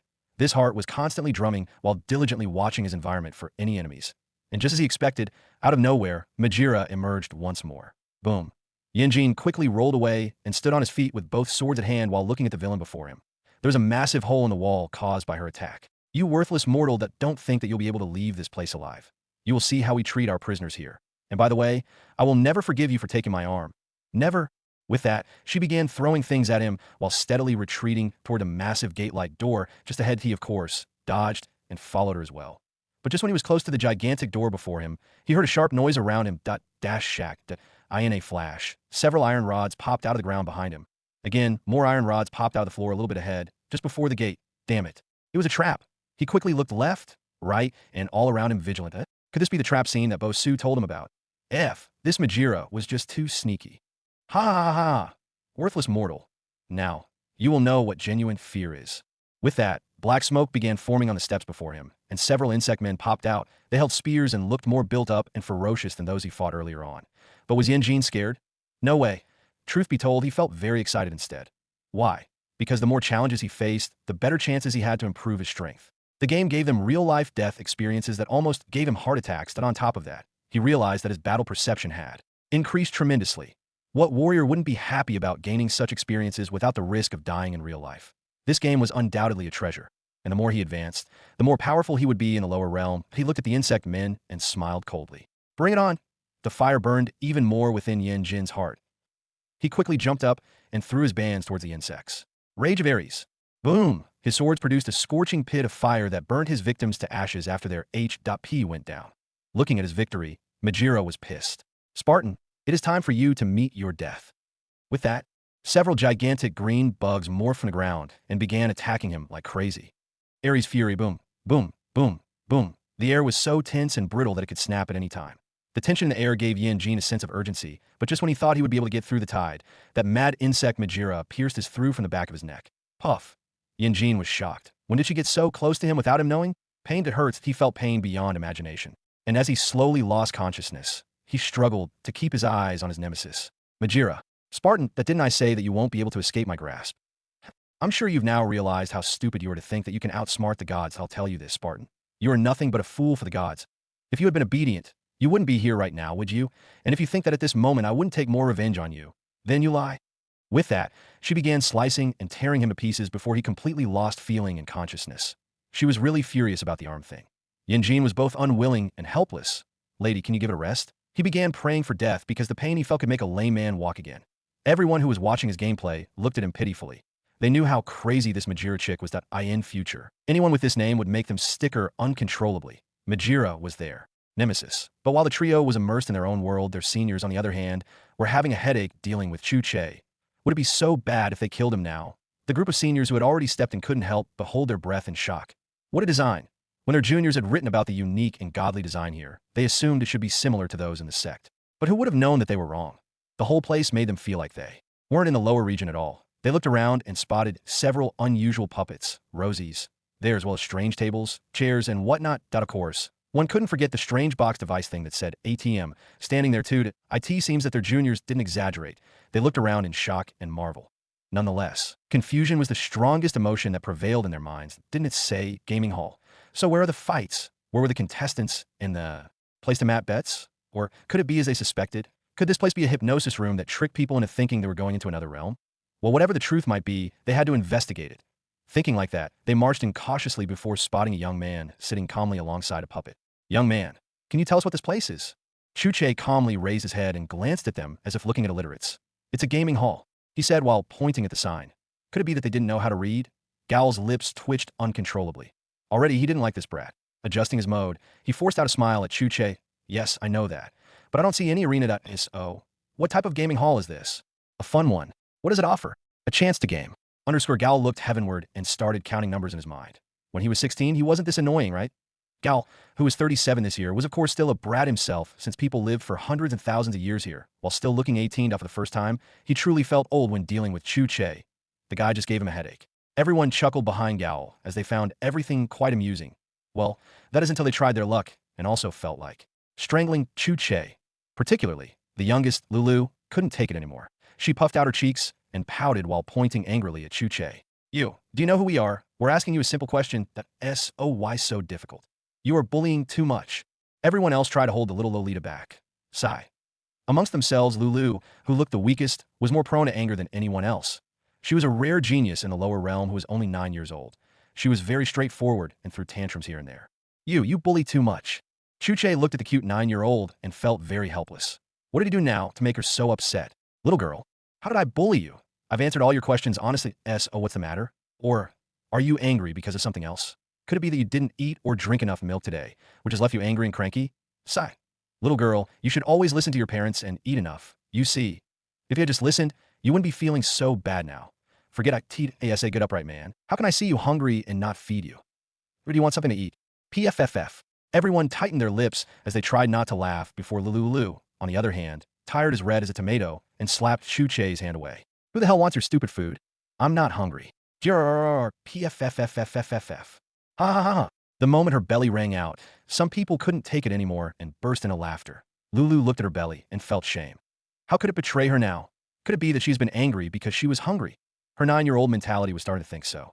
Nonetheless, she was still angry at Chu Che.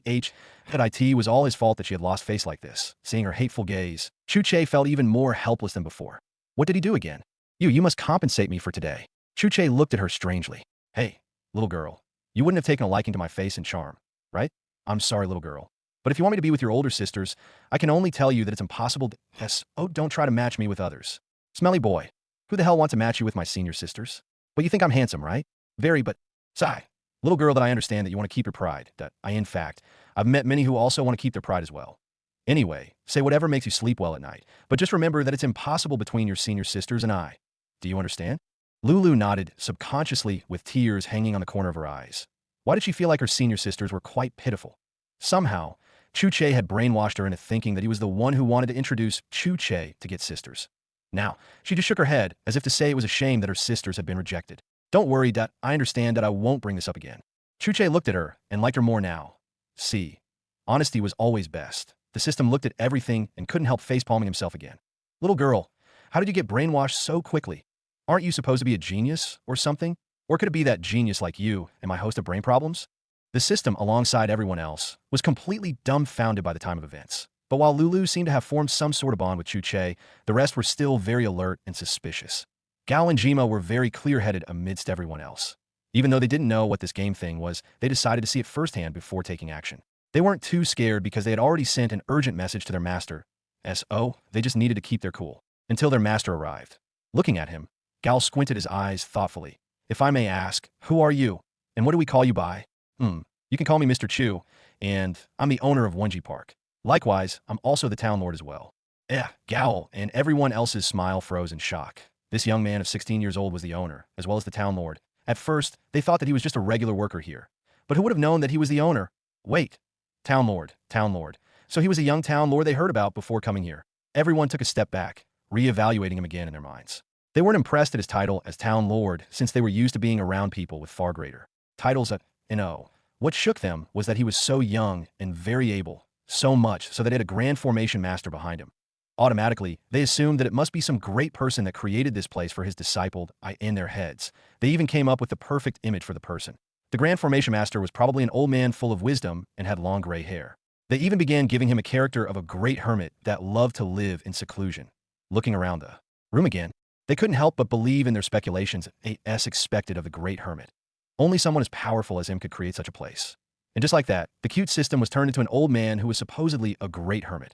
After finding out Chu Che's identity, the gang slowly walked toward the crowd of people who were currently surrounding someone or some people. Now, it was time to begin their investigations. They looked around vigilantly and realized that all the seats in front of all black box-like artifacts, computers, were filled. So they had no other choice but to join those who were watching. But when they went close, they saw 3 familiar people. They couldn't believe what they were seeing. Here they were, worrying about these bastards non-stop, while the heartless idiots were busy laughing and chilling with everyone else without a care in the world. They sure had guts, seeing the situation before them. The gang really felt that beating these cold-hearted juniors to a pulp. Before coming in here, they had already sent word to their master, thinking that these heartless juniors were in danger. But seeing the scene now, they knew that their previous assumptions were very far from the truth. These juniors were supposed to wait for their arrival in rooms were here having the time of their lives instead. The gang advanced angrily in an attempt to yank the fools out of here and beat them silly. But when they got closer, their expressions turned from rage to shock. What exactly was this? Everyone's mouth hung wide open, as they tried to make sense of what was before them. Could it be that the information they heard from passerbys was true? Gowl snapped back to his senses and turned to another youth who had his eyes glued to Bo Su's computer screen. Excuse me, do you know what this is? Are you new? Yes, you must be new. What is this, you ask? Well, it's only the most fantastic thing in this lower realm. This right here is a portal to another dimension. The young man who Gowl spoke to answered Gowl without taking his eyes off the screen. His name was Ru Moyin, a 14-year-old boy. He was a resident of Wenji Town, as well as someone who aspired to join any sect to become more powerful, bringing more wealth to his family. The more he spoke, the more his eyes home with excitement. That's right. Once you wear this thing called the virtual headgear, it will take you away into the world you see here. What? Gao Jima and I Long Lulu and Pingli gasped in alarm. How was that possible? Even their profound sect didn't have such a thing, so how could this tiny town have one? Several thoughts raced through their minds as they found that nothing made sense at all. Who would have such powers in the lower realm? Gowl's lips quivered in awe while watching Bo Su's screen. Then, do you know who created it? Ru Moyin took his eye out from the screen for the very first time and looked at Gowl and the rest seriously. I do that it was the young town lord. Shook. They were all shaken to the core. Ru Moyin saw their faces of disbelief and smiled bitterly. I passed by one fateful day, and I saw the young city lord and his guards stepping out of the building. The moment they did, the young town lord did something with his hands that caused terrible swirling winds to appear, and when it was over, the sign at the door and many other things changed. What was also impressive was that the guards who went in and out continuously praised him for changing the inside of the place. Look, he created even the puppets here. We all call him Boss Chu. And he's the owner of his place. _0, is he really the owner? Chu Che said it earlier on, but they only half believed it. Listening to Ru Moyin, everyone fell in a daze. How was this possible? How the hell did this 16-year-old boy train to be able to get to this level? They tried to see through his cultivation level and realized they couldn't, so didn't this mean that he was way stronger than them? What the hell was going on here in this little town? Instantly, their image of him increased significantly in their hearts. This person was definitely another rare, once-in-a-lifetime genius who liked laying low, and his master should be even more unfathomable. Sigh. Luckily, they didn't do anything rash, or they might be incurring the wrath of some unknown monster. Lulu's face turned proud when she thought of how she was now close with Chu Che. Humph. Of course, my senior brother is great. Anyone recognized by me is definitely great. Listening to her, Bo Su and the rest didn't know whether to laugh or cry. Since when did he become your senior brother? We haven't even concluded the investigation yet, and you're already calling him that. Who was it that said that we wouldn't rest until we find the truth? Everyone looked at Lulu helplessly. Sure enough, the mind of a child changes a lot. The gang soon turned their attention back to the screen before them, but the more they watched, the more annoyed they felt. Especially Lulu. Stupid juniors. How can you lose so quickly? Those standing close to her looked at her in bewilderment. What? Little girl, you think it's that simple. You all don't know what you're talking about. These three are the most powerful among you, Oh, trust me. What they're doing is no easy feat. Pooey. What's so hard about killing such a weak enemy? Could and the rest supported her wholeheartedly in their minds. It was too simple. Everyone else looked at them and laughed. Ha ha ha, you think it's easy? Of course, Gal replied. Ha, then I'll gladly give up 1 hour on my turn for one of you. I dare any of you to beat our 3 top players. Another person also joined the gamble as well. Yeah, I'll gladly give up 1 hour too. How can you insult our champions? I'll do the same as well. Me too. Count me in. I'd like to see how you guys will make it through. I bet they wouldn't even make it to the prison of the damned. Bro, you're even going too far. I doubt that they'll even be able to escape the chains. Oh no. Lulu, as usual, was a ticking time bomb. Fine, we'll do your stupid dare. Good. The next free artifacts, computers, will be available in the next hour. So, where are your membership cards? Lulu looked around in confusion. Membership cards? What are those? Ru Moyin looked at them and shook his head wryly before volunteering to help them retrieve their maps, as well as their membership cards. Needless to say, the maps and cards were too remarkable. Wait, how does the map know my name? What sort of map is this? So it can only activate through my voice or thoughts. Amazing. Just what is this membership card? How can it do so much? There's even a portrait of myself there. And how did it know my cultivation level? Is there a detector on the card? Guys, now that we've added ourselves as friends through the card, looking at the map, all of you are now purple while everyone else is gray. Hey look, the puppets are orange instead. IT says orange is for the staff. Did any of you notice that the map, as well as the card, says that we are in 1G Entertainment Park? Yeah, I saw that too. But what exactly is an entertainment park? Everyone, we can figure that out later. Rather than worrying about that, there's something else that's been bugging me. When I put my invisibility mode on, how is it on your maps? Hey, your purple color has turned gray instead. That's it. Ah, look, it turned into a wristband. No way, what? Degree 0 degree. Ru Moyin looked at everyone who was now acting like 3-year-old children and smiled. They looked completely different from their proud figures earlier on. Maybe this was the beauty of the park. He too had the same expression when he first witnessed the awesomeness of these things. He also showed them how to insert coins or beast cores through the ATM thing. Everything seemed all too magical. Now, Gal and the rest were more than excited to get into the strange world and outdo their juniors. Ha ha ha ha. Just in time. Come on, but I'd like to see how good you think you were to look down on our top players. Everyone playfully teased them as if waiting for them to taste defeat too. Over the past few days, the game has bonded many of them with Bo Su and the rest. Some even went hunting with Bo Su's gang, while others got counseling from them instead. In short, everyone undoubtedly gave the trio respect and acknowledged their skills. These were the top players in the God of War realm. So how can they stand people calling them weak? Lulu scoffed and sat on the computer, determined to crush this stupid realm. Gal and the rest shook their heads wryly at the cute lowly seated on the chair. Nonetheless, in their minds, as seniors, they were more than confident that they would be able to pass their juniors in a flash. How could these juniors make them lose face by failing so many times? Wasn't this losing master's face? Where did all their training go? Wasn't it just taking down an enemy? Why were they disgracing the profound sect so much? No, they had to go in there and show them how it's done. How hard could it be? How hard could it be? Lulu pouted her cheeks and looked at her juniors in disdain. Weren't they making master look bad? She sat down angrily before freezing and turning to one of the people beside her angrily.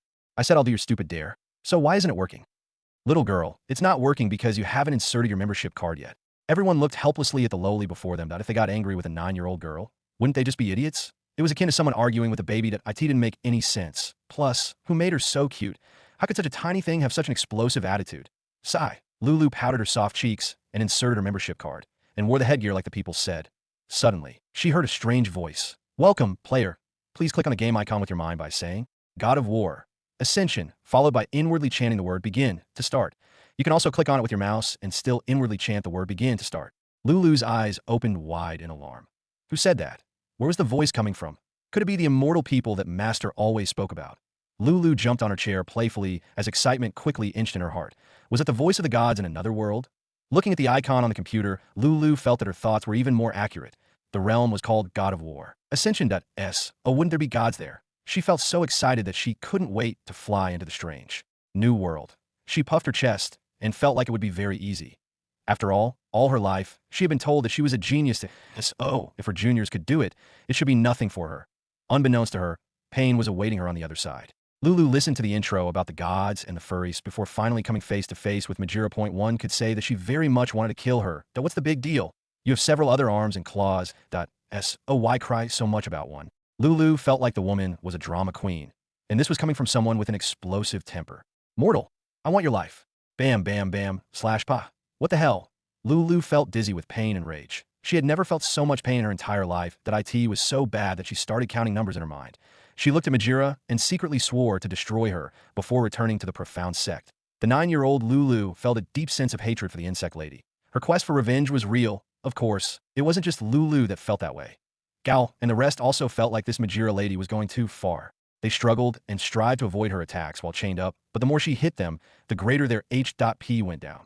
The first time they died, they realized the importance of having a high HP below the health bar, with a figure that showed them how much H.P they had left.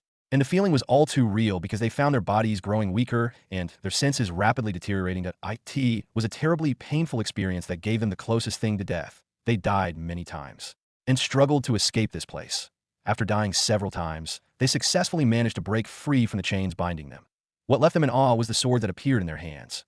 Lulu smiled coldly at Majira. And just when she was about to make her move, she was ejected from the game. Your time is up. Player Lulu didn't respond to the countdown. Ejection starting. Farewell, player Lulu. Lulu, who was about to land a hit on Majira, opened her eyes wide in alarm.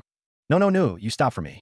She tried reasoning with the voice, but before she knew it, she found herself back in the gaming hall. No. It's not fair. I almost had it. TT. Gal and the rest had also got ejected as well. They were too focused on Majira that they didn't listen to the warnings. Damn it. How could time pass so fast? They were so close. Everyone chuckled and teased the new folks a bit. So see, you guys aren't even at the level that our champions are. Do you now understand how tough that world is? Yeah, our champions are very, very far ahead of you. But don't worry, we were once like you when we first entered the strange world too. You guys should quickly look at your cultivation levels. Gould and the rest looked at everyone curiously before finally doing as they were told. What? How could this be? Going there in just an hour could make them have this much change. They felt their bodies were more robust than before. What was going on here? Those around them chuckled at their bewildered expressions. Shocked, right? But what if I tell you that this wasn't all? You see, the numbers under your cultivation level, that's the number of points needed for you to break through to the next rank. Lulu and the rest were in a daze. And oh wonder these juniors were here rather than waiting for them in the inn. They wouldn't be surprised if they forgot about their coming over. What impressed them all the more was that Mr. Chu had decided to let everyone get a chance to enter this strange realm. Now, they felt like the prices were just too low. What a joke. A thing like this could cause thousands and thousands of gold coins just for a single draw of breath within a mysterious realm.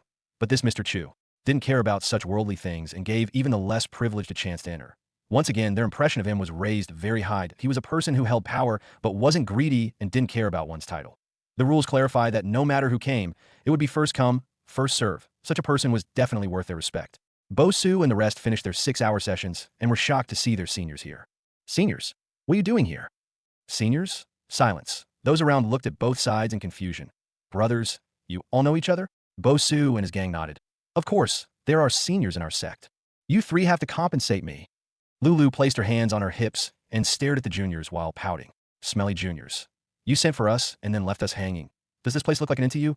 More importantly, we are your seniors, so why are you better in this realm than us? Answer me. Why are you better? Bosu, Yinjin, and Ben Owo felt very helpless when looking at Lulu. She might be their senior, but they were all older than this little girl that Lulu's cheeks inflated when she looked at the juniors before her. We are your seniors. Why are you better than us? The trio quickly stepped forward to coax the girl, but the girl wasn't having it. In the end, they had to bribe her with food before she gave in. Lulu scoffed in annoyance. Smelly juniors. Seeing Chu Che, Bosu quickly rushed towards him with pleading eyes. Boss, I'm almost finishing Prison of the Damned, but I keep getting killed by the final boss that looks like one of those to tame in the stories. I think his name is Hekatonkyre's boss. Do you know how to kill him and pass this level? Everyone turned towards Chu Che curiously. Did he know how to play? They, more than anyone, knew that the pressure and tension in the game were 100 times more than that here, as O1's real strength in this realm wasn't enough to guarantee victory within the God of War realm. Everyone looked at Chu Che and felt he might not be any better. After all, must see how these seniors of the profound sect fared. I bet he won't even be able to reach the prison of the damned. I bet he'll die at least 10 times before getting there. It's hard to say that he must be able to pull it off. What? No way. Do you know how powerful Majira and her goons are? He can't pull it off without dying once. I agreed. NO1 could do such a feat. Everyone was now engaged with guessing how Boss Chu would fail, after losing to Majira countless times. No one thought Chu Che would have a chance. The woman was just too strong. Chu Che chuckled. I'll broadcast everything so you can watch it through the TVs in the lounge or watch it through your cards. Today, I'll show you how to pass the level. Everyone's body trembled with excitement. In no way. Boss Chu has actually finished the level. Was Boss Chu that powerful? Their lips quivered excitedly as some hurriedly rushed toward the lounge while others decided to watch through their membership cards. Some also chose to stand behind Chu Che and watch everything from there. Bo Su, Lulu, and the rest chose to stand behind Chu Che, just like that. Everyone patiently waited to watch his gameplay. They wanted to know just how powerful the owner was. Chu Che sat in his personal station, wore his headgear, and inserted a golden card to log in. Those who saw this stretched their eyes so much they almost fell out of their sockets. Others had standard blue cards, but the park owner's card was gold. Sigh. He was a boss, all right. Very soon, Chu Che began his broadcast. Everyone opened their mouths and rubbed their eyes with their hands in shock. They weren't dreaming, right? Did they see the owner take just 1 minute to break through the chains deal with Majira and fall towards the prison of the damned?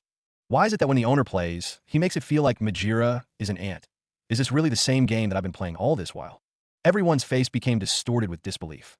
How can this be? Bam! In a flash, Chu Che had fallen with Majira and was now within the prison of the damned. Wow, so fast. Look at how fast he killed those swarm of bugs. These guys gave many people nightmares, but for the owner, it was just a walk in the park as if they were nothing. Chu Che saw the messages on the pop-up screen and smiled. Whether broadcasting or not, once anyone enters the game, there'll be a pop-up that always remains open. This screen allowed those within the game to communicate with those outside the game. Any comments said around the player would be written on the screen. IT was helpful because, at times, players were told about lurking dangers around them and got many valuable tips from those outside the God of War world. Whether broadcasting or not, since people crowd around players, the pop-up screen was essential and helpful. The owner has reached the battle with the Hecatonkires. What?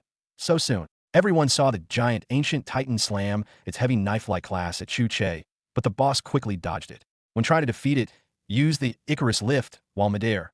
Following that, you can use any fury attack and target the creature's mid-belly. Its upper part is as vital as armor, so target places like its neck. Everyone listened to Chu Che attentively and dared not make a sound. Chu Che unleashed his Olympic fury, air, at the creature and then rolled away, avoiding the creature's blades coming at him at an incredible speed. Boom. The ground shattered into tiny bits from the creature's attack. The carnage was terrifying. But did that stop Chu Che? No. He quickly stabilized himself and jumped on the creature's claws just before it could raise it from the ground. And in a flash, he climbed to its neck and stabbed it deeply. Blood flowed vigorously. Kriya. The creature wailed and lifted its body upright, which should make Chu Che fall. But since the blades of chaos have chains on them, Chu Che swung to the creature's other shoulder. From there, he stabbed it again on the other side of its neck. Kriya. Everyone's breathing was heavy as they watched in tension. Would the owner be able to do it? Some even got up from their seats and couldn't take the anxiety anymore. Chu Che's moves were direct, precise, and brutal. He grabbed, slashed, ripped, sliced, and dug out his opponent's heart in little to no time. Even his techniques made everything they did earlier seem like child play.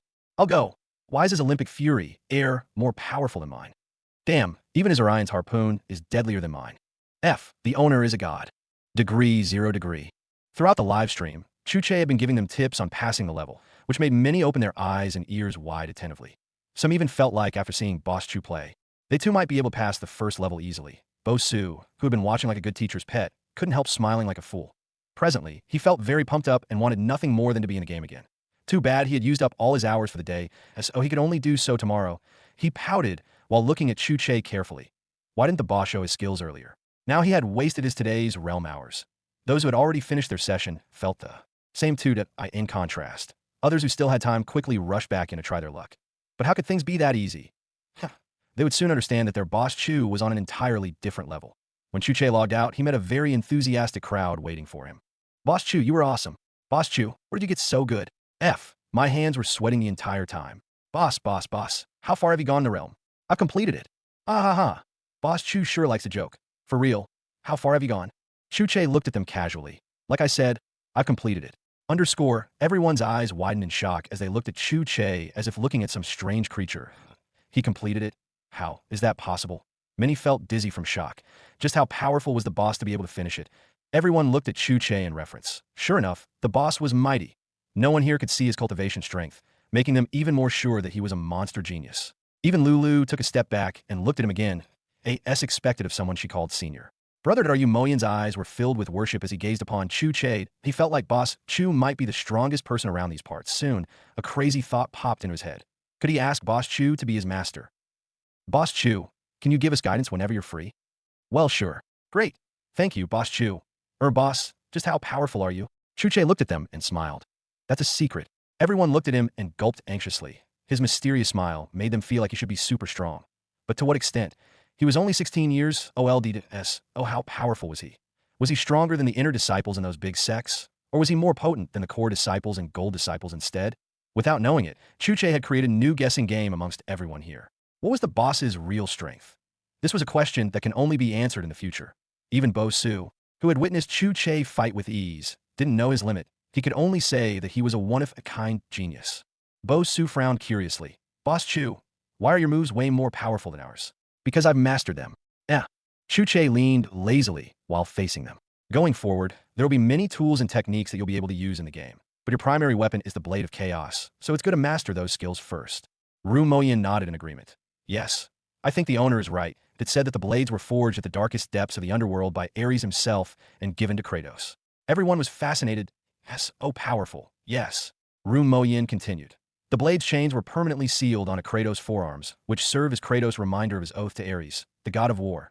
Kratos had tried to get rid of the blades after he broke his oath, but he couldn't get rid of them successfully, right boss?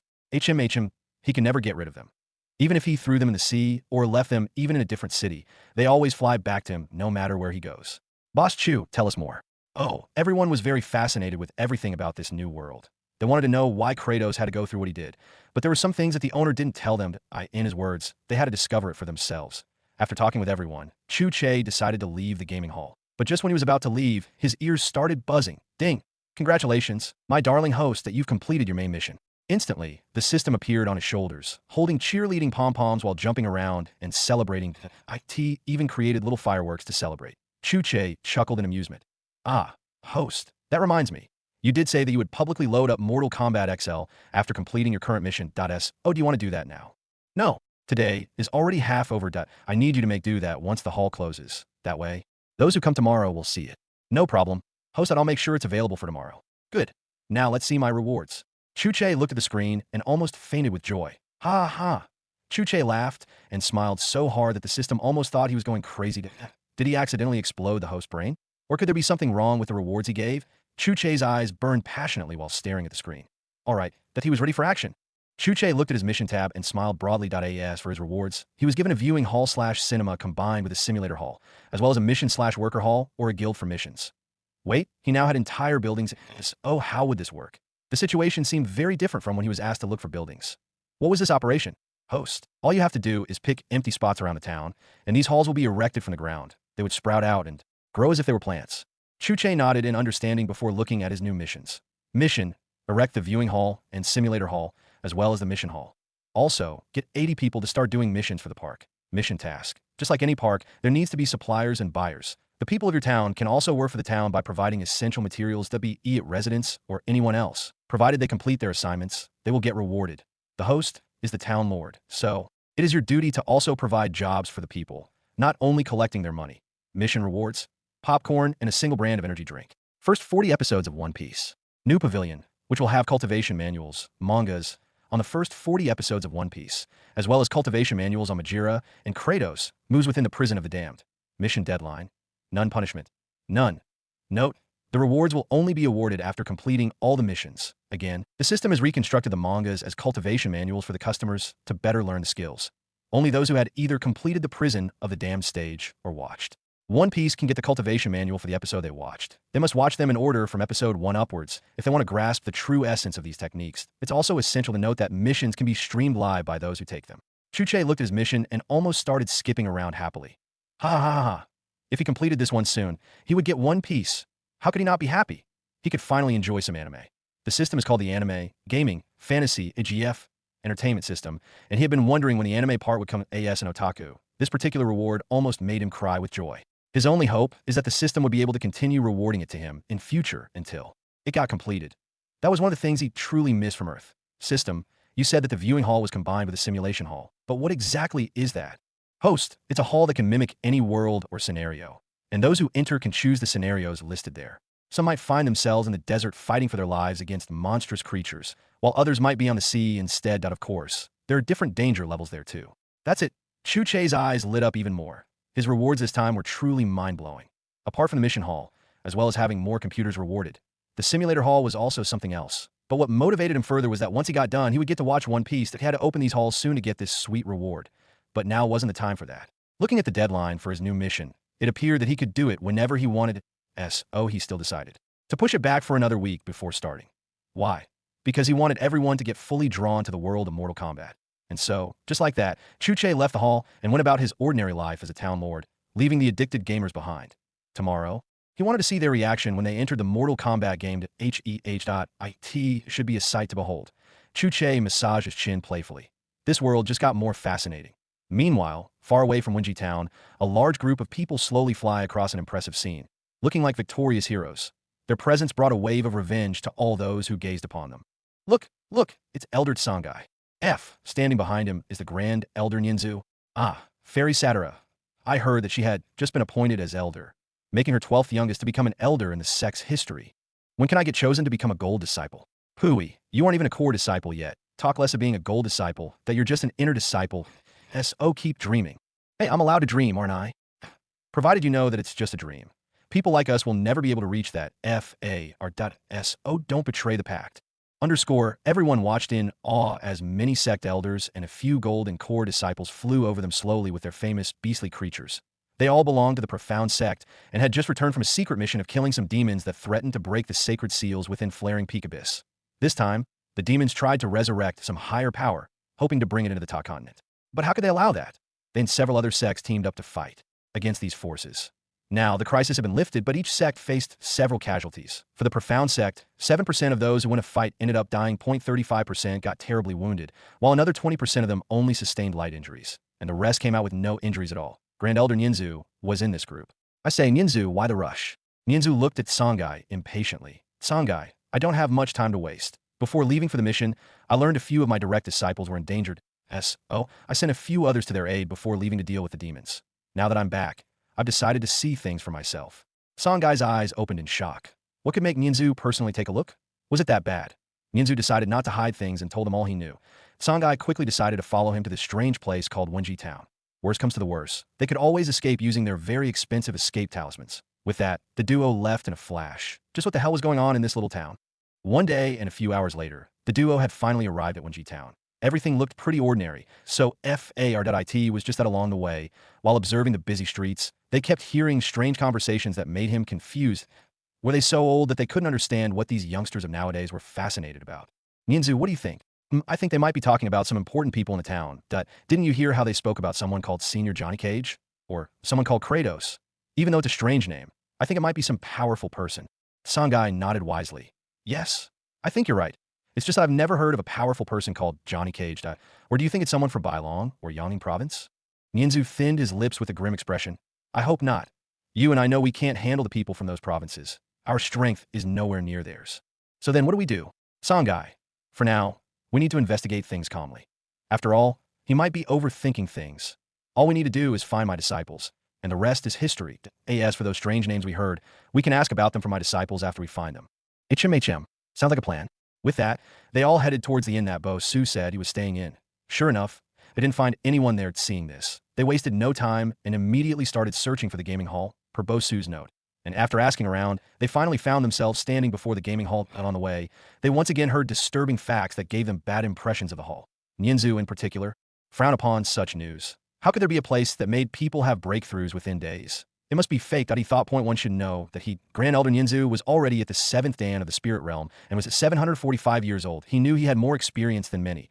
And even when he began his cultivation journey all those years back, he spent years breaking through from 1st Dan to 2nd Dan within the Chu Che realm. How could it be that easy?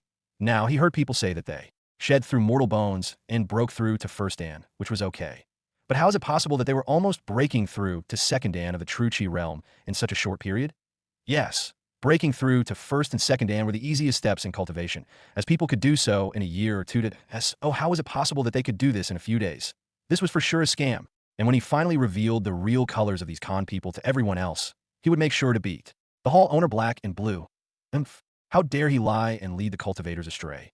As a good person, how could he let such a criminal exist to continue destroying the lives of others? Dear Elder Nyenzu, isn't it just your pride that is hurt? Why are you making it sound like you're so righteous? Standing outside the store, they quietly looked at the signboard, feeling more enraged again. Songai's lips twitched. Old Nyenzu, I'm glad that you brought me here, or I would have never known that such a shameless place existed. Their prices are even higher than the gravity room in the sect.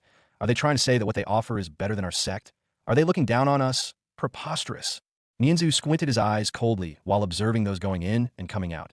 Something isn't right. These people are acting too happy for getting scammed. What do they know? They have never been anywhere B-I-G-S-O. They most likely believe the bastard who put these rules up. That you're right. No matter how I look at it, it's impossible for this tiny building to have anything that could beat the profound sect. S-O, it's most likely a scam. With that, the duo slowly entered the gaming hall, hoping to catch these con people's tricks. But what they saw left them with grim expressions. They scrutinized their surroundings in shock. They hated to admit it, but the space array formations used here were far superior and felt stronger, giving a deep wave of reference to those who gazed upon it at F. Wasn't this reversal too fast? You there. How do we play these games? Chu Che looked at them casually. You can play using your membership card. Membership card? What was that? Sigh. Chu Che quickly showed them a place for collecting maps, and so they went to the registration hall, did everything that needed to be done, and returned. This time their attitudes were seemingly calmer and less cold than before. Chu Che looked at them in confusion. What changed? Nonetheless, no matter how calm their expressions were, they still felt like this whole thing was a scam. Sure, they were impressed with the map and space magic, but there was no such device that could push one into breaking through faster, unless one was under a lot of pressure when fighting an enemy or went into a gravity room to adjust pressure settings. Nyenzu looked at Chu Che curiously. Do you have gravity rooms here? No. Then, is there a hidden arena somewhere we don't know about? Nope. Why would there be one? Nyenzu looked at Chu Che and somehow found him not pleasing to the eyes. What a cheeky little brat, he thought. Then, can you guarantee I'll enjoy whatever game you have here? Yup. Fine, kid, we'll see what you can offer. But if you can't impress us, then this hall of yours will be at risk. Chu Che paused before smiling mysteriously. Even if all the cultivators and the elders in the Cagnan continent come together, no one can touch this building. Gentlemen, this is my final warning to you. Let this be the last time you threaten me as the park owner. That said, do enjoy your game. And that's the end of today's chapter from the Dimensional Diary. If you enjoyed wandering these worlds with me, don't forget to like the video, share it with fellow adventurers, and subscribe so you never miss the next story that unfolds.